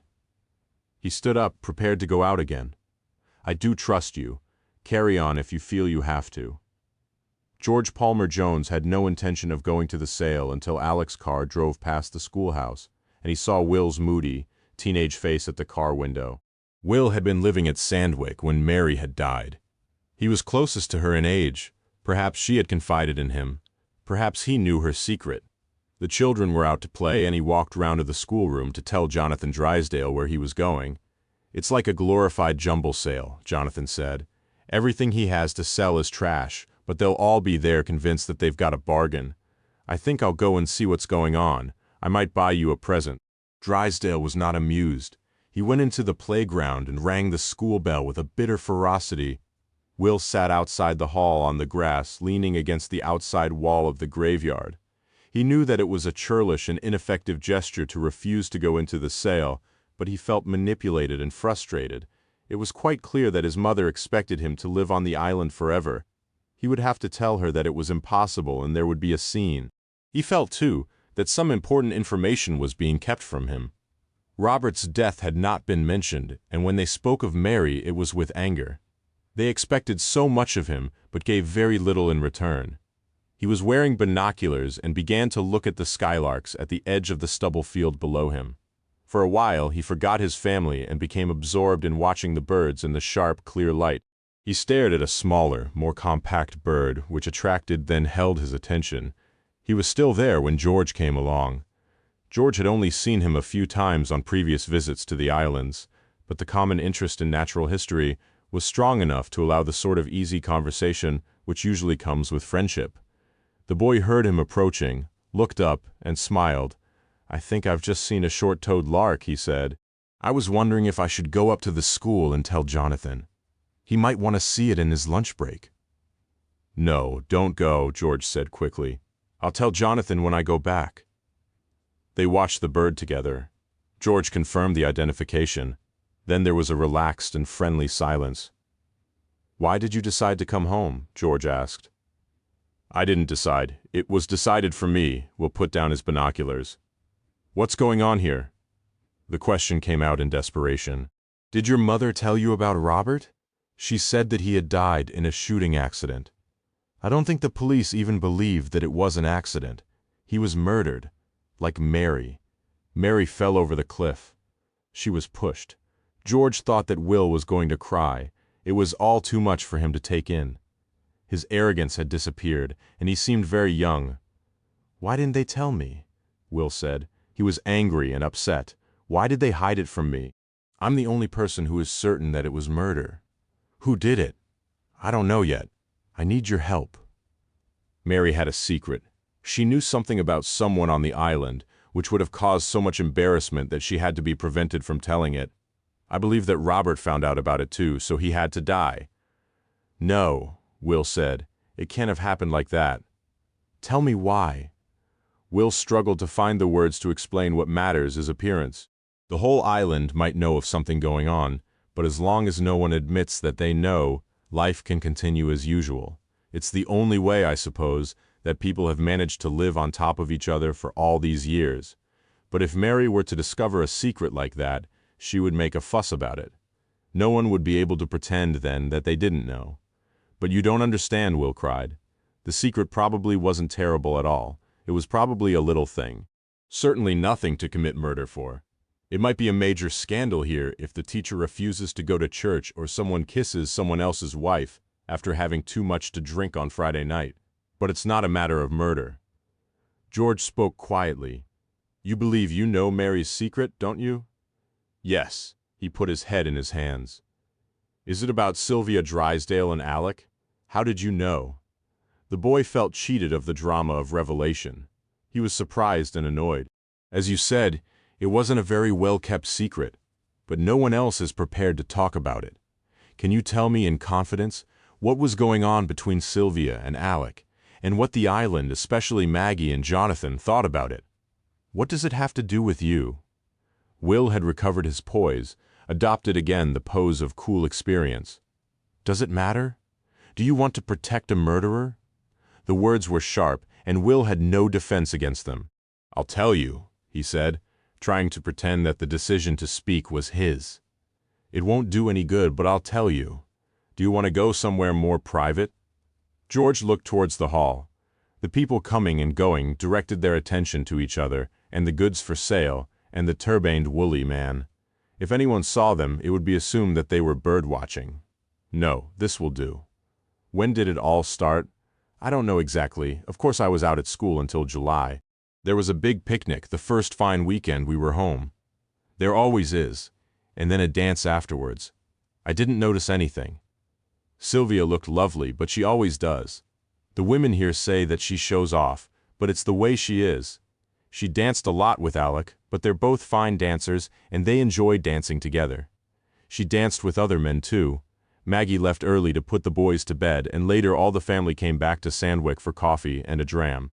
Alec wasn't there at first, and we thought he'd gone straight home to Booness. Then he came in. He was very drunk and seemed pleased with himself, boastful. You can never tell how much is true with him, and how much is wishful thinking, but he said that he'd just walked Sylvia Drysdale home. He started telling us what had happened when he saw that Uncle James was in the room, and he shut up. Uncle James is the lay preacher. "I know," George said. What exactly did he say before he saw James? He said that she was a good screw. He blushed and became a child again. It probably never happened. He tells terrible stories. George ignored his embarrassment. What happened next, he asked. I don't think very much happened. He hung around her all summer. He was always trying to find excuses to get her on her own. But it's not easy on a place as small as this, and he just made a fool of himself. I don't think she was really interested. She liked the admiration, but she didn't take him seriously. You can't blame her. She was used to a more exciting life than this. You mean that all this fuss has been over one incident 3 months ago, as far as I know? Since then, Sylvia's been flirting with Alec, just to annoy Maggie. How has Maggie reacted to it? At first, she just ignored him. She thought he was all talk and no action. It's happened before. He's disappeared up to Ellie's head after a dance with a pretty young woman several times. But they've always been visitors to the island, so it never mattered so much. More recently, I think all the gossip has been getting her down. And Jonathan, was he similarly tolerant? He seemed to be. He knows that Sylvia isn't happy here. George was disappointed. He had expected there to be something more, a real motive for murder, but he showed no disappointment. Did you notice when Mary left the hall on the night of the party? He asked. No. I was playing guitar for the band.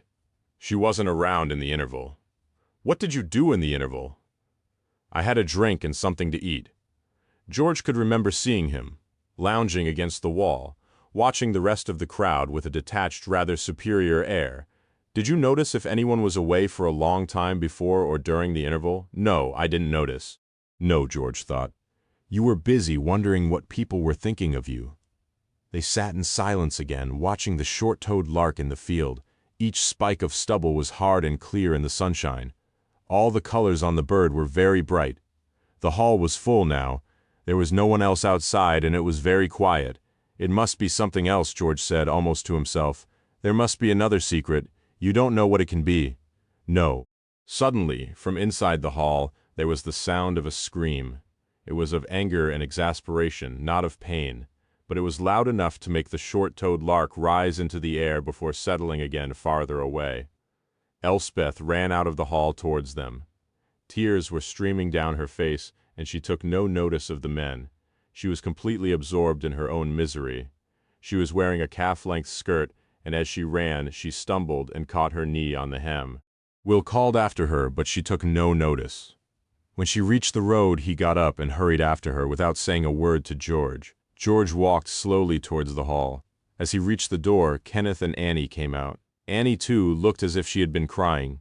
Kenneth had his arm around her shoulder. They followed their daughter home like grieving relatives following a coffin at a funeral. Obviously, everyone inside the hall had enjoyed the disturbance, yet they were shocked by it. The scene was another indication that everything was not as normal. The clothes for sale on the trestles were ignored, and people stood in small groups, talking. Some of the wedding decorations were still strung over the ceiling, and with the colorful clothes, the place still had a fantastic carnival air. When George walked in, the islanders stared at him, hoping that he might have the power to satisfy their curiosity, but he took no notice, and they turned back to their friends to gossip and speculate. The woolly man held up some violently striped towels in a last effort to attract custom, but there was no response, and he began to pile the unsold goods into suitcases. Sarah was there, talking to Agnes, and George approached her. What was that about? He asked. It was really strange. Her voice was clear and piercing, and people turned to look at her, waiting for her interpretation of the incident which had taken place. He took her arm and led her outside. The audience was hostile, resentful because they were being deprived of another free show. Sarah seemed not to notice them. She seemed as excited as all the others. Once outside, she continued. It was really strange. Elspeth went up to the counter to buy some things for her little boy. The salesman was talking to her, joking, saying how pretty she was. Then when he was giving her the change, he said he thought he recognized her, and hadn't she been on the television? She said no, of course she hadn't. You could tell that she was hating it. She was almost shouting, but he insisted. He said he had a wonderful memory, and he was sure he'd seen her face on the television. That was when she screamed and ran out. The funny thing was that I looked at Annie while it was going on, and she was upset too. The salesman wasn't specific. He didn't say how long ago he'd seen her or what sort of program it was.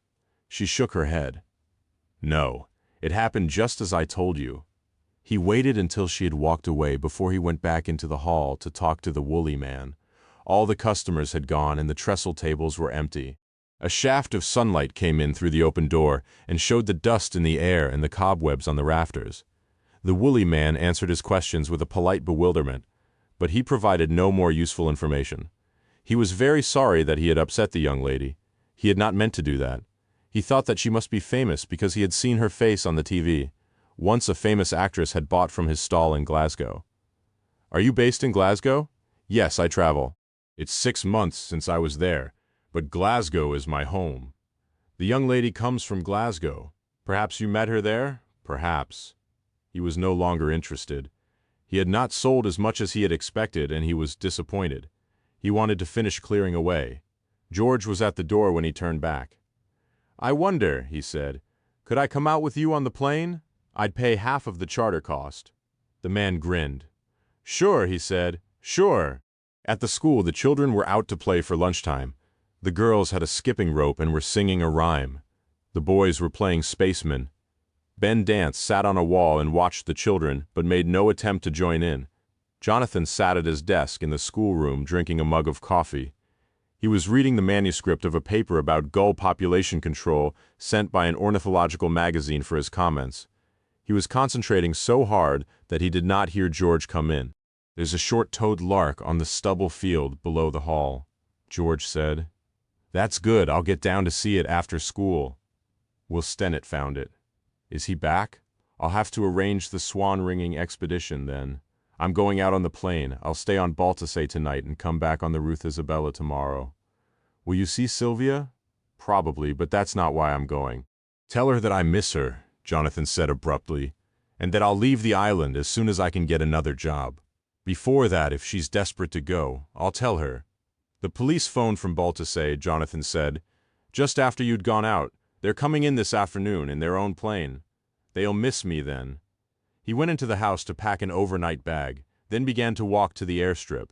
He hoped to leave before the police arrived on Kinnis. It was not that he felt in competition with them. He would have been glad of a chance to discuss the information that Elspeth Dance had a secret and was frightened of being recognized.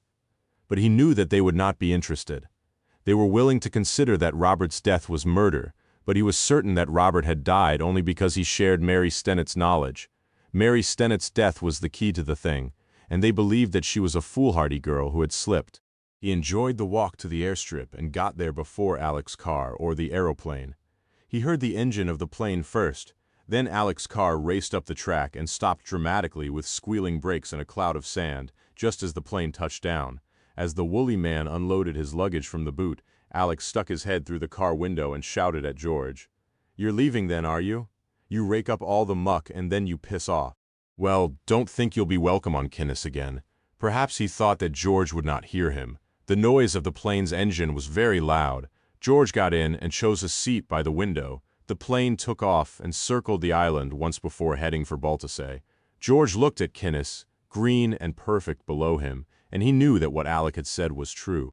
However things turned out, he would never be welcome on the island again.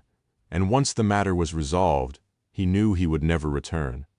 Oceanofpdf.com, Chapter 11. That afternoon, Sarah met Elspeth quite by chance. Alec had told her that George had gone to Baltusay. She supposed that he was following some line of investigation and felt resentful because he had not told her why he was going. Jim had refused her offer of help on the croft, and she did not want to stay inside. The sunshine tempted her to explore on the west side of the island. There was a small sandy beach. Sarah saw it from the cliff top and thought that she could get down to it. It was an adventure. When she got to the beach, Elspeth was already there. Sarah had not seen her from the cliff top. She was sitting on a rock and she was crying. She was wearing a shawl round her shoulders, and Sarah thought that the first Ellie dance must have looked like that. Sarah did not know what to do. Elspeth had not seen her. She was staring out to sea with a mournful, melodramatic air. Then Sarah slipped on the shingle at the top of the beach. The pebbles rattled and bounced with a sound like gunshot, and Elspeth turned and saw her. "I'm sorry," Sarah said awkwardly, walking up to the rock. "I didn't know you were here. I didn't mean to disturb you. I suppose that they're all talking about me, Elspeth said, because I made a fool of myself at the sale. She had not dried her tears, and her face was red and blotchy like a miserable child's. I suppose I should be used to it by now, but the thought of all the tongues wagging still bothers me. She seemed not to expect any answer and continued, "The police are coming in this afternoon to ask more questions about Robert. I wish they'd stop. I hate it." With another sudden change of conversation, she said, "You seem very happy with Jim. I've been jealous. I suppose I'm a bitch." "It must have been difficult," Sarah said carefully. "All the fuss about the wedding. If you still cared for Jim." "Yes, it was difficult. It wouldn't have worked. If we'd married, he would have hated me very soon, but it was nice to dream about. I suppose we all need something to dream about during the difficult times. I dreamt about coming home and marrying Jim. When I got here, I found that he was already engaged to a pretty English girl. But you didn't pin the note on my wedding dress." "No." She did not ask for an explanation for the question. "I hoped that you wouldn't like it here," she said. "I hoped that you would leave, but it must have been horrible, first Mary and now Robert. It hasn't been too comfortable. I wonder if I would have been different, nicer, if I'd been born somewhere else," Elspeth said. "I seem to have been doomed from birth. I was named after a girl who went mad and committed suicide. I know, it haunts me sometimes, as if that's my fate too, and there's nothing I can do to prevent it. That's ridiculous, and it's an excuse for making no effort to determine your own future. Perhaps, but that's how I feel. I tried to explain to them in Glasgow, but they couldn't understand. They thought I was making excuses. "There's Ben," Sarah said. "You have to make a future for him. They said that in Glasgow too, and they were right. Of course they were right, but they didn't know how guilty I felt, and that it helped sometimes to think that I wasn't entirely responsible." "Elspeth," Sarah said, "what happened in Glasgow?" She was quite sure that Elspeth was preparing to tell her everything. She felt very close to the other woman. She could smell the wet wool of the shawl mixed with the odor of salt and seaweed. Sheltered by the cliffs, they could see nothing of the island, and the middle-aged gossips in the tidy white houses seemed 1,000 miles away. Then, around the bottom of the cliff, looking out of place in his working clothes, walked Kenneth Dance. He was wearing Wellingtons over his gray trousers, but the tie, the neat waistcoat, and gray jacket made it seem that he had left the post office in a hurry. He was obviously finding the exertion of the walk uncomfortable and stopped to catch his breath. "Damn that man," Elspeth said. "He's spying on me. He follows me everywhere. He can't hear us. It's no good. He doesn't trust me. He's come to take me home to face the police." Sarah expected her to walk down the beach towards her father, but she ran away up the cliff, her shoes in her hand and the shawl in a tangled mat around her shoulders. Kenneth Dance looked helplessly as she disappeared, then walked back the way he had come. As he went, the plane flew in again. George was surprised to find Sylvia waiting for him at the Baltasay airport in a hire car. "Jonathan telephoned me and said you were coming," she said. "I thought this would save you the bother of coming to find me. It was kind of you. Oh, I've been starting to feel bored again. Baltasay isn't very much more entertaining than Kinnis." She turned to him and smiled, and he felt that she was pleased to see him. "Where do you want to go?" she asked. "Would you mind if we had tea? I missed lunch. Perhaps we could have a proper island tea with scones and cakes." She laughed, and as she tipped back her head, her long earrings moved and reflected the warm color of her skin. He was glad to be alone with her. She took him to the hotel where James had courted Melissa. It had not changed very much. They sat in a large, gloomy lounge, surrounded by dark-stained wood. They were alone. "Why have you come?" she asked. "There's no mystery about my leaving, and I'm going back to Kinnis on the next boat. Won't your questions wait until then?" She was humoring him, taking an interest in the inquiry through politeness. She thought that he was bored as she was, missing his work, and he had to create a little diversion for himself to pass the time. "They would have waited," he said. "Something else brought me to Baltasay." "Did it again?" She was not really interested. She was pouring the tea, and she seemed to be devoting her attention to giving him just the right amount of milk. But he felt that her thoughts were elsewhere. It was not that she was anxious, only preoccupied with a pleasant daydream. She looked up and saw that he was watching her. "I'm sorry that I left the island in such an impulsive way. Did you think that I was your murderer?" She realized that she had gone too far. He knew that she was mocking him. "I'm sorry," she said again. "What do you want to know?" "I want to know your secret." She had not expected this and gave him her full attention. The languorous mood was over. "That's very ungallant," she said, recovering herself. "No woman will reveal all her secrets. Start by telling me about Alex Stennett." She was relieved and laughed again. She stretched a long, smooth arm across the polished table, then turned the palm of the hand up in a gesture of indifference. "One night at a party he got drunk, and I let him walk home with me. Jonathan had left hours before. He's an unsocial bore at times. I must have been drunk too, because I let Alec kiss me. He is handsome, you know, in a strange, brutish way. He won't let me forget it, and neither will the island. It was only a kiss, despite what he's told them. They think I'm a scarlet woman anyway because I won't go to church, so they're quite prepared to think the worst of me. There would hardly be less gossip if I were running a brothel in the schoolhouse." Alec's attentions were entertaining for a while, but they became tedious. Her diversion, he thought, her relief from boredom. "And there are no other secrets?" he asked. "Nothing that I'd be prepared to talk to you about." She smiled. "And nothing that could have any relevance to Mary's death?" "Jonathan did tell you," George said slowly, "that Robert was murdered." "No," she was very shocked. "He said there was an accident with a shotgun." "It was murder," George said. "The police are back on Kinnis this afternoon asking questions." He paused. "I shall have to tell them that Robert was on the hill on Monday morning, watching you. You were in the empty croft, talking to someone."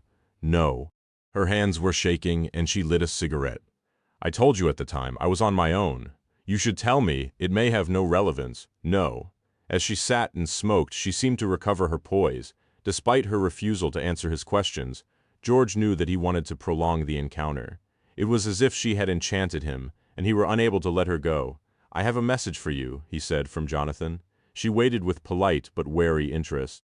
She was turning the wedding ring round and round on her finger, but gave no other sign of concern. "He says that he will leave the island as soon as he can get another job before that, if it makes you happy." There was no reaction.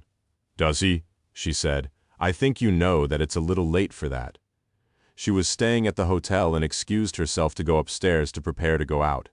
She had arranged to meet a friend, a woman she stressed, who taught music at the high school. There was an exhibition of local art in the museum, and they were going together. He watched her walk across the lounge, then poured himself another cup of tea from the ample pot. He seemed unable to leave. He was tied to her.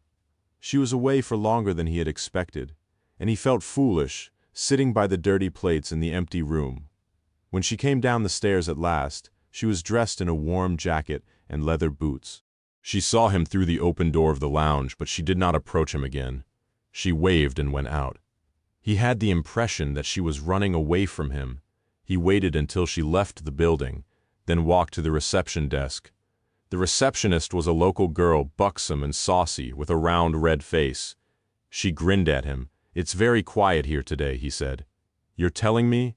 "I've not spoken to a soul since lunchtime." It was a great hardship to her, this solitude. "As it's so quiet, I suppose you'd remember all the incoming telephone calls received by your guests." "I might." She was curious, but suspicious.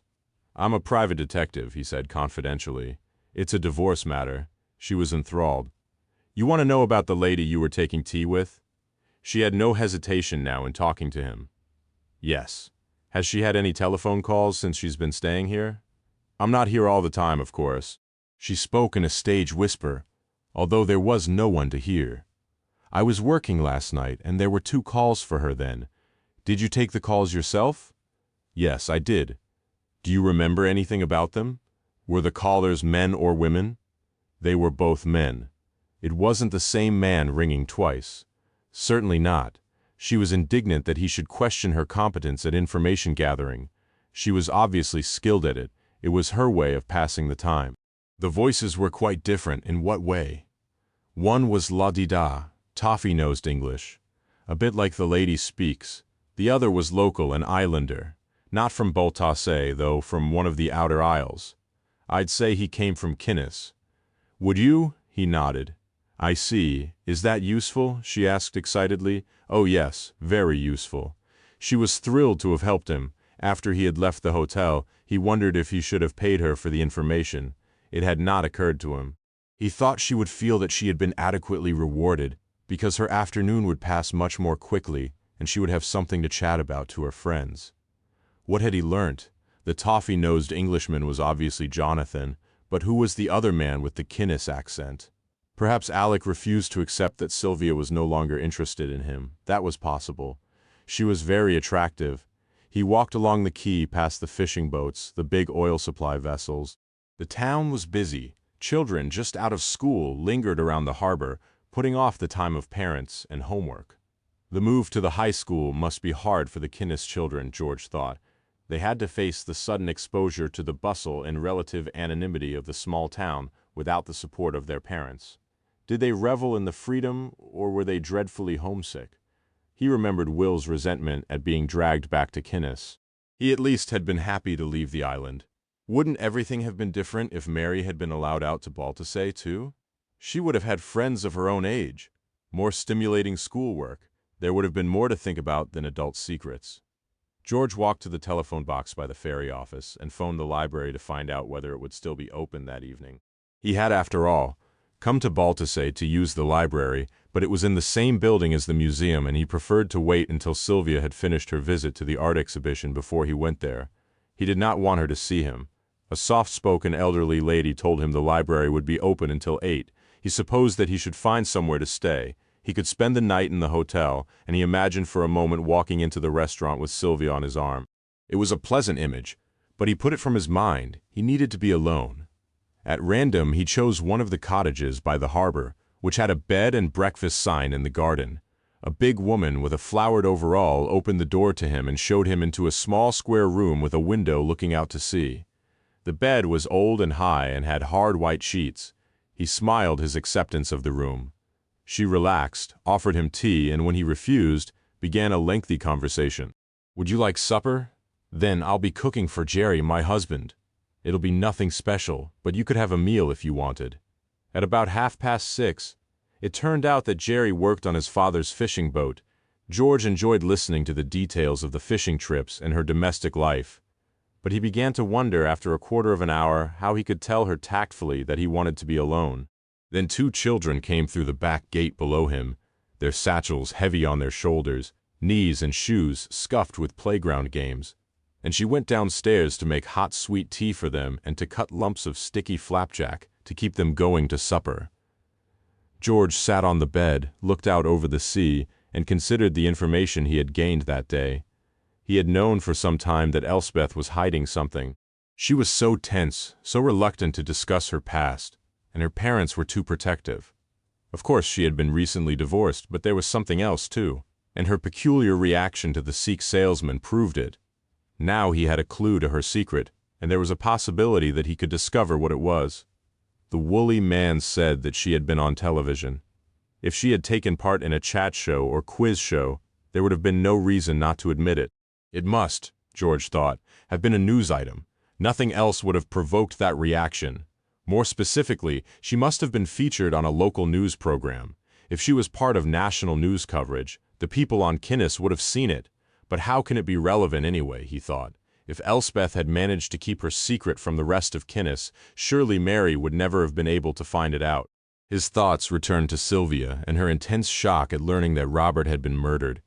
Perhaps her secret was more important, and the trip to Baltusay was a wild goose chase. Then with a sudden panic he wondered if he had got it all wrong, and if Mary's talk of a secret was just misleading. There were other tensions on the island. The hostility between the Stennets and Dances smoldered as it had done for generations. There was pressure on land and space. He knew that he was obsessed by Mary's secret, and that the obsession was caused by guilt, because he had not persuaded her to share it. It was dark. The tide was high, and the lights from the town and the boats reflected in the water. He had been on Kinnis long enough for the electricity to appear magical. There was a knock on the door. It was opened by one of the landlady's sons. "Mum says that dinner's ready," the boy said, and he could hardly keep the amusement from his voice, because the old man looked so funny sitting there in the dark. George went to the bathroom to wash his hands, then went downstairs to eat. He would have welcomed the company of the family. He could hear them talking and laughing in the kitchen, to the background of TV commercials.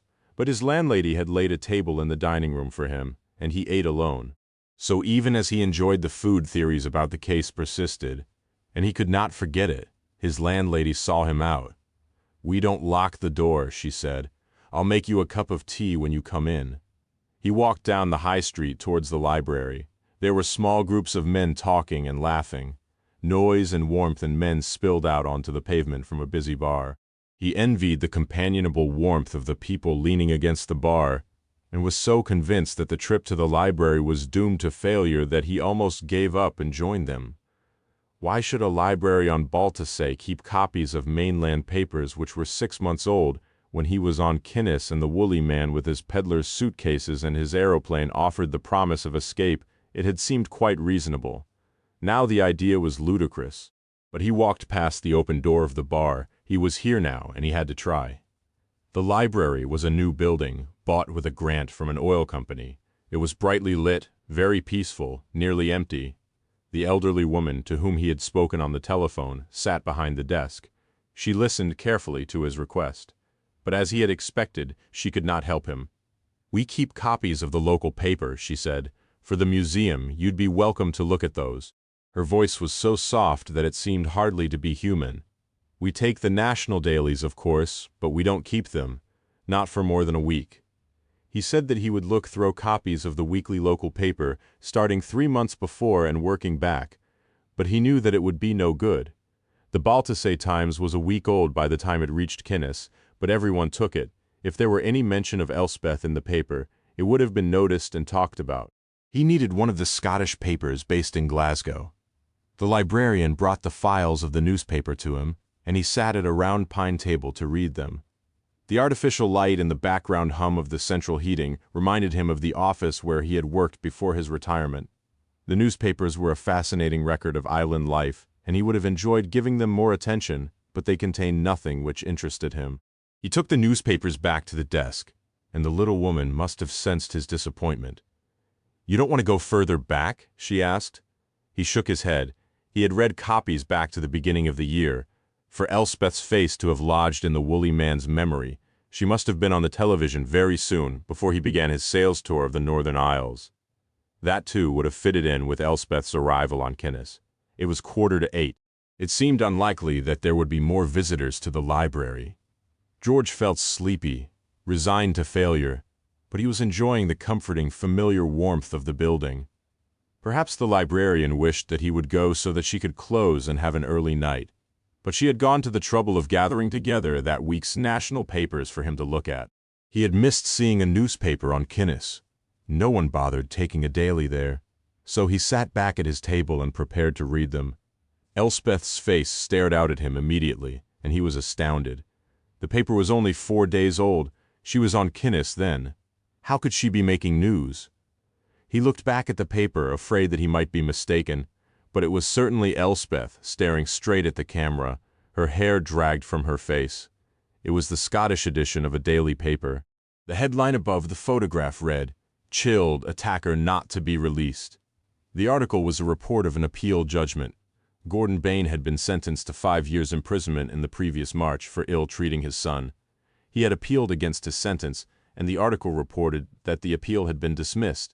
The newspaper seemed to have run a campaign after the original case, calling for an inquiry, and had interviewed doctors, social workers, and teachers at the time of the trial. Now it was using the appeal to renew the campaign. It was at this point that Elspeth was mentioned. Mr. Bain's wife Elspeth was found not guilty in March of assaulting her child. It was said by a psychiatrist for her defense that she had no recognized mental illness, but that she was under her husband's domination. However, it was admitted that she did nothing to prevent Mr. Bain inflicting horrific injuries to the boy. It was only when a violent blow to the head rendered 6-year-old Ben unconscious that she took him to the hospital casualty department and revealed what had been happening. We find it most disturbing that on his discharge from hospital, little Ben was returned to his mother's care. We contacted the social services department today to ask what steps were being taken to supervise Mrs. Bain's care of her child. We were given no adequate reply. Once he knew, the thing became obvious. He remembered the boy, Ben, the white worried, old man's face, the old-fashioned deference when he spoke to adults. Molly always said that battered children were unnaturally polite and well-behaved. No wonder that Kenneth and Annie had made every effort to protect Elspeth, to prevent her secret from becoming public knowledge. The stigma of being involved in a court case was bad enough. But this was 100 times worse. Families and children were very important on Kinnes. It occurred to him then that Will must have known what Elspeth had been going through. George remembered that he and Will had been sitting together outside the hall when Elspeth had run out of the woolly man's sale in such distress, and that Will had followed her. Will would have been on Baltusay during the trial, and may have seen a report of it there. He hoped that Elspeth had been able to talk to Will. She needed to confide in somebody. It was 8 o'clock, and the librarian hovered beside his table. She wanted to go home, but she did not want to seem to hurry him. He handed the newspapers to her, but the words of the article remained with him. Were they any help, she asked. Hopefully. Oh yes, he said politely. Very helpful. She walked with him to the door and saw him out into the street. How could she do it, he thought. Seeing again the white face of the boy and the photograph of the woman in the paper, her hair pulled back, her face naked and exposed to the camera. How could she allow her child to be maltreated? The angry adjectives of the gutter press returned to him. She's evil, wicked, he thought. Molly would have said that it was wrong to judge. He did not know all the facts. He wished that Molly was with him to explain. He walked down the high street to the bar he had passed. Inside it was noisy and rough. It made no pretense than to be other than a place to drink. It suited him. He stood at the bar and drank one large scotch after another until closing time. Then, as straight as a sergeant major, he walked back to his landlady's cottage. He opened the door quietly, and by the time his landlady heard his footsteps on the stairs and came from the kitchen to offer him tea, he was in his own room. oceanofpdf.com. Chapter 12. George woke the next morning with the image of Elspeth's face. He had drunk himself to sleep, but he could not forget it. There were household sounds, a grate being riddled, pans, a gurgling cistern. He got up. The weather had changed. There was low cloud and drizzle, and he could not see the harbor. Downstairs, the landlady was surprised that he was up so early.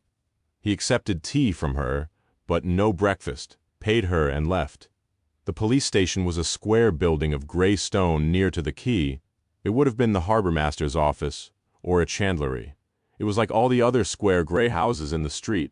At the desk, a policeman was reading a newspaper and seemed surprised to see him, too. I'd like to see Inspector Johnson, George said, naming the officer who had come to Kinnes. The constable took his name and asked him to wait.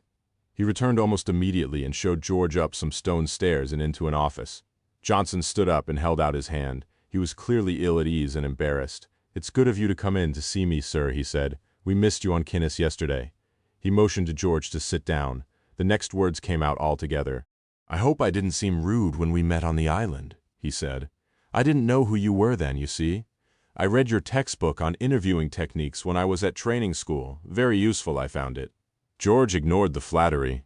He wanted to say that the fact that he had once worked for the Home Office should make no difference. The policeman had known the facts and should have made a sensible and logical reconstruction of events. It's a pity you didn't take more notice of my chapter on listening to witnesses, he wanted to say.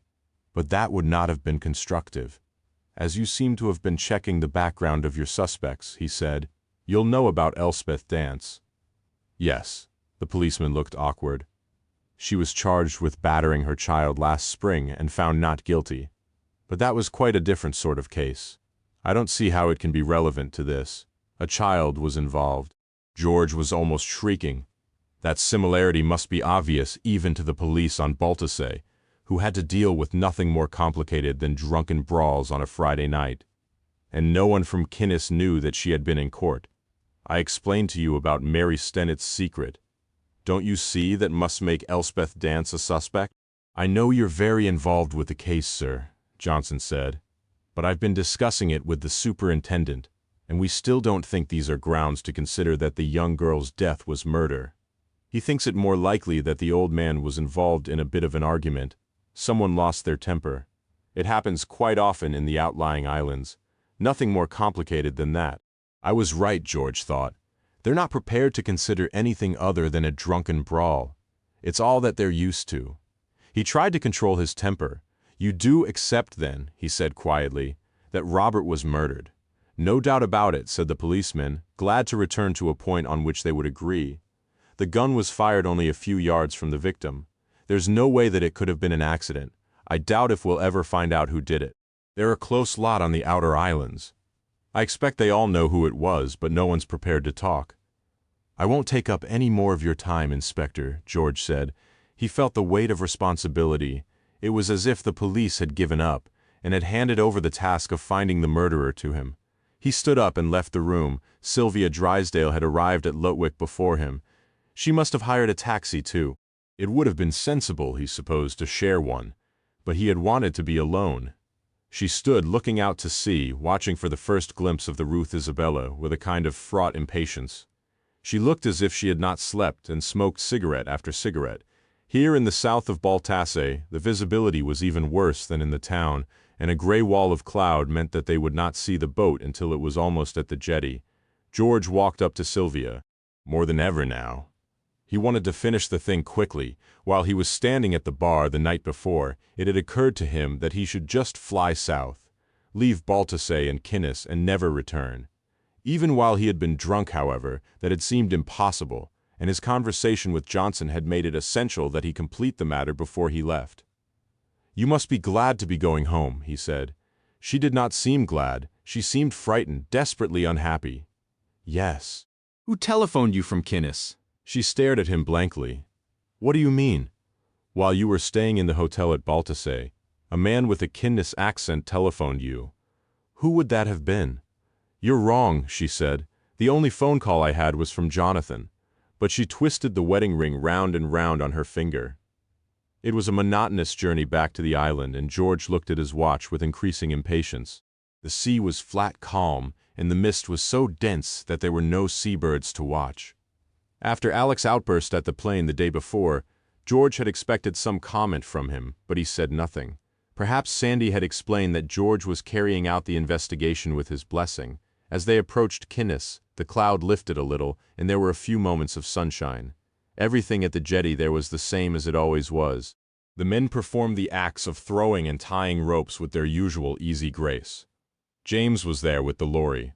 The islanders worked together to unload the boat's cargo. There were shouts of friendship, jokes, laughter. The island was green and fresh after the rain. Jonathan had been waiting for Sylvia, and the couple walked together immediately towards the schoolhouse. George watched them carefully. He saw Sylvia smile at Jonathan, but it seemed to him false and mechanical, as if she were still thinking of something else. Sarah had been there to meet Jim. She waved at George, but she was watching her husband. She stood with the men on the lorry and helped to unload sacks of flour. He thought that he had been unfair to separate her from her new family by involving her in the investigation. He would complete the thing by himself. He saw Sarah and Jim smile at each other and thought bitterly. They don't care that an old man and a child have died. It means nothing to them. The cloud came down again, and there was a light, persistent rain. When he got to the schoolhouse, Sylvia was upstairs unpacking, and Jonathan was alone in the sitting room. His hair was wet and tousled, and he looked very young and confused. "I don't understand her," he said. "I don't know what she wants. You did give her my message." "Yes." "What did she say?" "She said that she thought it might be too late to make a fresh start." "She hasn't said that much to me. She won't talk to me. She seems so unhappy. I didn't realize that she was so miserable." He looked up from the fire. "Do you think it's too late for us?" "I don't know," George said. "How should I know?" It was nearly dark, but he went outside. He walked down the road to the post office. The door was open, and the light was on inside the shop. Annie was stacking shelves from boxes and crates which had arrived on the boat. Kenneth had just arrived back from delivering the island mail and was taking off his wet jacket. There was no sign of Elspeth and the boy. The Dances did not see George. He waited outside in the wet and the dark, and he listened to them. "Where are they?" Kenneth asked. His voice was low. "She's giving Ben his tea." "What was the letter she had?" "It was from her solicitor." Bain lost his appeal. "That will be a relief to her." "Yes." She didn't seem surprised. It was as if she had expected it. Annie paused. She was standing on some steps, stacking tins of peas on a high shelf. She had a duster in one hand and was wiping tins before putting them on the shelf. She stopped her work, came down the steps, and approached her husband. She was still clutching the duster. She wants to tell everyone, she said, after managing to keep it to ourselves for so long. She says she can't stand the strain of keeping it secret anymore. But there's no need, his voice louder now, and quite excitable. The police said that they'd be discreet, that there was no need for anyone to know. I thought they were very decent. It's not that, she said that she'd decided to make it public before she spoke to the police. She waited, expecting some response from her husband, and when none came, she continued. She says she had to face it. It was her responsibility, and she has to face it. I don't know what to say, Kenneth said. I don't know what to do for the best anymore. George stepped forward and knocked on the door. They were startled. I'm sorry, he said. I didn't mean to surprise you. What do you want, Kenneth Dance asked rudely. George walked into the room. The door was still open behind him, and he could hear the island noises in the darkness, the sea and the animals in the field behind the house. He shut the door, and it became just another room. I know about Elspeth, he said. I have to talk about it. They stared at him. The bewildered, gaping faces should have been ludicrous, but he understood their horror and felt only pity and distaste. Who's been talking? Kenneth Dance said at last. No one. Why does somebody on Kinnis know about it? No, Kenneth Dance shouted. How could they? I was wondering if perhaps Mary knew. The child, how could she have found out? She was friends with Ben, he might have told her. No, Annie answered quietly. You don't understand. He won't talk about it to anyone. The doctor explained that it's too painful for him to think about it. She wouldn't have found out from him. I see, George said. I'm sorry I had to ask. You do understand. They said nothing, and he turned to go. Mr. Palmer Jones, Kenneth Dance called him back. You won't say anything? Dance knew in a way that the words were an insult, but he had to be sure. No, George said. That's for your daughter to do. George took the road to Sandwick. It was quicker over the fields, but there was no moon and he was not sure enough of the way. The extra distance he had to walk frustrated him. When he reached the house, the lights were on and the curtains were drawn. Agnes opened the door to him. I'm sorry to disturb you, George said. I was hoping to speak to Will. He's in his bedroom. Shall I call him down? No, that's all right. I'll go upstairs to him. He knew that once Will came downstairs, they would have no privacy. She showed him the way, and he knocked at the bedroom door. Will was surprised to see him, but welcomed him in. He was listening to a tape of an Irish folk group, but turned off the cassette recorder and moved books and files from a chair so that George could sit down. It was a typical teenager's bedroom. The remnants of childhood were still there, the board games and photographs of footballers, but there was a C&D poster on the wall and Will's own sketches of plants and birds. Jonathan has just phoned, Will said, to ask me to go ringing with him tonight. He wants to catch the swans on silver water. I thought I'd go. It would be something to do. Sarah was here when he phoned, and she's asked if she can come too. I want to talk to you about Elspeth, George said. You know, don't you? Why she was so upset at the sale in the hall. No, Will said quickly. I don't know. But he was blushing. We don't need to discuss it, George said. I don't want to know any details. I just need to know if you told anyone else. The boy hesitated. Of course not. You didn't tell Mary? Didn't you even hint to her that Elspeth might be hiding something she might be ashamed of? Of course not. How could I? Mary was dead. Then you didn't see the report of the original court case last March. No, I didn't know anything about it until I went out to school on Monday. I don't usually buy a paper, so I didn't read about the case in March. Someone had left a paper on my seat on the bus which collected us at Lutwick and took us to the high school. I recognized Elspeth at once. It was horrible. I hid the paper in one of my bags so that the younger children wouldn't see it. So, you didn't know about Elspeth before Mary died. You couldn't have told her. No. George had been so sure that he had found Mary's secret at last. He had been certain that the child had learnt enough about Elspeth's past to taunt the Dance family, even if she did not realize the implications of what she said. He had been convinced that Will had seen the publicity surrounding the original court case and had passed the information to Mary. Now it was impossible. If Mary had no way of knowing that Ben had been ill-treated and that Elspeth and her husband had been in court, then the theory would not work, and he would have to start from the beginning again. Will sat hunched on the bed and waited for more questions, but George left the room and almost ran down the stairs. At the bottom, Sandy was waiting for him. George, he said, my friend, have you anything to tell us? The police were here again yesterday asking questions, but they won't talk to me. No, George said. I thought that I'd come close to it, but it won't work. You will find out? Yes, I'll find out. It was a relief to be outside again, away from the questions, the worried faces. It seemed that the stability of the island, preserved by the philosophy of keeping up appearances, was under threat, and that the strict code of conduct was not strong enough to prevent the tension and anger coming to the surface and exploding. It's not fair, he thought. It's not really my business. It shouldn't be my responsibility to hold the place together. He was angry with himself because he had relied so heavily on the theory that Mary had known about Elspeth, but he could not relinquish it. Perhaps Kenneth and Annie are lying, he thought. Perhaps Ben talks about his father being in prison to anyone who will listen, but they don't want to admit it. For a moment he thought he would return to the post office, demand to see the child, ask him if he had grown close enough to Mary to confide in her. But that was clearly impossible. Jonathan might know, he thought, with a spark of hope. If Ben had mentioned his father at school, or if he and Mary were especially close, then Jonathan should know, in Unsta, on the surface at least. There was no sense that the structure of the island was under attack. Sarah and Jim sat in complacent coziness by the kitchen fire. There was a sports program on the radio, but they were not listening to it. Jim was reading. He had been up early to go out with the boat. Sarah felt very healthy and well, physically content. She had been up early, too, to help Maggie with the Booness milking. She missed the challenge and commitment of nursing more than she had expected, but she was, slowly starting to make herself useful. Physical activity had become a reasonable substitute. Sarah lay back in her chair and stretched her stockinged feet towards the fire. I'm not sure I want to go out tonight now, she said. Jim grunted, turned lazily towards her, and looked up from his magazine. You don't need to go, he said. Give Will a ring. He can go by himself.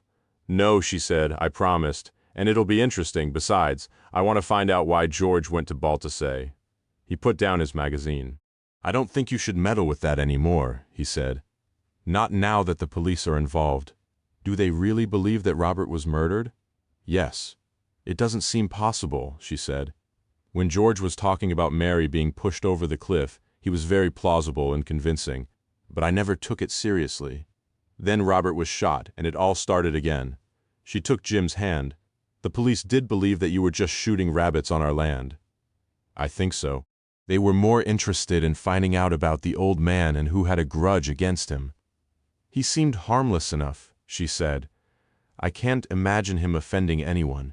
He was an irritating old fool, always on the scrounge, sticking his nose into other people's business.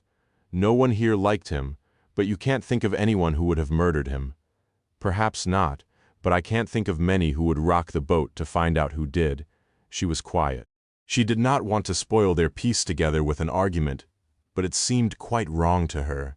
She began to move around, finding warm clothes and waterproofs. Perhaps you'd better not go tonight, he said. Palmer Jones has been asking a lot of questions. It isn't liked they think he's some sort of police spy. Perhaps you'd better keep your distance. Will is going. He's still a boy. You said that I should do what I thought was right. She thought that he was going to persist, demand that she stay at home. But he shrugged. You'd better go then, he said. She sat down again on the chair by the fire and began to lace up her boots. I'd better walk up to Sandwick with you, he said, trying to be friendly again. She smiled at him, grateful for his effort. No, she said. Will is coming here to collect me. Take care then. Don't worry, she said. No one's going to shoot at me. Ocean of PDF. Come, Chapter 13. George could not understand why Jonathan was so obsessed with catching the swans. The whole thing seemed to him to be a nightmare. He had expected that Jonathan would have used the time while George was at the post office to talk to Sylvia. He had thought that they would have had a quiet meal together, that they might have reached some understanding about leaving Kinnis. But when he returned to the schoolhouse from Sandwick, Jonathan was frantically gathering rings and pliers ready for the expedition, and Sylvia was nowhere to be seen. We'll get them, Jonathan said. Tonight we'll get them. Why the rush? Why tonight? He had other things to discuss with Jonathan. There's no moon, Jonathan said, and the birds could go at any time. Will, and the Stennett girl are coming too. I know. Where's Sylvia? She's coming with us. She's just gone to get ready. We were waiting until you came back to eat. I thought you might want to be alone. No need for that. Jonathan said with forced heartiness. "We always like company. You're frightened to be alone with her," George thought. "You're frightened of what she might say to you, and she's trying to avoid it too." "I wanted to ask you about one of your pupils," George said quickly, wanting to avoid talking in front of Sylvia. "It's Elspeth's son." "Yes?" Jonathan was packing the ringing equipment into a small rucksack, and George had only half his attention. "What surname does he use at school?" "Dance. I think I've got the father's name somewhere, but I can't remember what it is. Elspeth said that she'd taken her maiden name again as soon as she'd separated and she'd prefer it used at school. I couldn't see any problem." "Did you ever meet the father?" "Only at the wedding. Elspeth came back occasionally on holiday, but she only brought the boy." "They were married on the island?" "No, they had a quiet wedding in Glasgow. Then we heard that the baby had arrived not very long after. Has Ben ever mentioned his father in school?" "No, I heard the other kids asking once in the playground where his dad was and what he did. He said that his dad was dead. He seems to have stuck to that story. Isn't he rather young to have maintained a lie like that?" "I don't think so. He's a very bright child, very mature for his age. But perhaps Elspeth has told him that his father is dead, and he believes her. You don't know anything about the father." "Nothing. Was Ben especially friendly with Mary Stennett?" "I don't understand," Drysdale said. "You can't think that Ben had anything to do with the child's death." "I don't know." George was too impatient to hide his exasperation. "Please, just accept that I need the information." Mary was the oldest child in the school. Occasionally she overwhelmed the little ones. She latched on to Ben. The others had been smothered by her for too long and were glad that she'd found another victim. He seemed not to mind her attentions, but they certainly weren't friends. There was a great difference in their ages, but he was the more grown-up. He tolerated her, but he wasn't dependent on her. Her death doesn't seem to have upset him. No, that was it. He could persist with his precious theory no longer. If Mary had not learnt of Elspeth's secret from Will or Ben, then she could not have known about it. At the back of his mind there was another idea, an explanation for Mary's death and Robert's, an explanation which fitted all the facts. But before he could explore it properly, Sylvia came in. She was dressed in jeans and a heavy jersey, but she was wearing a lot of makeup. The moody preoccupation had gone, and she seemed possessed by a disturbing and feverish gaiety. "What fun it would be," she said, "to catch the swans. How beautiful they would be in the torchlight." She longed to stroke them. She ran her finger along her husband's forehead, pushing the hair away from his eyes. He was her swan, she said. George found the scene shocking and embarrassing. "Why don't we put it off for another night?" he demanded. "Why is everyone so desperate to catch the swans?" "It's a lovely night," Sylvia said. "Look outside. It's a lovely night." "It's raining," George said. But it made no difference. They were determined to ring the swans. It seemed to George that the evening proceeded with an awful inevitability, and at such a pace that he had no time to reconsider the facts surrounding his investigation, no time to think clearly at all. They ate a hurried meal surrounded by the debris needed to ring the swans. Both Jonathan and Sylvia talked continuously, though there was little communication. Jonathan talked about his plans for the evening. Sylvia relived her stay on Baltusay, described the things she had bought, the places she had visited. Despite the flying words, he found that his new idea was growing stronger. He longed for quiet, a time to himself. He regretted the time wasted in his rush around the island from the post office to Sandwich. The wasted words. "I don't think I'll come," he said suddenly. "I don't feel very well. I'll stay here." "Nonsense," said Jonathan. "Whooper Swan must be a ringing tick. You'll never have the opportunity again." It was true, and he was beginning to feel that he should be there with them out on the hill, and that in their present excitable state they needed protecting from their own folly. Will and Sarah arrived soon after they had finished eating. Sylvia greeted them effusively. Jonathan drew them immediately into plans for the evening. Will was wearing a long army surplus overcoat, very similar to one George's son had possessed at a similar age. The reminder of his family made George feel isolated, like a traveler in a foreign land who has just received a letter from home. He no longer wanted to involve Sarah in his investigation, and he answered her whispered inquiry about his trip to Baltusay politely but noncommittally. Throughout the evening, Will maintained a cool adolescent aloofness, as if the adult's antics were beyond his comprehension and he participated only through boredom. Sarah, however, seemed to catch the Drysdales' mood and became as lively and frivolous as they were. They went outside into the rain and climbed into Jonathan's old Land Rover. George sat next to Jonathan and heard Sarah and Sylvia laughing in the back. It seemed to him that Jonathan drove recklessly, but the others seemed to enjoy the speed. The conditions, George had to admit, were perfect. There was no wind, and as they drove past Kell, the cloud was so low that they could hardly see the lighted square of the kitchen window. Then the road turned into a track, and the laughter in the back was louder, as the Land Rover bounced and jolted over ruts and boulders. "Have you ever done any dazzling?" Jonathan shouted above the noise of the engine and the women's screams. "Only waiters. It's the same principle. If you shine a very bright light at a bird, it seems to daze it. Then someone gets behind the swan and catches it. It won't be easy, but sometimes they actually walk towards the light. They seem stunned by it." The track ended in front of the lighthouse. Not many years before, 3 families had lived there. The lightkeepers' cottages were still there, the windows boarded up.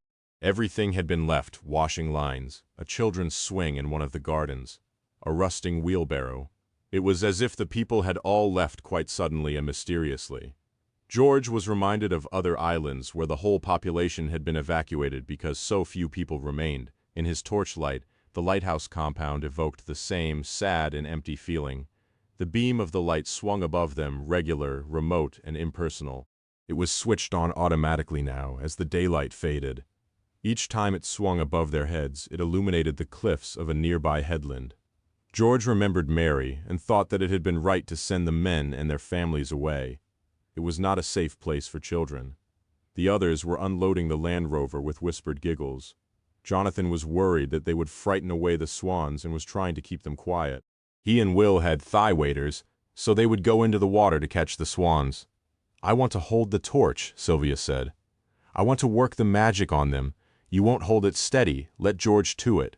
"No," she said, sulky as a child. "I want to do it." And she was given her own way. The pool they called Silverwater was away from the road, over moorland too boggy to take the Land Rover safely, and a dip in the hills, quite close to the edge of the cliff. To George, it hardly seemed bigger than a village duck pond. Jonathan made them switch off their torches before they started, and they stumbled and splashed through the peat bog. Sylvia and Sarah went arm in arm, giggling together, but Jonathan was taking it very seriously. They stopped just as the land rose and became drier. Jonathan wriggled forward on his stomach and peered over the rocky mound and down to the pool. The swans were there, he whispered. He could hear them. Sylvia would go down to the water one way, with the torch, and he and Will would go the other. George hoped that he would be left alone then. He had known why Robert had been killed right from the beginning. Now he knew why Mary had been murdered, and the identity of the murderer could only be one of 3 people. If he had time, he had the facts to work the thing out. Tomorrow, he thought, it will all be over, but Jonathan would not let him sit alone. He sent George down the bank with Sylvia, saying that he did not trust her to dazzle the birds properly. So George slithered down the bank after Sylvia. She was crouched by the water, holding the torch with both hands, concentrated and intense. He did not know what had happened to Sarah. They waited to give Jonathan and Will a chance to get into position, then George touched her arm and she switched on the torch. It had a new battery and the light was fierce. The swans were much closer than he had expected. Because he and Sylvia were crouched so low to the water, the birds seemed enormous. They were huge white monsters. There were only 3 of them, and they seemed transfixed, held by the charm of the powerful light.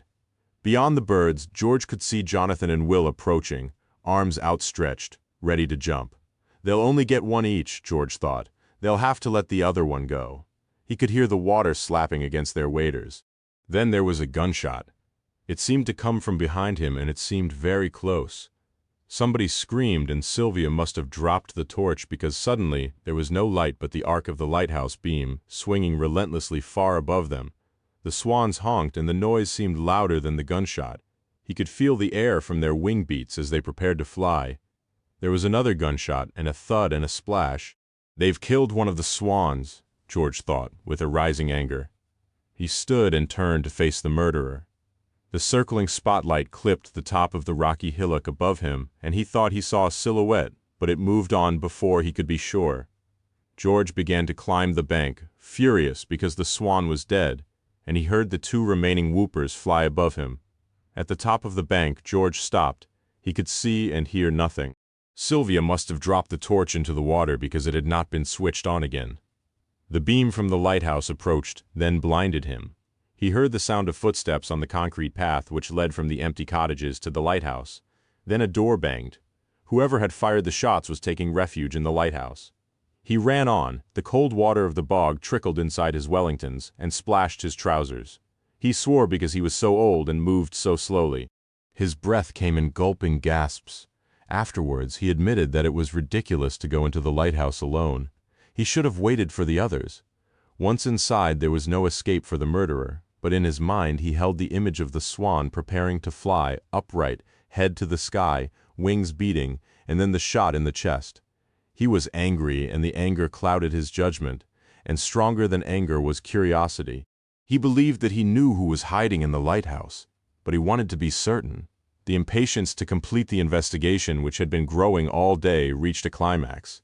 He wanted that certainty now. The door at the bottom of the tower had been padlocked. The padlock was open, hooked into a metal ring on the door frame, and the door banged against it. He wished he had a torch, but there must have been some emergency lighting in the room at the top, because a dim light fell down the spiral stone steps. George was not frightened. He had a confidence, an arrogance, that the murderer at the top of the steps would want to speak to him. If they could sit together and talk without interruption, George was certain that he would convince the person to give him the shotgun and go with him peacefully. George shouted up the tower. He tried to keep his voice calm and friendly, but the echo of the stone tower distorted it. There was no reply. "I'm coming up," George called. He really thought he had nothing to fear, but he did feel tense, excited. He remembered playing hide-and-seek as a boy in the gloomy house where he had lived with his father, and there was the same racing heart, the same exhilaration. He no longer felt old, although the steps were steep and the tower was high. The light was stronger, and the shadows on the steps were more dramatic. But George did not hesitate. "I'm coming in now," he said. "There's no need to be afraid." There was a door into the room where the light-keepers must have stayed when they were on watch. It was slightly open. "I'm coming in now," he repeated. He pushed the door wider with one hand, but he did not go in. In the round room there was nothing. No furniture and no murderer. A short flight of metal stairs led to a balcony where the lenses and enormous stack of batteries were. He could not see the complete circle of the balcony, just a small segment through the open door. "Why don't you come down?" he said quietly. "I won't hurt you." He stepped into the room. There was the rustle of clothes behind him. Hiding behind the door, George thought, but he had no time to move. As he lost consciousness, there was a feeling of astonishment that he could have been so foolish. When he woke, he knew that he had only been unconscious for a short time. He knew where he was at once. Sarah was bending over him. "What are you doing here?" he asked. "I followed you. I thought you must have come in here. Did you see who it was?" "No, they must have run away just before I got here." "What are the others doing?" "They say that they're looking for whoever fired the shots, but they're making so much noise that they've no chance." "I think," George said, "that I must have been hit by the gun." He raised himself onto one elbow and felt sick. "You'd better help me up," he said. "I have things to do. Not tonight." She was quite firm. She could have been in a hospital ward. "I'm a nurse, don't forget. And—" She hesitated. "And I'm an old man," he said. It was exactly what she had been going to say, and she laughed. "All the same," she said, "you must rest tonight or you'll have headaches and dizziness for months." "When the old nurse retires here," he said, "you could take her place." "I could, couldn't I?" It was like a promise, a future she could look forward to and enjoy, a way of not losing touch with her past. She felt grateful to him. "Do you know who it was?" she asked. "Yes, who was it?" He sat up carefully. "I thought," he said, "that I was supposed to rest." By the time he had walked with Sarah's help down the steps and was outside, Jonathan, Sylvia, and Will were waiting by the Land Rover. "It's no good," Jonathan said. "They'll be halfway down the island by now." Then they saw that George was hurt. Sylvia took no part in the general demand for explanation of his injury, the concern. "Who was it?" she asked, interrupting the others. "Did you see who it was?" George ignored her question and allowed himself to be lifted into the Land Rover. There he swore them all to secrecy. No one on the island must know about the gunshots. He wanted no panic, no one making wild guesses, taking the law into their own hands. Despite the stabbing headache and waves of nausea, he felt in control. "Please," he said, "don't tell anyone. It won't be much longer now. Tomorrow it will all be over. I'd finish it tonight, but Sarah won't let me." They took him back to the schoolhouse. He asked Jonathan to help him to bed. "Don't let Sylvia go out tonight," he said when they were alone. "Keep her with you. Why should she want to go out now? What is it all about?" "Tomorrow," George said. "You'll know tomorrow," and he sent Jonathan away before he undressed. Now he was quite sure what had happened, and he slept. Oceanofpdf.com, Chapter 14. It was Sunday. The death of an old man and the interference of the police would make no difference to the domestic Sunday ritual. The older women would have prepared all the food a day before. The tradition was beginning to change, and Maggie would cook a traditional roast lunch for the whole family after church. But no one would dare to hang washing on a line or be seen working in a garden. They would all go to church in the morning, have a family midday meal. Then in the afternoon, if the sun was shining, they would walk up the island solemnly, like Edwardians taking the air at a seaside promenade. The children would be allowed to run on the beach and wear themselves out, so that they would sit quietly through the evening service at the church. There was no TV on a Sunday at Kell. Melissa milked the cow, while James sat in white starched shirt sleeves at the kitchen table and put the finishing touches to his sermon. They were a critical congregation on Kinnis, and genuinely devout. They would discuss his sermon at their lunch tables, and if they disagreed with the sentiments expressed in it, he would get to hear of it.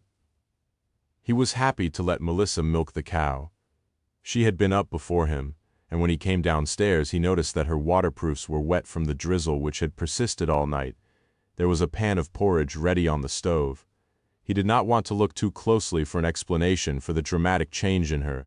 She was content, and that was the most important thing. He tried to clear his mind of anything else. Ben had woken early in the morning with nightmares. Elspeth heard him screaming and rushed to comfort him. She tried to take him in her arms, but he pushed her away, even after he had woken. She thought that he was quiet and had gone back to her own bed. But he had begun screaming again, and this time had raised the whole household. He had slept at last in Annie's and Kenneth's bed. Because of the disturbed night they were late waking, and it was a rush to have breakfast and to dress for church.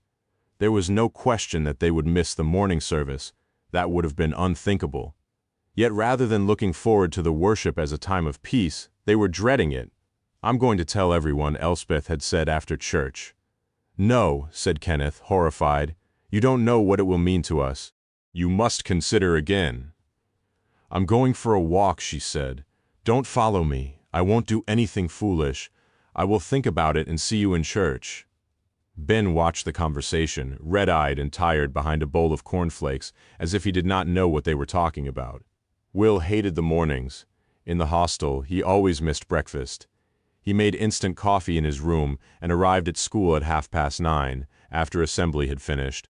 It was breaking the rules, but allowance was made for sixth formers. Agnes tried to get him out of bed to have breakfast with the rest of the family. His disgust at being woken from a deep sleep gave him the words which he had been struggling to find since he had returned home. He spoke without thinking. She should leave him alone, he said. He did not want to be there anyway. He had only come back because she had been so insistent, and he was going back to school as soon as there was an available plane. Then he turned over and went back to sleep. Agnes stood in the kitchen and wept. She had lost Mary and Will. Nothing would be the same again in Bonnes. The boys were in their room changing into their Sunday best clothes. Maggie was washing the breakfast dishes, and Alec was polishing his shoes. "You should have done that last night," she said. "I know." He was irritated. "I forgot. So Sylvia Drysdale came back on the boat yesterday," she said, working on the petty irritation he already felt, trying to provoke a reaction. "Look," he said, "I've told you, there never was anything to that. It was just gossip." "No," she said, "you never did tell me." "Well, I'm telling you now, there was never anything in it." "I'm glad," she said, "that you've told me." But it did not help her, and she felt uneasy and tense. Sarah took it for granted that they were going to church, but Jim refused. "No," he said, "we agreed. We decided to go last week because Mother was so upset, but that was all, we wouldn't go again." He was adamant. "You can go," he said, "but I won't think a lot of you if you do. It'll only be for appearances." She was surprised because he took it so seriously. "Did you enjoy yourself last night?" he asked, to change the subject. "Oh," she said vaguely, "I'll tell you all about it later. Do you think that Alec would lend me his car?" George woke early. He got out of bed and opened the curtains. The cloud was still low over the hill. There would be no chance of the police coming in by plane. There was no movement in the house. He dressed and went downstairs, then left the house quietly. It was just as well, he thought, not to have an audience. As he went through the gate onto the road, a car pulled up and stopped. It was Sarah in Alec's car. "You shouldn't be walking," she said. "I thought you could do with a lift." "Nonsense. Fresh air and exercise is good for concussion. You're afraid of missing something." "It's not that," she said. "I didn't want anything else to happen to you. At the beginning I thought you were just a crank, and that Mary's death was an accident. Then Robert died and the police were here with their questions, and you seemed to know so much more than them. Then when I found you last night, I thought you were dead too. It was horrible. Has it come to this?" he thought. "A girl younger than my daughter thinks that she can protect me." But he said nothing. He got into the car and told her where to go. "Do you want me to stay in the car?" she asked, when they arrived. "Would you prefer that?" "No. Come on in then. It might be useful to have a witness." He was glad that she was there. They sat in the kitchen at Kell, much as they had done on their previous visit. Melissa had changed into her best dress for church, but she made tea for them. James watched her with anxious, protective eyes. He had put on the jacket of his suit, and when they came in he looked at his watch. He did not want to be late for the service. George slowly took the green silk scarf from his pocket and laid it on the table. He touched it carefully, laid it out so that they would see the pattern and the colors. James's eyes seemed drawn to it, but he looked at his watch again. "Last time I came," George said, "I asked you about this scarf. You had no opportunity to answer then. I'll ask you again. Did you see it after Mary died?" He spoke to James. There was silence. The window was open and they could hear the hens in the yard outside. They were looking at James, and it came as a shock when Melissa spoke. "You'll have to tell them, James." He looked at her, unsure, upset. He looked very distinguished, Sarah thought. A small, trim man with gray hair and a dark suit. He could have been a judge or a retired admiral. "I don't want any more lies," Melissa said. She seemed relieved to be speaking, completely relaxed. "He found it in my things. He never talked about it, but he took it away. I thought perhaps he'd burnt it. Then you brought it back here. I thought you must know what had happened. I was afraid even that James had taken the scarf to you and told you where he found it, but I should have known better than that. Since then, I've been waiting for you to come again. I'm glad that it's over. I don't understand, Sarah supposed that she should leave it all to George, but she was too involved to remain silent. Why, I did it. I regretted it, you know, the moment it was done. I have been a little mad for a long time now. It was so unfair that Agnes should have had so many children while I had none. Mary should have been my child. I would have cared for her properly. She wouldn't have been a wild, unkind girl if she had been my daughter. You wrote the note pinned to my wedding dress, Sarah said. You thought that Jim should have belonged to you too. Melissa seemed angry that she had been interrupted. It was as if she had prepared her speech and Sarah had spoiled her performance. But she answered, I wrote the note. They brought the dress up here for me to iron it. They know that I'm good with my hands. It wasn't a tactful thing to have done. I have no children to dress up on their wedding day, and she should never have named the lad after my husband. I would have used that name if I'd had a son. But you never went out that night, Sarah said. You were at home all evening. I went to watch. I wanted to see what you looked like. I wanted to see what was going on. If my son was being married, I should have been there. What happened? Again, it was Sarah who asked the question. George Palmer Jones watched the conversation between the women in silence. It was impossible to guess what he was thinking. Mary was running around the hall in some sort of game. The music was still playing. I was about to go home. There was nothing more to see, and I knew that soon it would be the interval and the people would come out. She must have been hiding from Maggie, Sarah said. She was supposed to be helping her. She must have heard my footsteps on the road because she saw me. She called me a witch, a spying old witch. Children can be cruel to people they don't belong to. She came at me calling names. I didn't want to face her, so I ran off up the hill. Up Ellie's head. Yes, but she chased after me calling names all the time. She followed me right to the edge and I pushed her. I thought, now Agnes knows what it is like to lose a child. And Robert? Why did you kill him? Sarah spoke again, because she wanted to know and because George was remaining resolutely, infuriatingly silent. He saw me outside the hall that night, and later he guessed. He came to see me. At the beginning, James had looked bewildered, but confusion was turning to horror.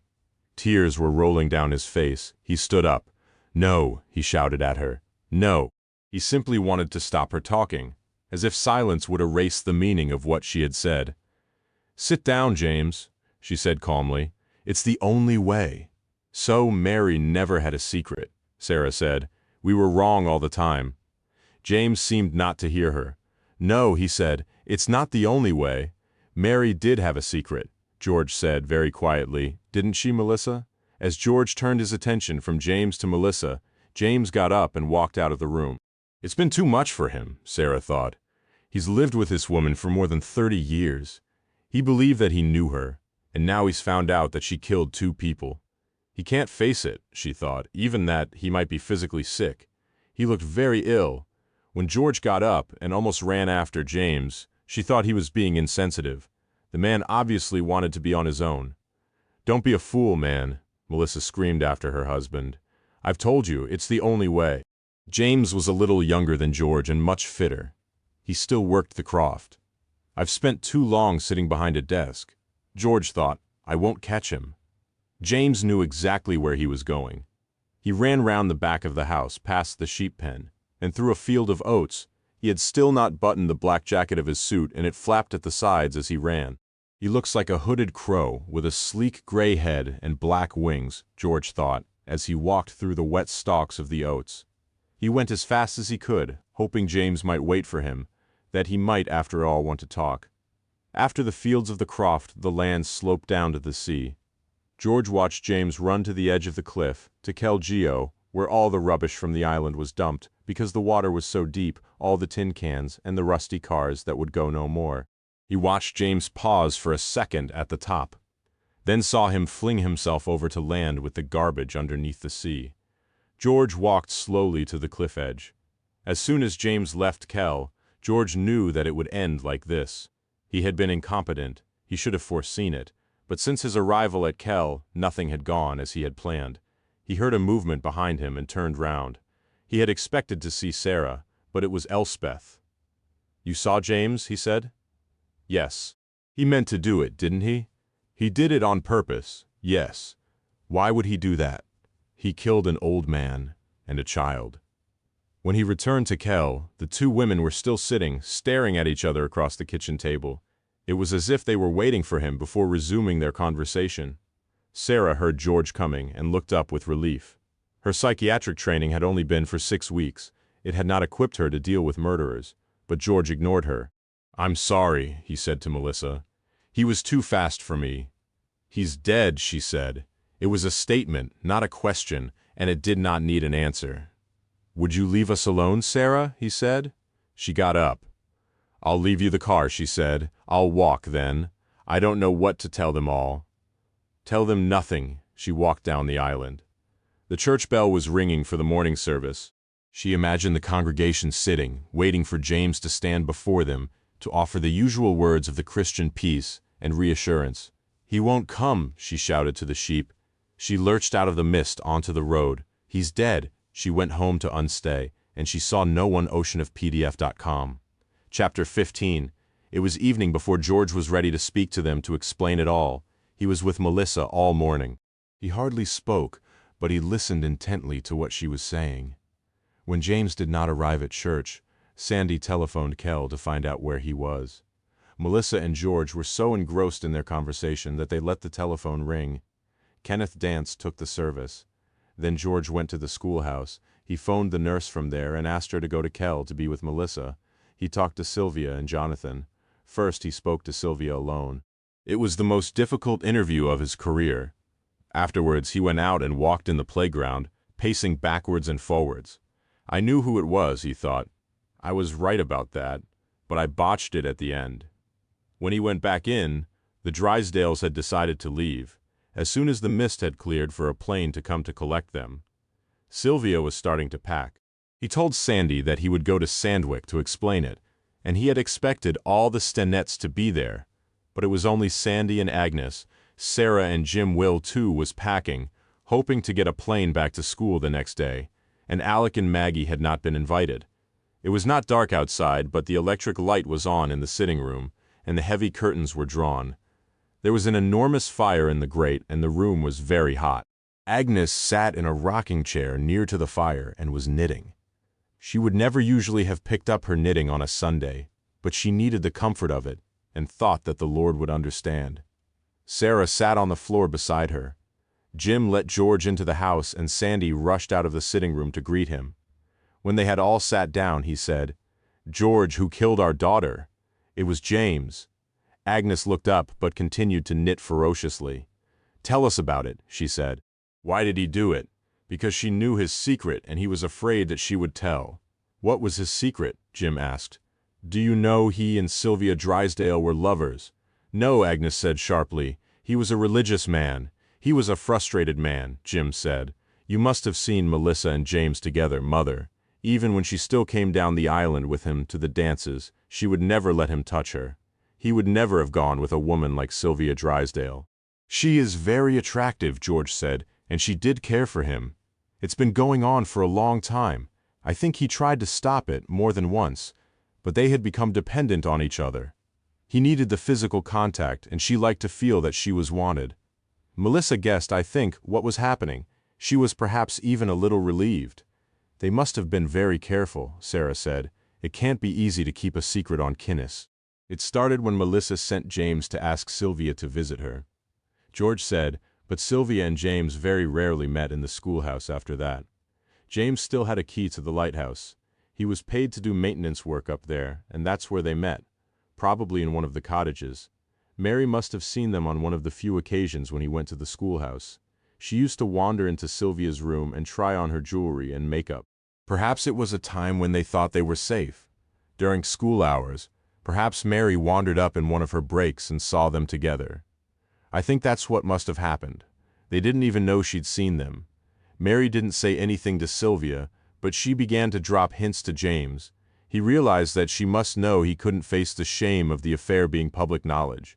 He had spent his life on Kinnis, telling people how to behave. It was unthinkable for his secret to come out. So he arranged to meet Mary in the interval of the dance on Ellie's head. It had to be then because he was playing in the band. Perhaps he bribed her with a present or more information. She waited for him by the cliff. She was deaf, so she wouldn't have heard him coming. It would have been very easy. As I found out today, he was fit. It was quite possible for him to run back to the hall to start the music for the second half of the party. He would probably have got away with it if he hadn't gone back for the scarf. Why did he do that? Jim asked. It was Sylvia's scarf. I think he went back later when he was supposed to be searching for Mary on the hill.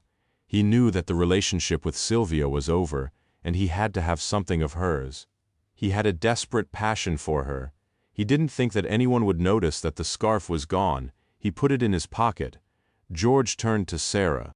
Do you remember when we went to talk to James and Melissa after Robert died? Melissa was quite calm until I showed her the scarf. Then the panic attack started. She had seen it in James's pocket, I think, without realizing the implication of it. Yes, Sarah said, I remember. When I first started asking questions about Mary's death, Sylvia didn't take me seriously. She didn't know, you see, that Mary had discovered her secret. She thought that the child had slipped accidentally, and that I was playing detective through boredom. Perhaps I was. Then why did she decide to leave the island suddenly, when the Ruth Isabella took the children out to school? Because I was asking about secrets, as I've said. She cared for James. She was afraid that I might have found out about them. It wouldn't have mattered too much for her. She had a dreadful reputation anyway, but she knew that it would have ruined him. So she decided to get out to Baltusay where she'd be well away from any questions. I must stress that she had no idea at that time that James had murdered Mary. On her way out to the boat, James met her in the deserted croft by the road. Perhaps he had decided that he could not do without her, and he begged her to stay. Certainly he was so upset that when he left the croft he did not notice that he had dropped the silk scarf. When he went back for it later, it had gone. Ben Dance had gone to play in there before school and had found it. Why did he kill Robert? Sandy said. He was an old fool, but he was not a threat to James. Robert was up on the hill the morning that James and Sylvia met in Taft. It must have been clear that there was an attachment between them. As I say, I think that James was devastated to learn that Sylvia was planning to leave the island. When she got to Baltusay, he phoned her at the hotel, probably to ask her to come back to Kinnis. Perhaps they kissed and Robert saw them. Perhaps he actually heard what they said to each other. Robert probably thought that he would be able to use the information not just to make mischief like Mary, but for some sort of gain. I don't suppose he connected the relationship between Sylvia and James with Mary's death, so he didn't realize how dangerous it was to blackmail James. He will have asked for a goose, Sandy said suddenly. He was always thinking of his stomach, the greedy old man, and we were all too mean to give him one. Whatever it was, he went that afternoon after you'd all been out shooting the geese. Perhaps he saw James down on the loons. James would still have had his shotgun with him. It was too easy. James didn't have time to think. When I went to Baltusay, I told Sylvia that Robert had been murdered and that he had been on the hill above her when she had been meeting at Taft. Then she realized, I think that James must have been the murderer. Why didn't she say anything to you? Sarah asked. I'm sure that she would have done eventually when she was less confused. But she loved him. She would have seen it as a betrayal. Love, Agnes snapped.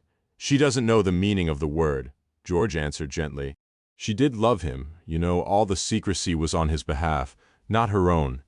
She only flirted with Alex so that you wouldn't think of looking elsewhere for someone to associate her with. She knew what a reputation she has. It was James who shot at you when we were out ringing the swans, Sarah said. Yes, it was a foolish thing to do. I think by that time he was insane with fear and worry. He must have heard that I'd gone out to Baltusay on the plane. Perhaps he thought that I'd given up the investigation and gone home. Then I turned up on the Ruth Isabella with Sylvia. I don't know who he was trying to hit then, up on the hill. Sylvia or me. Perhaps he was trying to frighten her into keeping quiet about their relationship.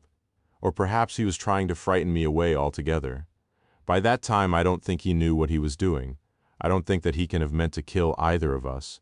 He could have done that easily enough if he'd tried. After all, when I wandered into the lighthouse, I had a gentle tap on the head, not a belly full of shot. You knew who it was at that time? Asked Sarah.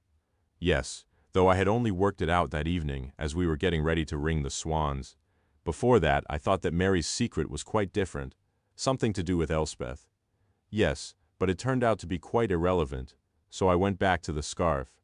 Whoever had been talking to Sylvia had dropped the scarf. From her attitude, it was most likely to be a man, a lover. There weren't that many candidates. If it had been Alec, he would have been rather proud to let the island know what was going on. It had to be someone of sufficient standing for it to matter desperately if the secret came out. That meant Sandy, Kenneth Dance, or James. Then I remembered Melissa's extreme reaction when I showed her the scarf at Kell. And James' attitude to Sylvia, he emphasized over and over again how much he disapproved of her, and the thing became clear. I was certain when I realized that whoever was in the lighthouse had a key to the padlock on the door. I knew he'd been the assistant keeper there. The Northern Lights Board were most likely to choose him as a caretaker. I really thought that it was Melissa, Sarah said. All day I've been thinking that it was her, and that James killed himself through shame or a second-hand guilt. She looked around the room. She was so convincing, she said almost apologetically. I believed every word she said. James couldn't let her take the blame. George said, I'm sure that she would have gone through with it if he'd let her. She'd worked out her story to the last detail. She told me that she was an actress once, when she was young, before she came to Baltusay. Perhaps that's why her story was so plausible. But why did she want to protect him? Sarah asked.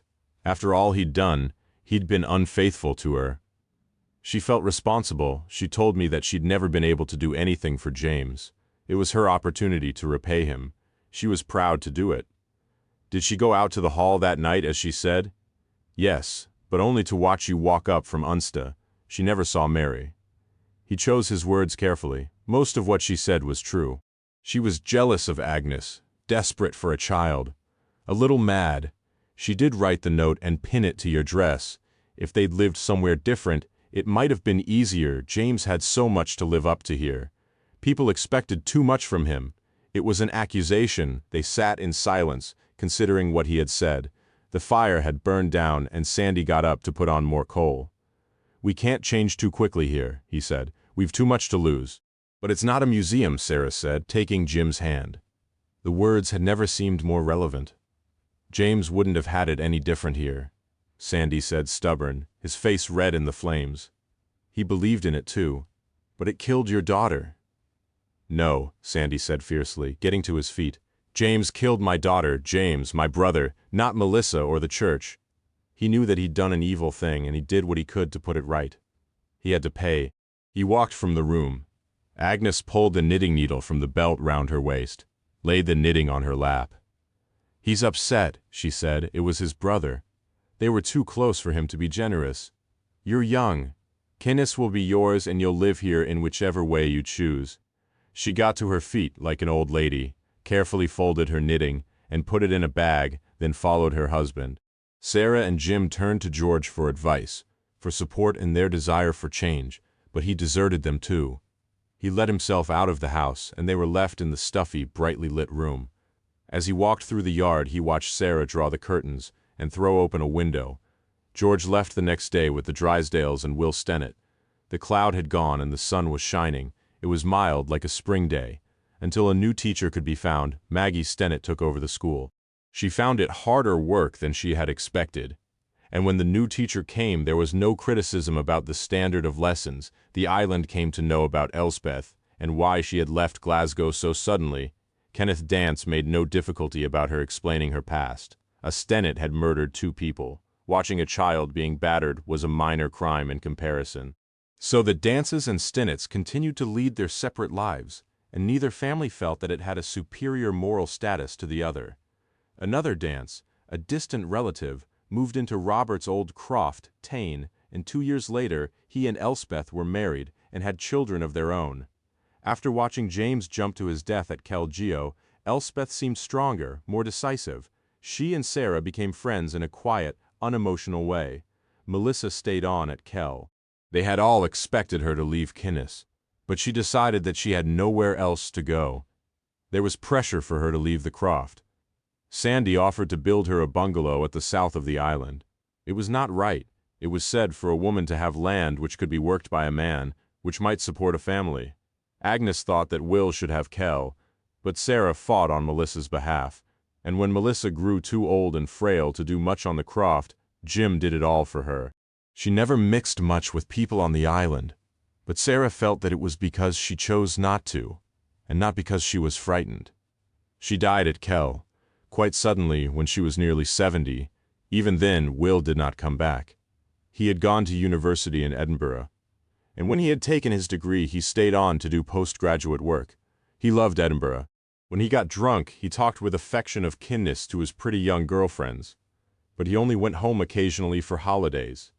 He remained at the university as a lecturer. In the spring, after she had moved on to Kynnes, Sarah became pregnant. Jim built on to the back of Unstay a bathroom and more bedrooms.